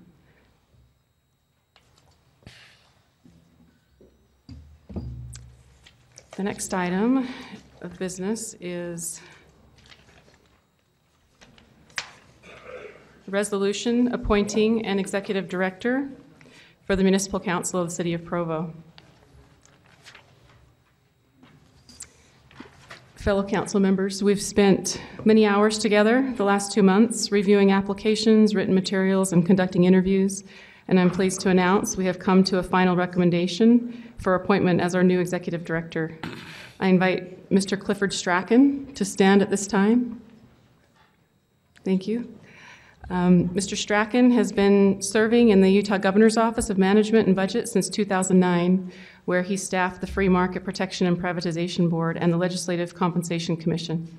Mr. Strachan has over a decade's worth of experience in local government, having served communities of various sizes in Utah and British Columbia, including several years as a chief administrative officer. A graduate of Brigham Young University and Carleton's University School of Public Administration, he is currently enrolled in the University of Utah's Executive MBA program. Council members you have a resolution before you in our public documents appointing Clifford Strachan as the executive director for the Municipal Council of the City of Provo. If there's, would look for a motion to approve, or conversation if you want to have a conversation. Move to approve. Thank you. Mr. Stewart, is there a second? Second. Thank you, Mr. Sewell. All in favor? The voting is unanimous in the affirmative, and would invite Mr. Strachan and your wife, Sarah, to come to the podium if you'd like to, if we can introduce you to the administration, to the press, and to our public that are here tonight. Appreciate you being here. Enough, and if you'd like to say a few words. Thank you. It's an honor to be here. I'll keep it brief because it's late. And I want you to know that I've had a relationship with Provo off and on since 1985. I've lived here, I've worked here, I've vacationed here, I've hiked here, I've done lots of things here. And it's now my opportunity and pleasure and privilege to help you as you make Provo grow better and greater in the next few years. And I thank you for your trust in me, and I hope we get a lot more unanimous votes. So thank you. It's a good feeling to have a unanimous vote. I mean, it's a good feeling to have you on board. Thank you. I appreciate you, and thank you, Sarah, for being here tonight as well. Madam Chair, I think we say welcome home. Welcome home, that's right. Thank you, Mayor. Welcome home.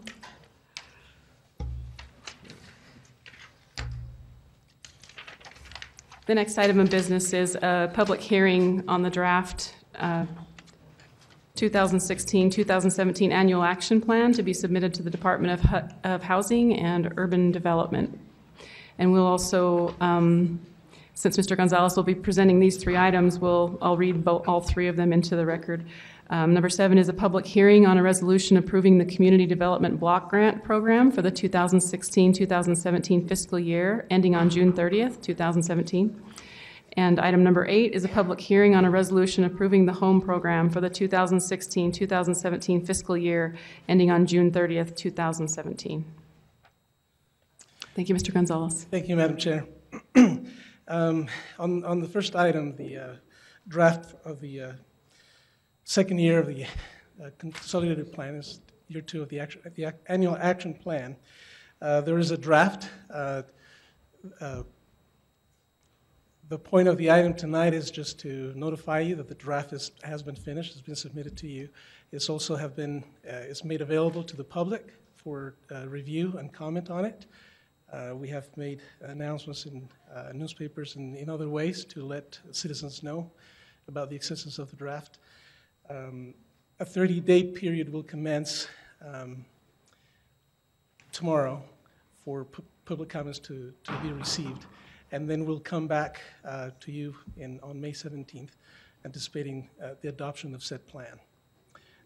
That is the extent of that one item. If you have any questions about it, I'm happy to entertain them. Other questions for Mr. Gonzalez? No? All right, thank you. Go ahead. The next item is the recommendations submitted by the committees that reviewed the applications received for CDBG funding. And we actually have Mr. Lee Houghton, who was the chair for the CDBG committee, who will make the presentation of those recommendations for that portion of the funding, and Ms. Martha Windsor, who will be presenting the recommendation of the social services part of it. So I'll yield the time to them, and I'm available to answer questions as well. Thank you, City Council.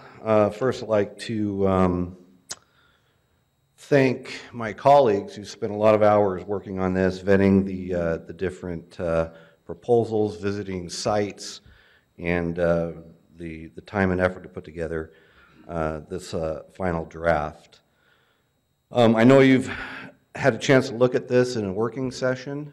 Do you want me to go line by line, or would you prefer just to ask questions, or how would you prefer me to present this to you? Are there questions of the council about any of the line items?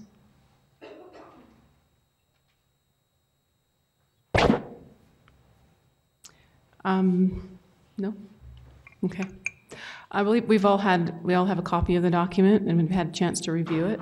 And so if there's anything you would like to add about decisions that were made that you felt were important, I noticed that Foothill Park was not funded, and the Alpine House and Center for Women and Children in Crisis. And sometimes it's helpful to know what the decisions were on those, where you were funding others. Yeah, so there's a couple things we look at. One is kind of mandates that come down through the program itself, looking at maximum impact. Another thing we look at is what projects can we complete. If there's projects we can put money to and get them off the table and get them done, and then those are projects that we look at seriously. The other thing is we always ask the question, they come in, they want 100,000, they want 300, they want 600, they want $1 million. We ask them, what can you do? What's the minimal amount you could do something with? And then we get kind of a truer sense. Some projects just need, if they don't get their full amount, there's not a lot they can do with that. And so we choose to look at those projects. For the park itself, I don't remember exactly why we decided not to. Do you remember that, Dan? That wasn't my particular. Yes. So while the thinking of the committee was, Foothill Park is located within a CDBG eligible neighborhood. But as the couple of members of the committee that visited the area felt that the 51% minimum of low to moderate income people that live in the neighborhood would not have a ready access to the park continually. So at this point, they decided not to fund anything. Based on what Mr. Houghton's stating, for Alpine House and Center for Women, they chose to fund completely their request at $10,000 or $63,000, and the balance of the funding to the bike path project, which will allow that project to almost be completed. So. Yeah, it had a lot to do with access of that income level to that park. Even though technically it fell within the geographic, it complied geographically, it was just the access of the income level to that. So. Okay, thank you. Are there other questions for Mr. Houck? Thank you. Ms. Winter?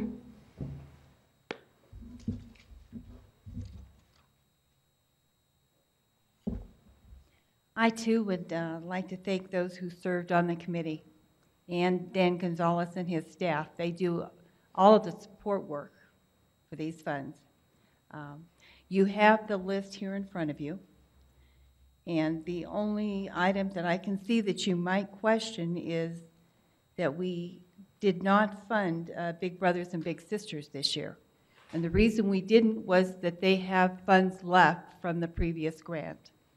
They apparently are not serving as many people from the Provo area, and so they're using those funds very slowly, and they still have funds left to pull down from the grant. Are there any other questions?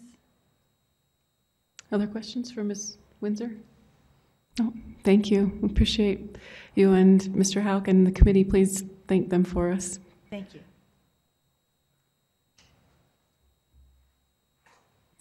So, Mr. Gonzalez? In reference to the CDBG funding, that's all. Do you want me to make a presentation for the home funding, and then you can vote on both resolutions, or? Sure. Okay. So, item 8 is for the home funding, and it's again is a document that you'll look through at the work meeting.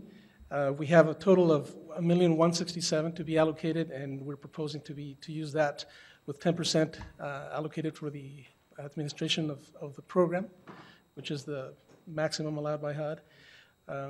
The total, the Community Housing Development Organization allocation, which must be a minimum of 15% of the grant. The committee, based on the applications received, so fit to allocate the entire 15% to Habitat's project. And you see that rural housing was not allocated any funding this year, and that was largely based in the reprogramming of funding about $2.5 million that was done last summer to rural housing to aid us in the 4 different projects that they will be producing. So that was the reason why the committee felt they would pass on allocating any funding to rural housing. If you have any questions, I'm happy to answer them. Are there questions for Mr. Gonzalez? No? Okay. So we'll look for a resolution to, You have 2 separate resolutions, Public one hearing. for CDBG, one for home. So separate public hearings for both? Correct. Okay. You could have the public hearing about all 3 of them, I guess. I don't know. Mr. Jones will. I don't know. Do you have them speak Yeah, to either if the item? presentation has been made, I think you can you're fine to just open it up for public hearing on both items at the same time. It's just that both items have to be public comment allowed on them. But that can be one big hearing, Okay. one combined hearing. So we'll open this up to the public. If there are any in the audience that would like to speak to this issue, please come to the podium and state your name and your place of residence. Hello, I'm Linda Ogden. I am a resident of the Grandview Farms area. I just heard about this last night and was linked to a video that discussed that if the city or the municipal area, wherever that happened, accepted these funds from HUD, that HUD had a say then, after those funds were accepted, for the zoning of those areas, and that they could tell the municipality of the zoning so that they would be able to make all of the areas equal in the way that they decided was the best. I want to know if that's true and if you have considered that in taking funding. Mr. Gonzalez, would you like to speak to that? Oh, actually, hold on. Sorry. Let's have all the public comment, and then if you'll just keep that in on your to-do list. Thank you. Randy Farland, Provo. I think furthering fair housing is what she's talking about, and I'm definitely opposed. I think the general public, if they knew the strings attached to the HUD money, would be opposed to Provo taking any of it. And it's a disaster. Our form of government's being usurped, and I don't like it. Thank you. Are there other comments? Mr. Gonzalez, would you like to speak to those?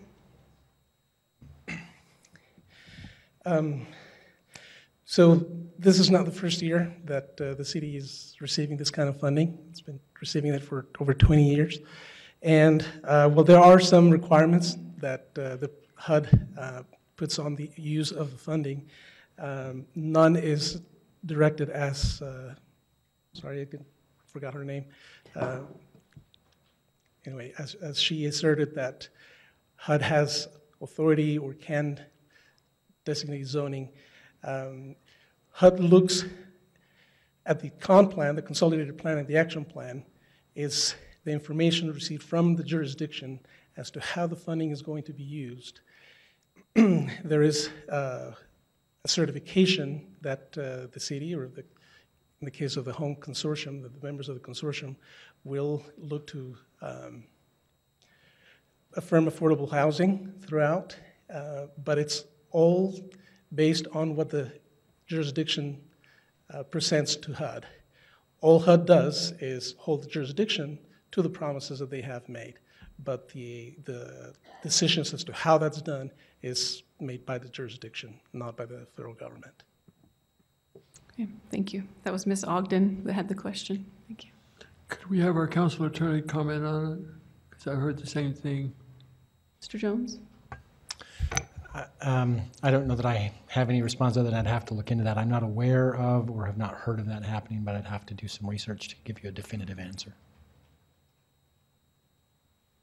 Because in the years that we accepted funding, when I was in office two prior times, what I saw in the video was not accurate.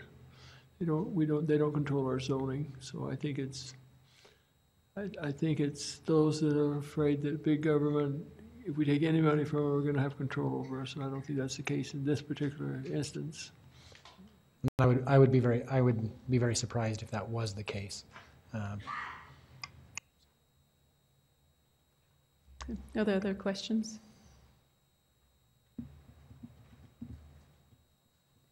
Okay, so we'll close public comment. I should have done that. And bring it back to the council for any conversation or, and first we'll address the CDBG item number 7, and then we'll go to number 8 because those are two separate resolutions. I did, yes. Sure, we haven't, we will reopen public comment, and that's okay. I apologize. I know it's late in a hurry. What you need and what you have not had for a while is a focused, targeted, comprehensive direction for the use of the CDGB monies. And I think that was due in part to the leadership vacuum that occurred in the council, in 2009, but I don't know how well and also the change in directors when Paul left. I suggest that you put together a committee, a citizens committee, and maybe that could include some people who are much more familiar with CDGB monies and the ways that you can use them, to bring to you some recommendations on how CDGB monies ought to be used. This is an ad hoc committee that you'd put together that would study specifically what your goals are, as you've vocalized those this last year, and then how you can use CDGB money to accomplish those goals. It's an integration of your purposes with this little bit of money. And I think that you ought to have a more focused attempt than just kind of throwing the monies here and there. Thank you, Ms. McCord. Were you speaking of social services? Both. Social Both. You've got some at-risk populations that are tremendously underserved in Provo. And we have this committee that looks at social service money, but you could do some real targeted things, especially in association with like the Todd Zone and some other things that would serve those populations. I mean, that's just one of the things that's just one. That's by no means, put me on the committee, okay.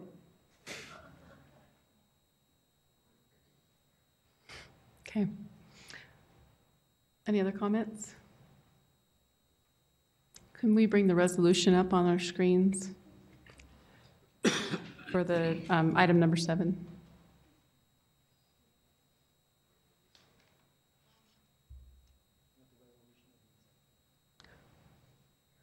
The resolution, I thought we were, yeah.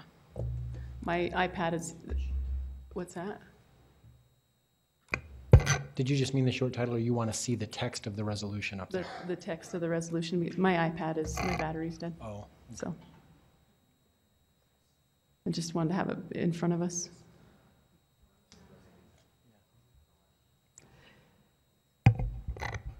So is there any discussion, or I'll entertain a motion on the resolution before us?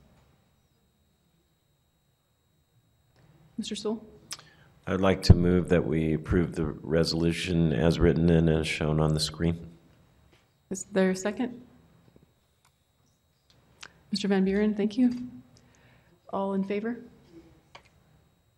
Voting is unanimous in the affirmative. Thank you. Item number 8, if we could put that on the, oh, thank you.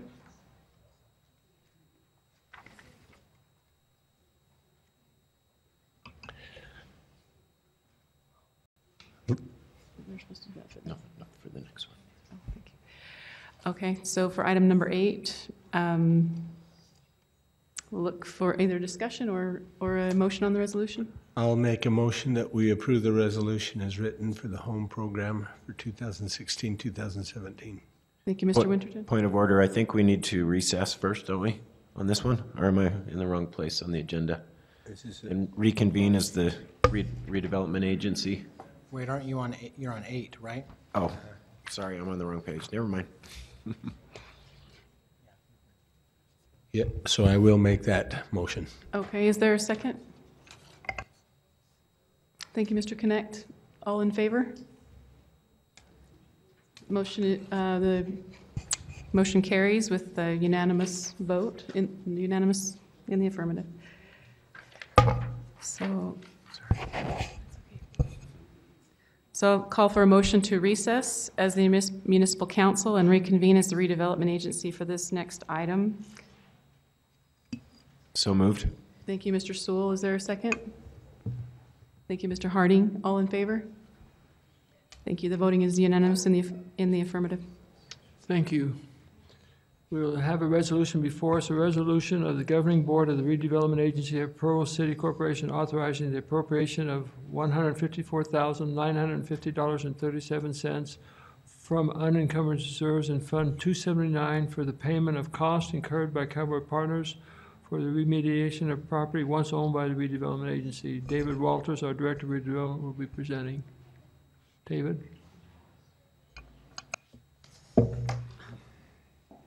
Chair Stewart, members of the redevelopment agency, good evening. Sorry. The item before you tonight was for the remediation of property. During the construction, contamination was found in the soil by Cowboy Partners. They've since remediated that and submitted the bill to us. However, because of some noticing issues, we're going to request that this item be continued tonight. We will make sure that Cowboy is paid, but in order to appropriate the funds from this fund, we need to have an adequate noticing period so that the public, and that unfortunately didn't happen, so we were going to request that this item be continued. To a date certain? To the next council 2nd? meeting. Looking for a motion to take it to the next council meeting. The next one, does next a week from today give you time, or do you need till the next council meeting in May? Yeah, we will need a 10-day noticing period, so we can't do it next week, but we could do it the first meeting in May. First meeting in May. Yeah. Looking for a motion to May move 3rd. it then? May 3rd. Is there a second? Okay. Discussion. Discussion, excuse me, go ahead. I'd just like to ask Mr. Waller, on something like this, where is buyer beware? How did that Because become our responsibility? the redevelopment agency, when they, in purchasing the property and assembling it, did remove some storage tanks and filed the appropriate documentation with the Utah Department of Environmental Quality Control. However, because we did that, we were the responsible party when they found additional contamination on the site. So it was something that we did have phase 1 and phase 2s done on the site. We did have filed the appropriate paperwork, as I mentioned earlier, when the tanks were removed. Unfortunately, because they found the additional contamination and we did remove the tanks, in the eyes of the state, we are the responsible party. So we are exploring opportunities for us to go back on the chain of title and see what our recourse is against previous property owners. Any further discussion? Looking for a motion then to move this to the next regularly scheduled council meeting. So moved. Is there a second? Second. Moved by Mr. Van Buren, second by Ms. Santiago. All in favor? Voting is 7-0. I'm looking for a motion to adjourn as the redevelopment agency of Provo, Utah. So moved. Is there a second? Second. It's been seconded. All in favor? Voting has been unanimous. Turn it over to the council.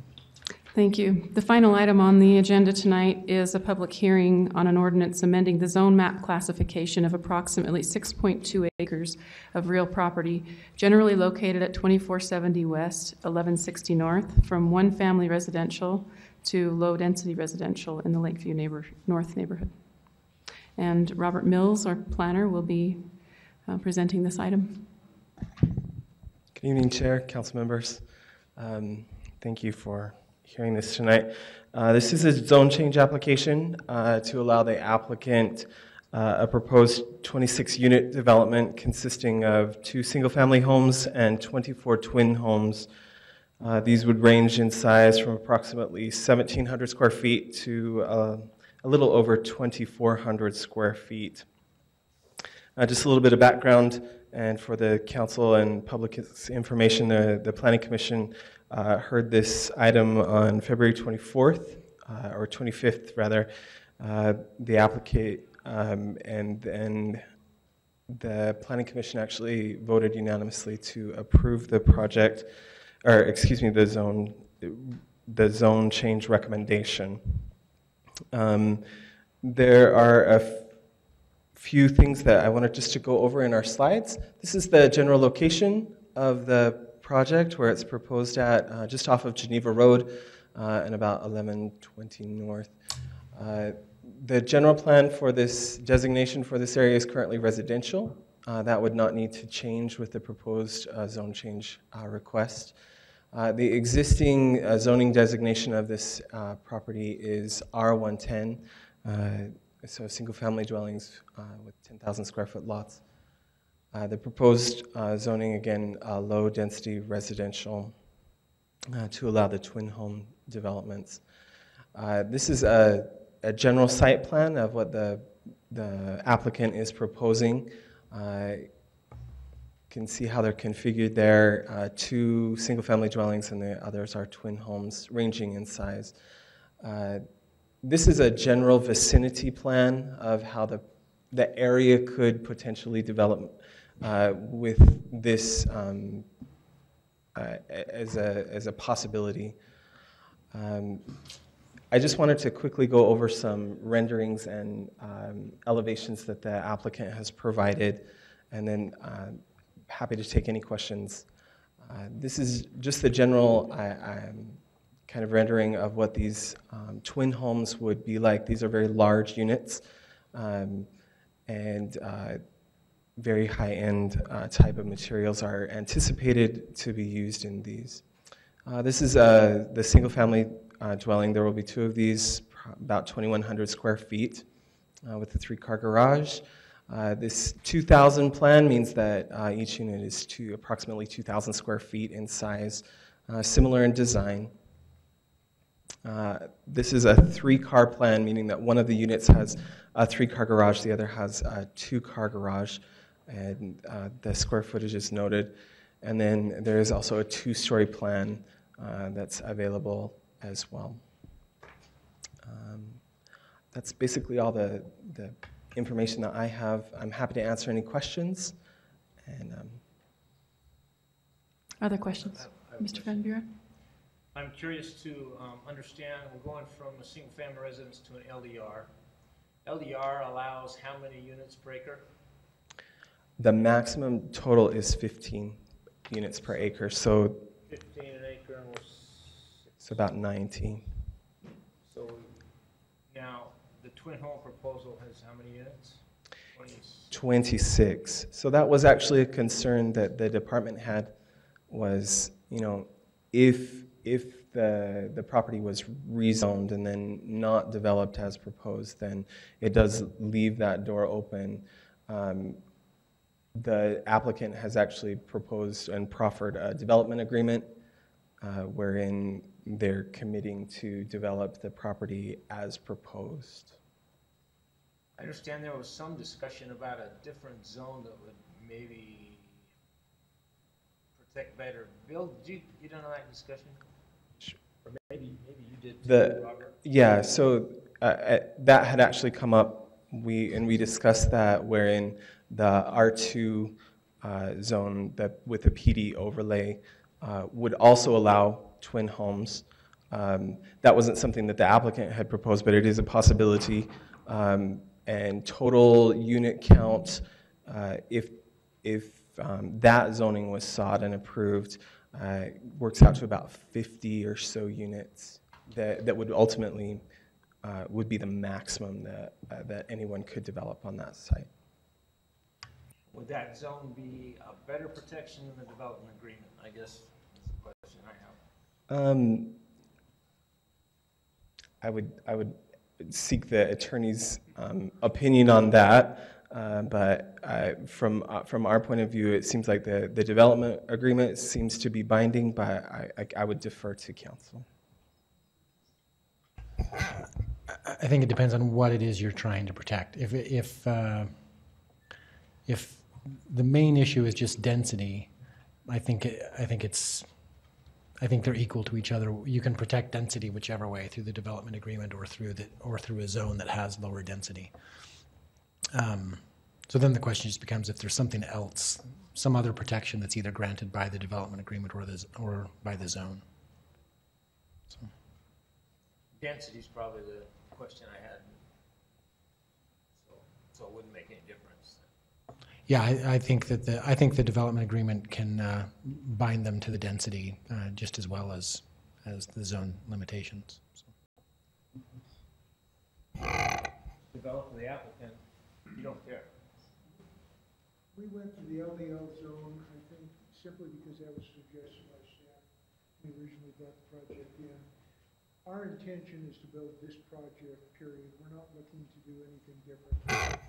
Whatever way you feel most comfortable with, but we're willing to sign a development agreement that ties us absolutely to what we have here. Bill, can you have him get up to the mic?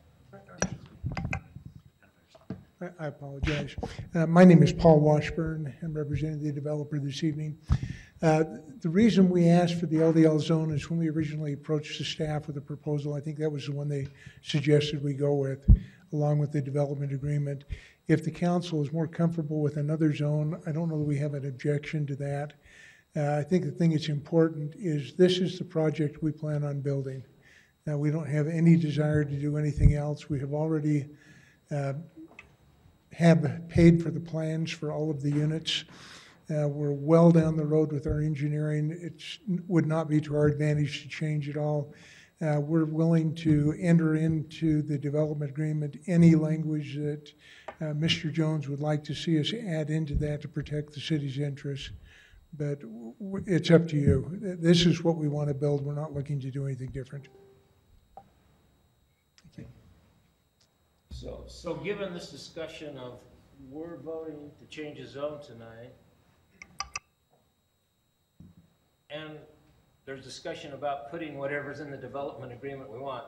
I've heard this tune before, and I'm trying to decide, are we doing, I mean, it wasn't acceptable before, now it's acceptable tonight, and I'm just wondering about this timing. Sorry. Do we have a development agreement? We have a draft. We have a draft in front of us that was submitted during the work session last week. The only thing that draft says right now is that the construction will be in accordance with the site plan. Based on the, you know, I wrote myself a little note to add 2 or 3 words to it if assuming there aren't any other concerns, to include these elevations as part of the binding exhibits to the agreement. But other than that, remember that the key issue about development agreements is that the council needs to express to the developer what the concerns are that would keep them from voting for the zone. And then it's up to the developer to proffer solutions to those concerns. And so it's really an issue of articulating if there are concerns other than the density. I guess, having thought about it a little bit, the one caveat I have to what I said earlier about them being equal is, because we have discussed this in prior meetings over the last several years, the one advantage to having the density established by the zone is then it's actually in the code and you don't have to remember that there's a development agreement, right? I mean, the one downside to development agreements is if it's 10 years from now that we're trying to enforce it because the project fell behind and lost funding, and it might be that nobody remembers it exists by then.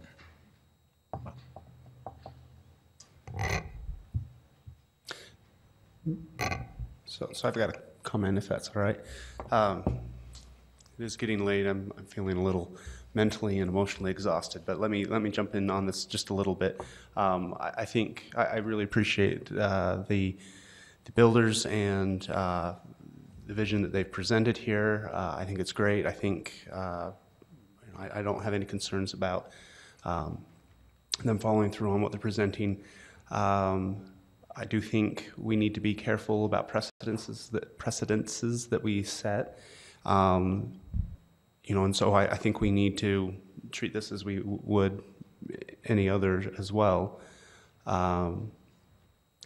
For me, and my understanding is, you know, when they came to the work session, they were already proffering, saying, look, we're going to build what we're presenting here, so we'll throw it all in the development agreement. That's fine. So it's a pretty comprehensive development agreement because they say we commit to their contracting or whatever to build exactly as they've shown.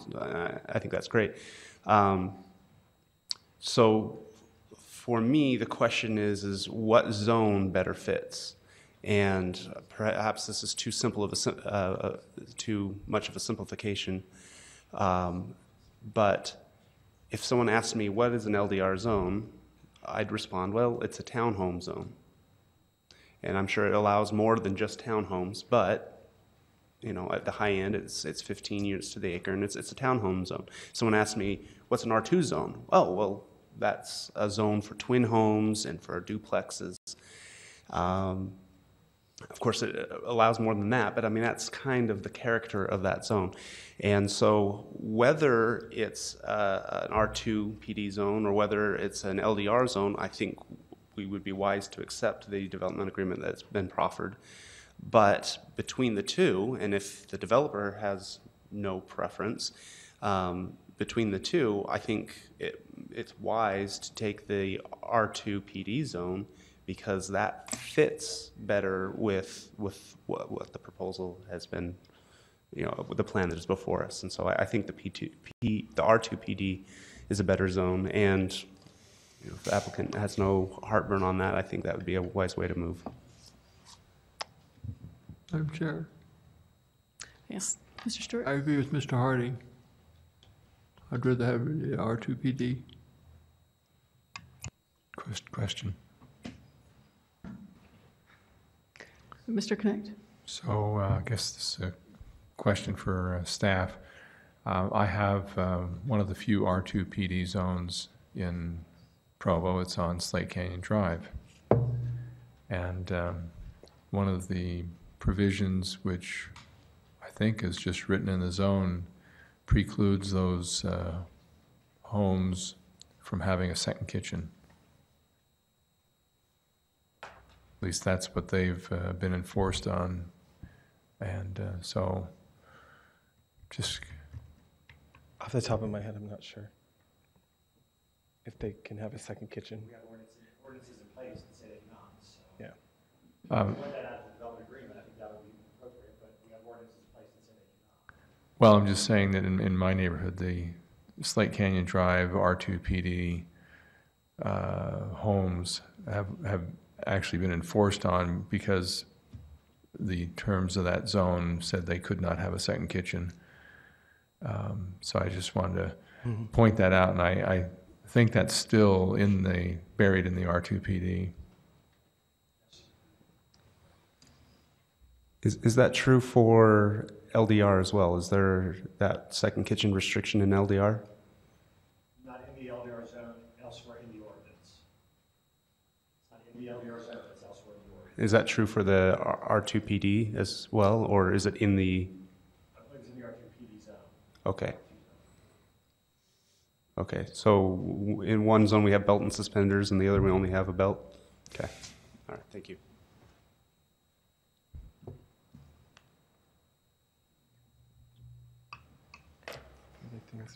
Mr. Winterton? I don't see a lot of differences with the project, with what we're doing with between the two zones.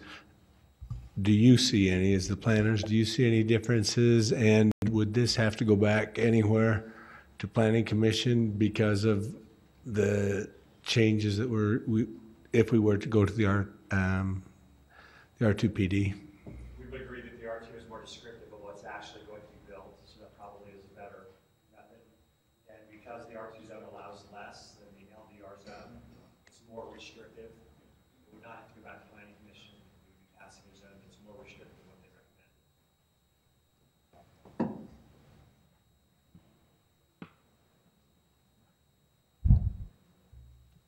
Are there other questions?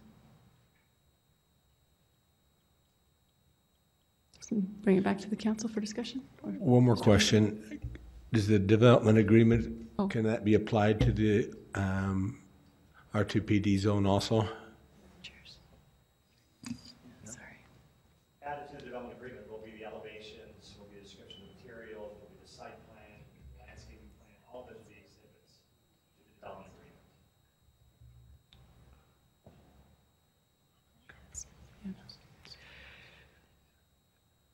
So, our applicant, do you have more that you'd like to share before we Not unless you have questions. Again, we're happy with the other zone. That's fine with us. If this is what we want to build. We're not looking to change it to be anything different. Okay, thank you. So I invite the neighborhood chair to speak if you're present. Thank you.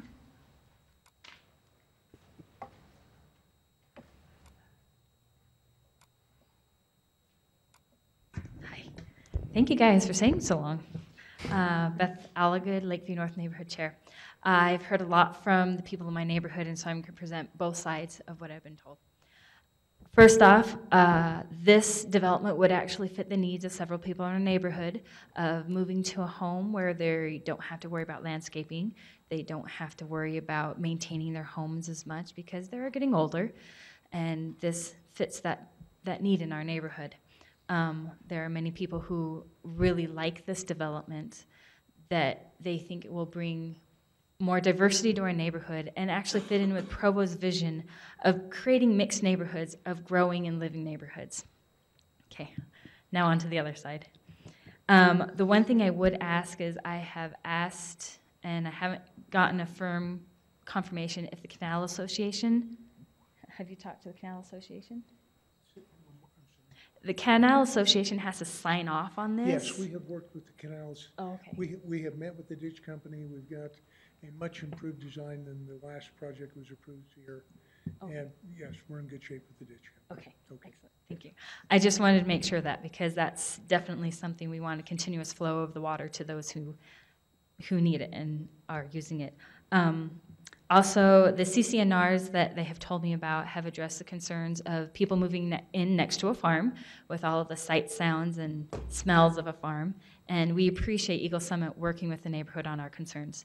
One of the biggest things that people are concerned about is changing the nature of the neighborhood, and you talked about the density of creating for a lot of people in our neighborhood, feeling that it's going to be a higher density and changing the nature from a family-oriented neighborhood to something that could become a transient place, something that would have more people there in the houses that should be, and more vehicles than should be allowed. I think with this development, that nature probably will not come in.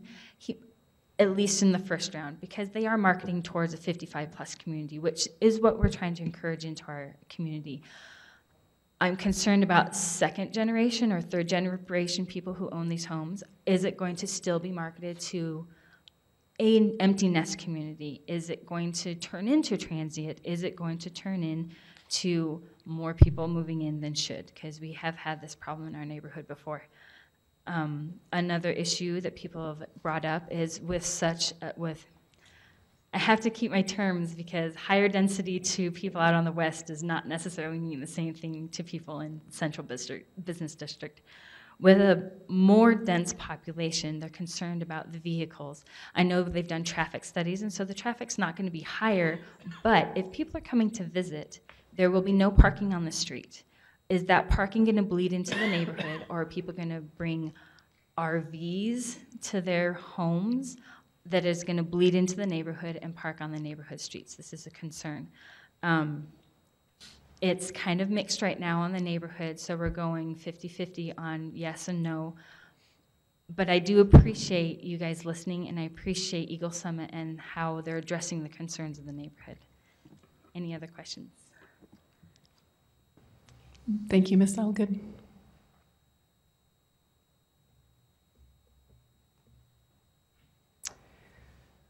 So this is slated for a public hearing. So we'll open that public hearing now. And if there are any in attendance who would like to speak to this issue, please come to the podium and state your name and residence.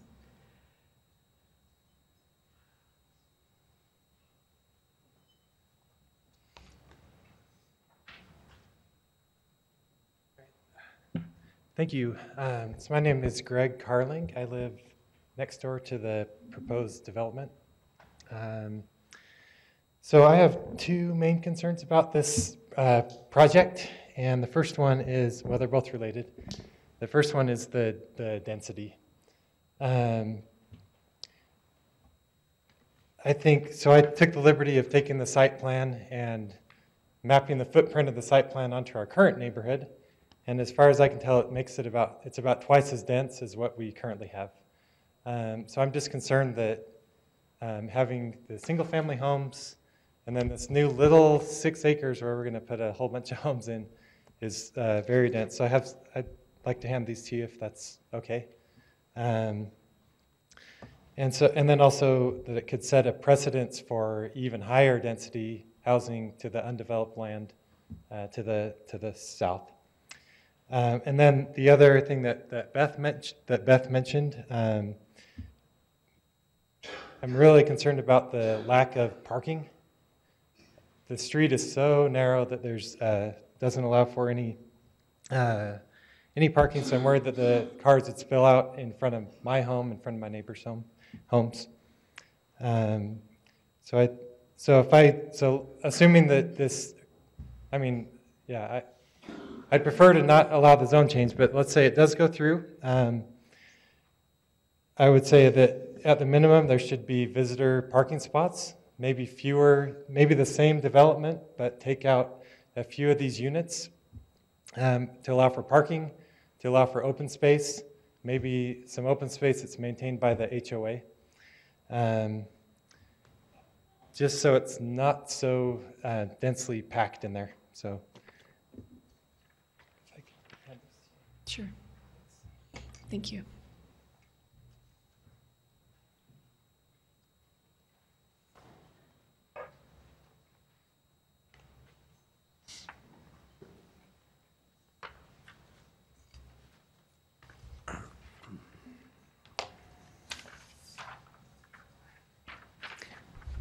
Mr. Davis.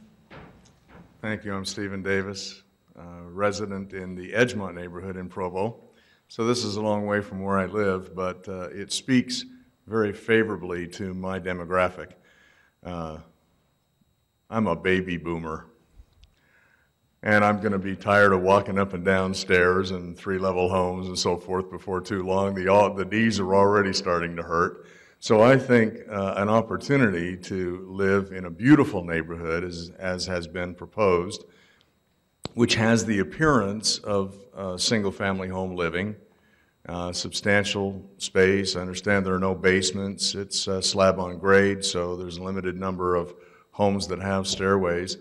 Speaking to my demographic of 55 and up, I think there is not only a great need for that type of housing right now, but that need will only grow over time.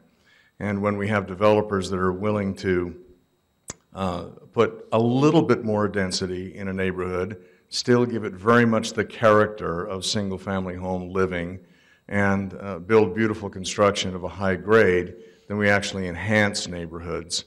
You know, we grandmas and grandpas like to have the grandkids over, and we like to have a little bit of room for them to play, and without having to, again, go up and down stairs all the time, and that main floor living is very, very attractive. I think it'll be an attractive development.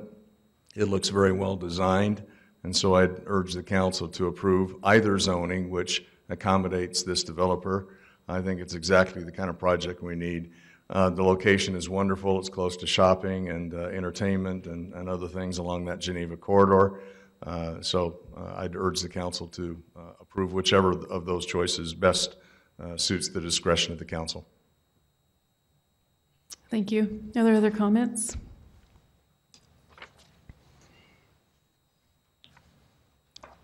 Okay, seeing none, we'll close the public hearing portion of the meeting and bring it back to the council for discussion. Mr. Connect? I'll go second. There was one other thing that we had talked about that I forgot. It hasn't been mentioned here. I believe the proposal that the Planning Commission forwarded to us includes rezoning the entire area as LDR, and that includes the existing buildings. The existing buildings that are, I believe, they front Geneva Road, they fit quite nicely into that R110 zone. So that it's already R110, and so there was some discussion as well about not rezoning those properties again, just so the zone fits the use. And I believe that was discussed as well with the applicant, and so there's no concerns there. So I think that's something we should consider as well. You know, why rezone something away from what it's being used as now when there's the desire is for continued use. Thank you, Mr. Harding. Are there other comments? Mr. Connect? So I like the idea of some variety. We need neighborhoods with variety, but every time we go to visit our best friends in a community like this, it's really difficult to find a place to park as a guest. And I'm not seeing what I would consider adequate guest parking. Mr. Harding? I'm curious, for that community that you're talking about, how many parking stalls, how many parking places do your friends have in their garage and on their driveway?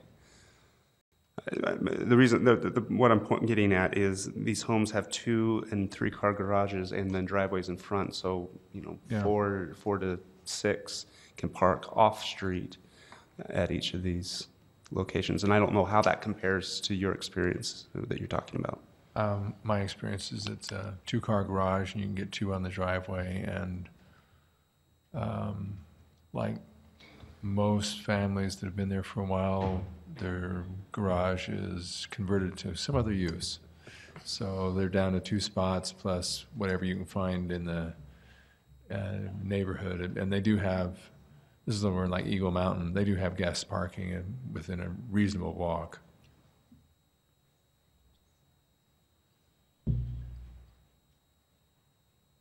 Are there other comments? I don't, was there a response by the developer? Oh, but would you like a response from the applicant? He, I saw a raised hand. Did you have a Oh, okay. response? We were talking about guest parking. I thought your hand went up. I think we are willing to red curb the street. It's a narrow street, we understand that. I live in a neighborhood very similar to this, and we don't have any 3-car garages, they're all 2-car garages. We've never really had a parking problem. I guess if it's something that we're really concerned about, we're willing to address that in CC&Rs. We do not intend for there to be any RV parking inside the project unless you can park your RV inside your garage, which would be something fairly small, I would think. I don't believe there's going to be a problem. I guess question I have is how we would accommodate parking. If you're thinking maybe drop a unit, and then do we need to have a 20-foot landscape strip before we have a parking lot? I'm not really sure how we design that to make it work. Well, I thought I'd ask the question. I don't know if staff has any opinions on that topic. No? Okay. Can I ask if the parking question came up before the Planning Commission? Yes, it did. And I think when we discussed the amount of driveway space we had. One of the things to realize about this, these are empty nesters, and it doesn't mean that empty nesters aren't hoarders like everyone else and may not fill the garage up. But generally speaking, that's not what they're looking for. They want a safe place to pull their car in at night, be able to access the house safely. For those that are looking for a little more storage, we've tried to put that 3rd car option available for that. I guess my experience has been that the driveways generally are remaining empty. But I can't speak for every person that ever lived. I realize that nobody here can, I guess. Chair, Mr. Stewart. I am one of those empty nesters. I can never over. So I wouldn't be able to buy in your development because there's no way that I could ever have a family gathering. So it's concerning to me that there's no off-street parking for guests. Well, I'm an empty nester too, and generally we go to my son's house. He's got a big place. I have 11 children, so maybe it's a difference. Yeah. It's going to be hard to park 20 cars there, you're correct. Or in any other neighborhood in the city.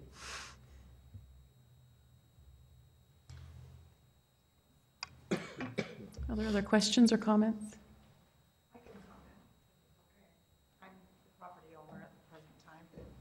name's Cynthia Cook, and I'm actually living next to the development. It's our property. We have walked through Whisperwood, which is the adjoining subdivision. They have larger streets, true, but there are cars and vehicles, construction equipment, campers, boats parked all along the street. I think with their development agreement and with their covenants, I think you get to a certain age. I'm retirement age. I have 8 children. I know how many cars come in and out of Whisperwood because it's a younger neighborhood. I used to run all of my, sports, everything else that you have with your young children. We were always going back and forth. This developer is gearing his development to retirees.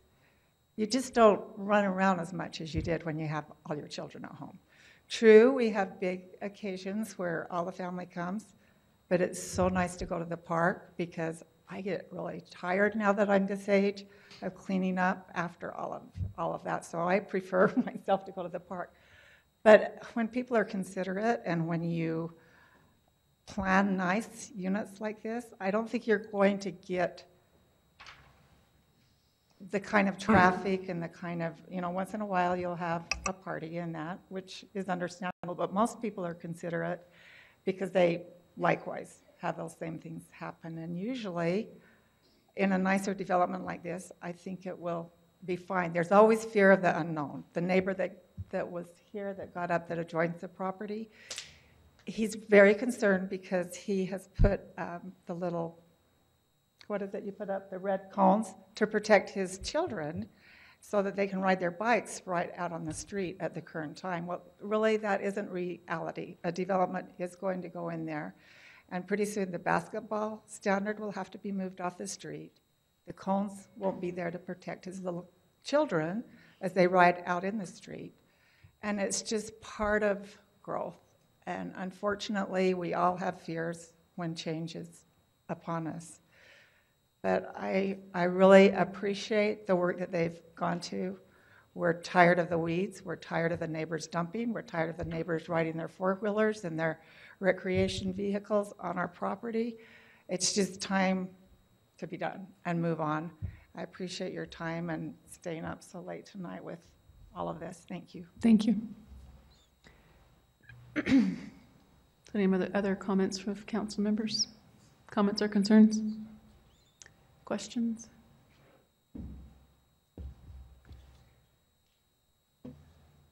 So I have a question. I'm not seeing on the public documents. I thought there was an agreement. Was that just an email that I read that in? Was that an email? The agreement was... The agreement was submitted during the work session last week, and I have a paper copy here. Oh, it was a paper copy that I read. A paper copy was distributed last week. I guess I don't know whether it was scanned and uploaded to the documents or not. Okay, I think it was the paper copy that I read because I remember reading it, but I couldn't find it in the documents.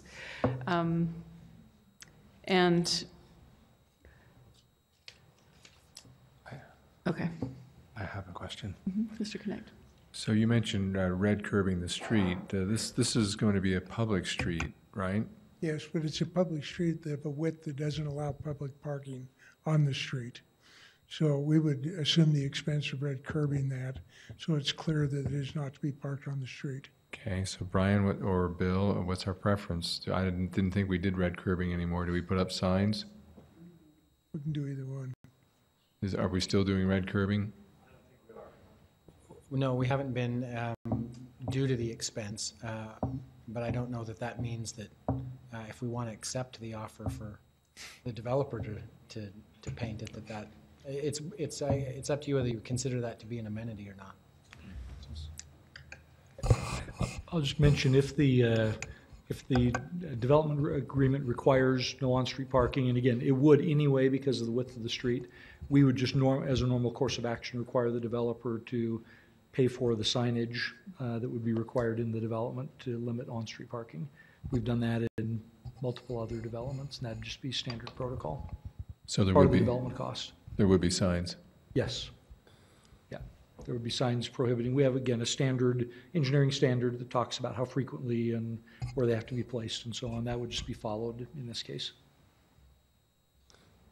That may have just answered my question. I was going to ask, with a 26-foot street, would we expect that would anyone expect to park there? It seems to me that it would be pretty self-explanatory that there would be no parking there. So I don't know what the engineering design standards are, but apparently we have them, and so they would be, expect them to be followed, I assume. I'll answer that. When I go to visit my friends in Eagle Mountain, when there's not enough parking in the guest, they just park on the sidewalk, and the streets are like 20 feet wide, and they're just over the lawns and the sidewalks, and it's just not good.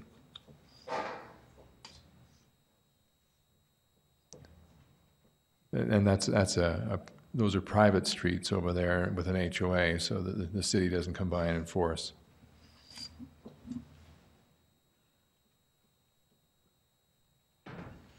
Are there other thoughts or concerns?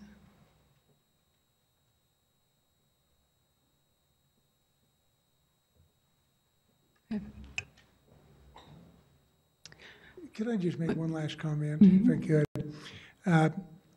One of the nature of an empty nester neighborhood is we're old, we're mean, we're cranky, and we want our neighborhood to look the way we want it to look. I don't think you have to worry about the police being down there and forcing people parking on lawns or anything else.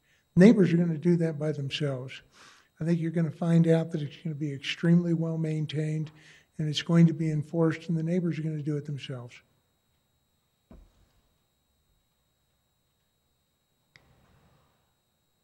So I have a question for Mr. Jones. So if these pictures that they've offered of the materials, the look, the feel, the elevations, the density, would that be enough attached to a development agreement I guess there's the parking issue too, but was that the plan, was to put those pictures with the sort of the boilerplate Yes. Development agreement? Yes, and that's our standard practice, to include not just the site plan, but the elevations and all the other drawings and documents. We can provide elevations that have got a higher resolution, and we would also be glad if you would like us to attach the CCNRs as an attachment to the development agreement as well, if you'd feel better protected with that. And there was a question about CCNRs, whether or not that is a protection, because that actually comes after the development is completed, correct? Right. Well, we discussed via email earlier in the week that it depends. The main protection that gives to the council and to the community is an assurance that those will actually be put in place at the time the development is constructed. But the development agreement itself is not going to require the members of the HOA, it's not going to prohibit them from changing their rules later according to their bylaws. So I don't think it hurts to be in there, and if that helps people with their concerns about RVs and things like that, I don't think there's any reason why we should not accept that proffer. I like that they're larger units. The appearance is very appealing, and the larger units is appealing. Just the pictures themselves, the fact that they're not single-family homes, but they have that sort of quality and that draw of a single-family home. But for this population that doesn't want to have to worry about the yard, having an HOA help out with the upkeep, you'd think that would be a very nice development. So the parking is always a question. It's always a concern because you just don't know for sure. But the fact that there are 3 garages, that there is space on the driveway,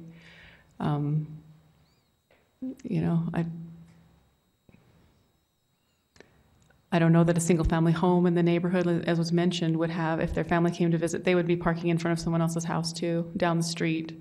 And so that's what I'm not quite sure. Just one moment.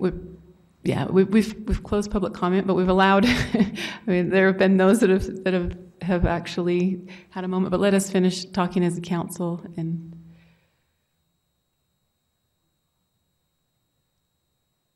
oh, yeah, Mr. Van Buren. Ryan, on the CCNRs being part of the, does that shift liability for enforcement at all?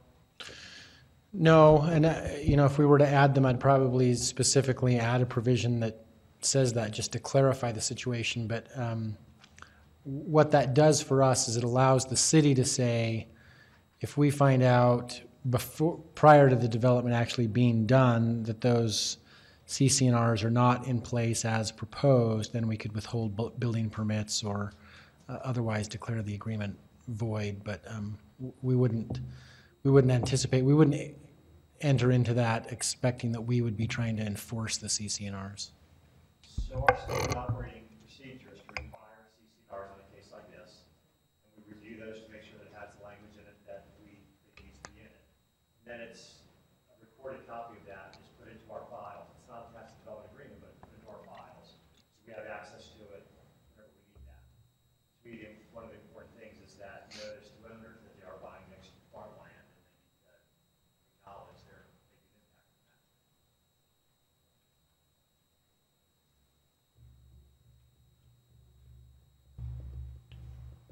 Mr. Sewell. Well, I was about ready to make a motion, but did we have some more input that we're waiting for? You've waited this long, so we may as well. Appreciate it. And I know that the public comment had been closed, but there's some things that you guys have brought up that I'd like to point out. My name is Angie Fisher. I live in the Sunset neighborhood in Provo. We have some similar developments like this in our neighborhood. I have two developments near us. We have one that's a senior development, and we have another one that is not. The senior development is very well cared for. And that's a place that makes all the difference. One that has multiple levels. It sounds to me, as what I'm seeing here, and I felt like it was important that we comment, is it looked, as I looked at those renderings, they're 1 and 2 bedroom units. They're so minimum as to what's going to go there, and the type of a place that's going to be maintained and cared for, I would want next to my property compared to one that might have 3 or 4 units and might be more appealing to rent out in the future in such a way. So I would, as a homeowner, want that type of development next to me. In addition to that, and it's beside the point, is that I'm looking for units like that all the time for my clients. I knock those doors all of the time because there's so many folks who are looking for a nice community to live in.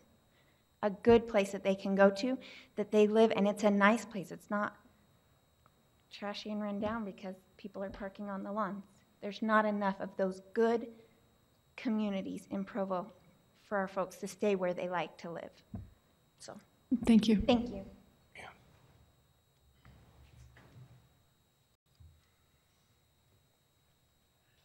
Are there any other comments?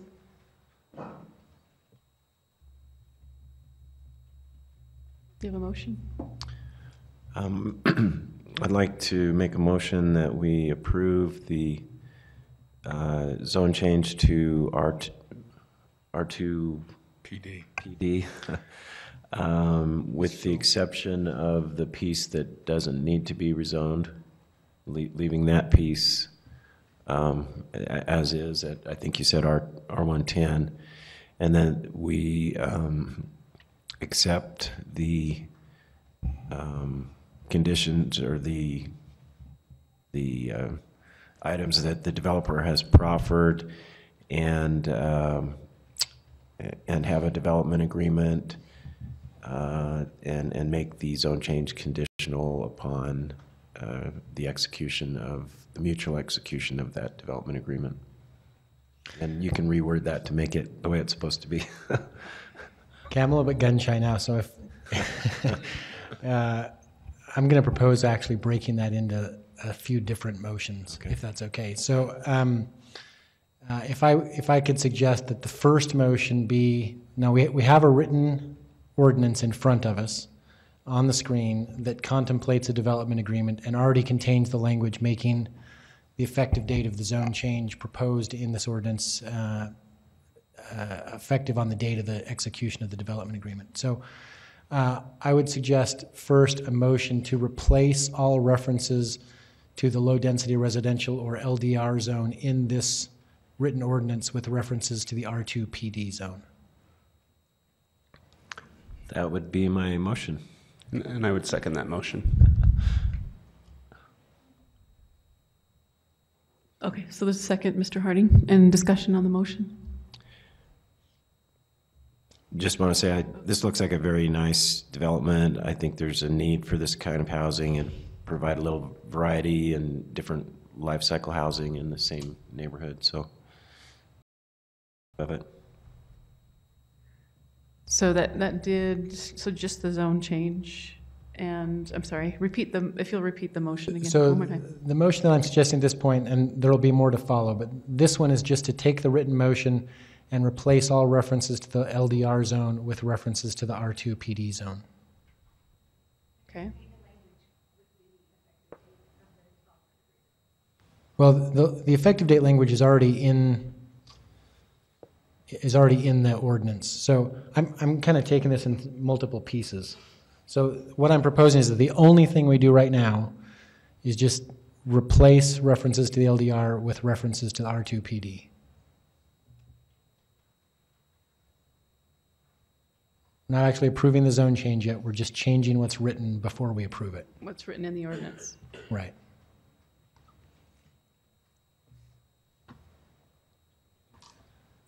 Any discussion on the motion? Okay. All in favor? Okay.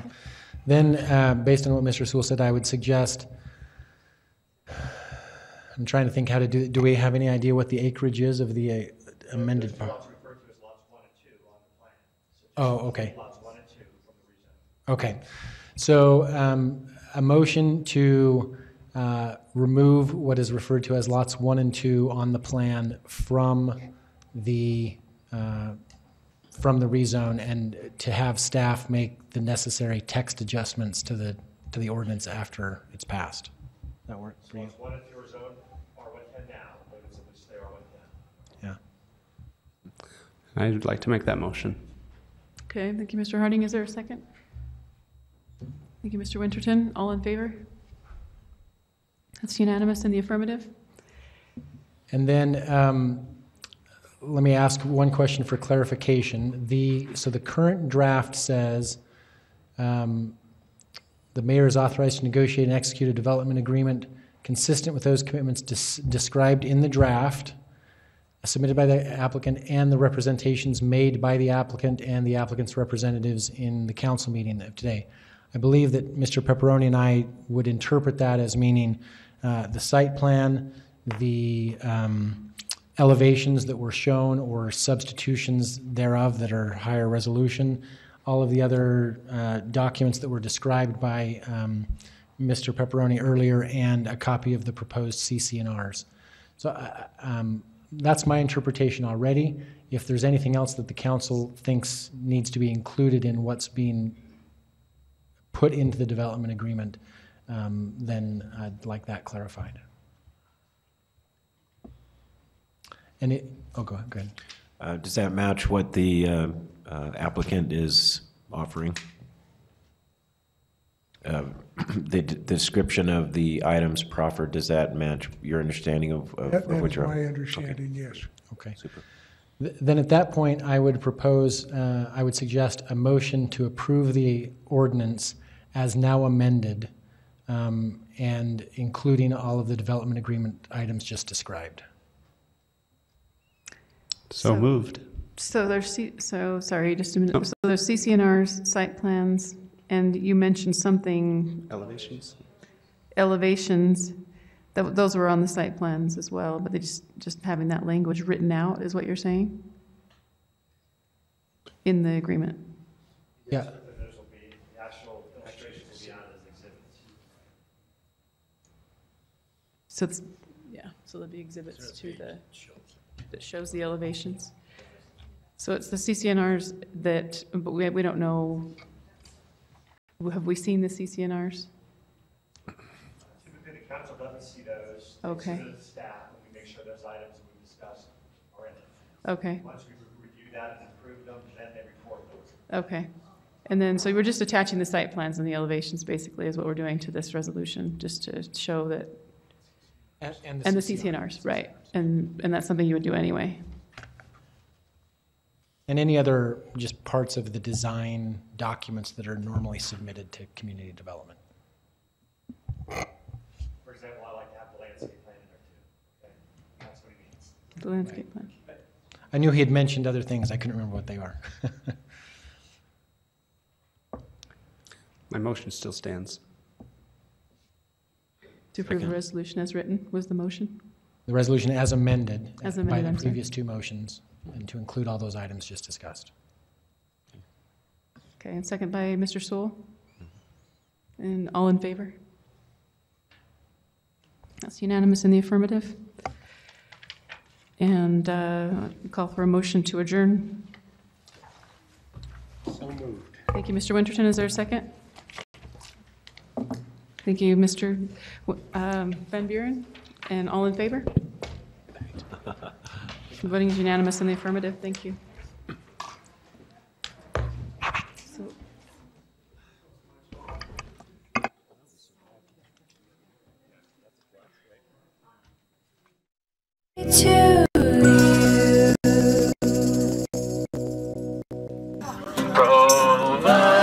Yes, it's true. We love it, and so do you. Hamilton and BYU, downtown rocks and the mayor.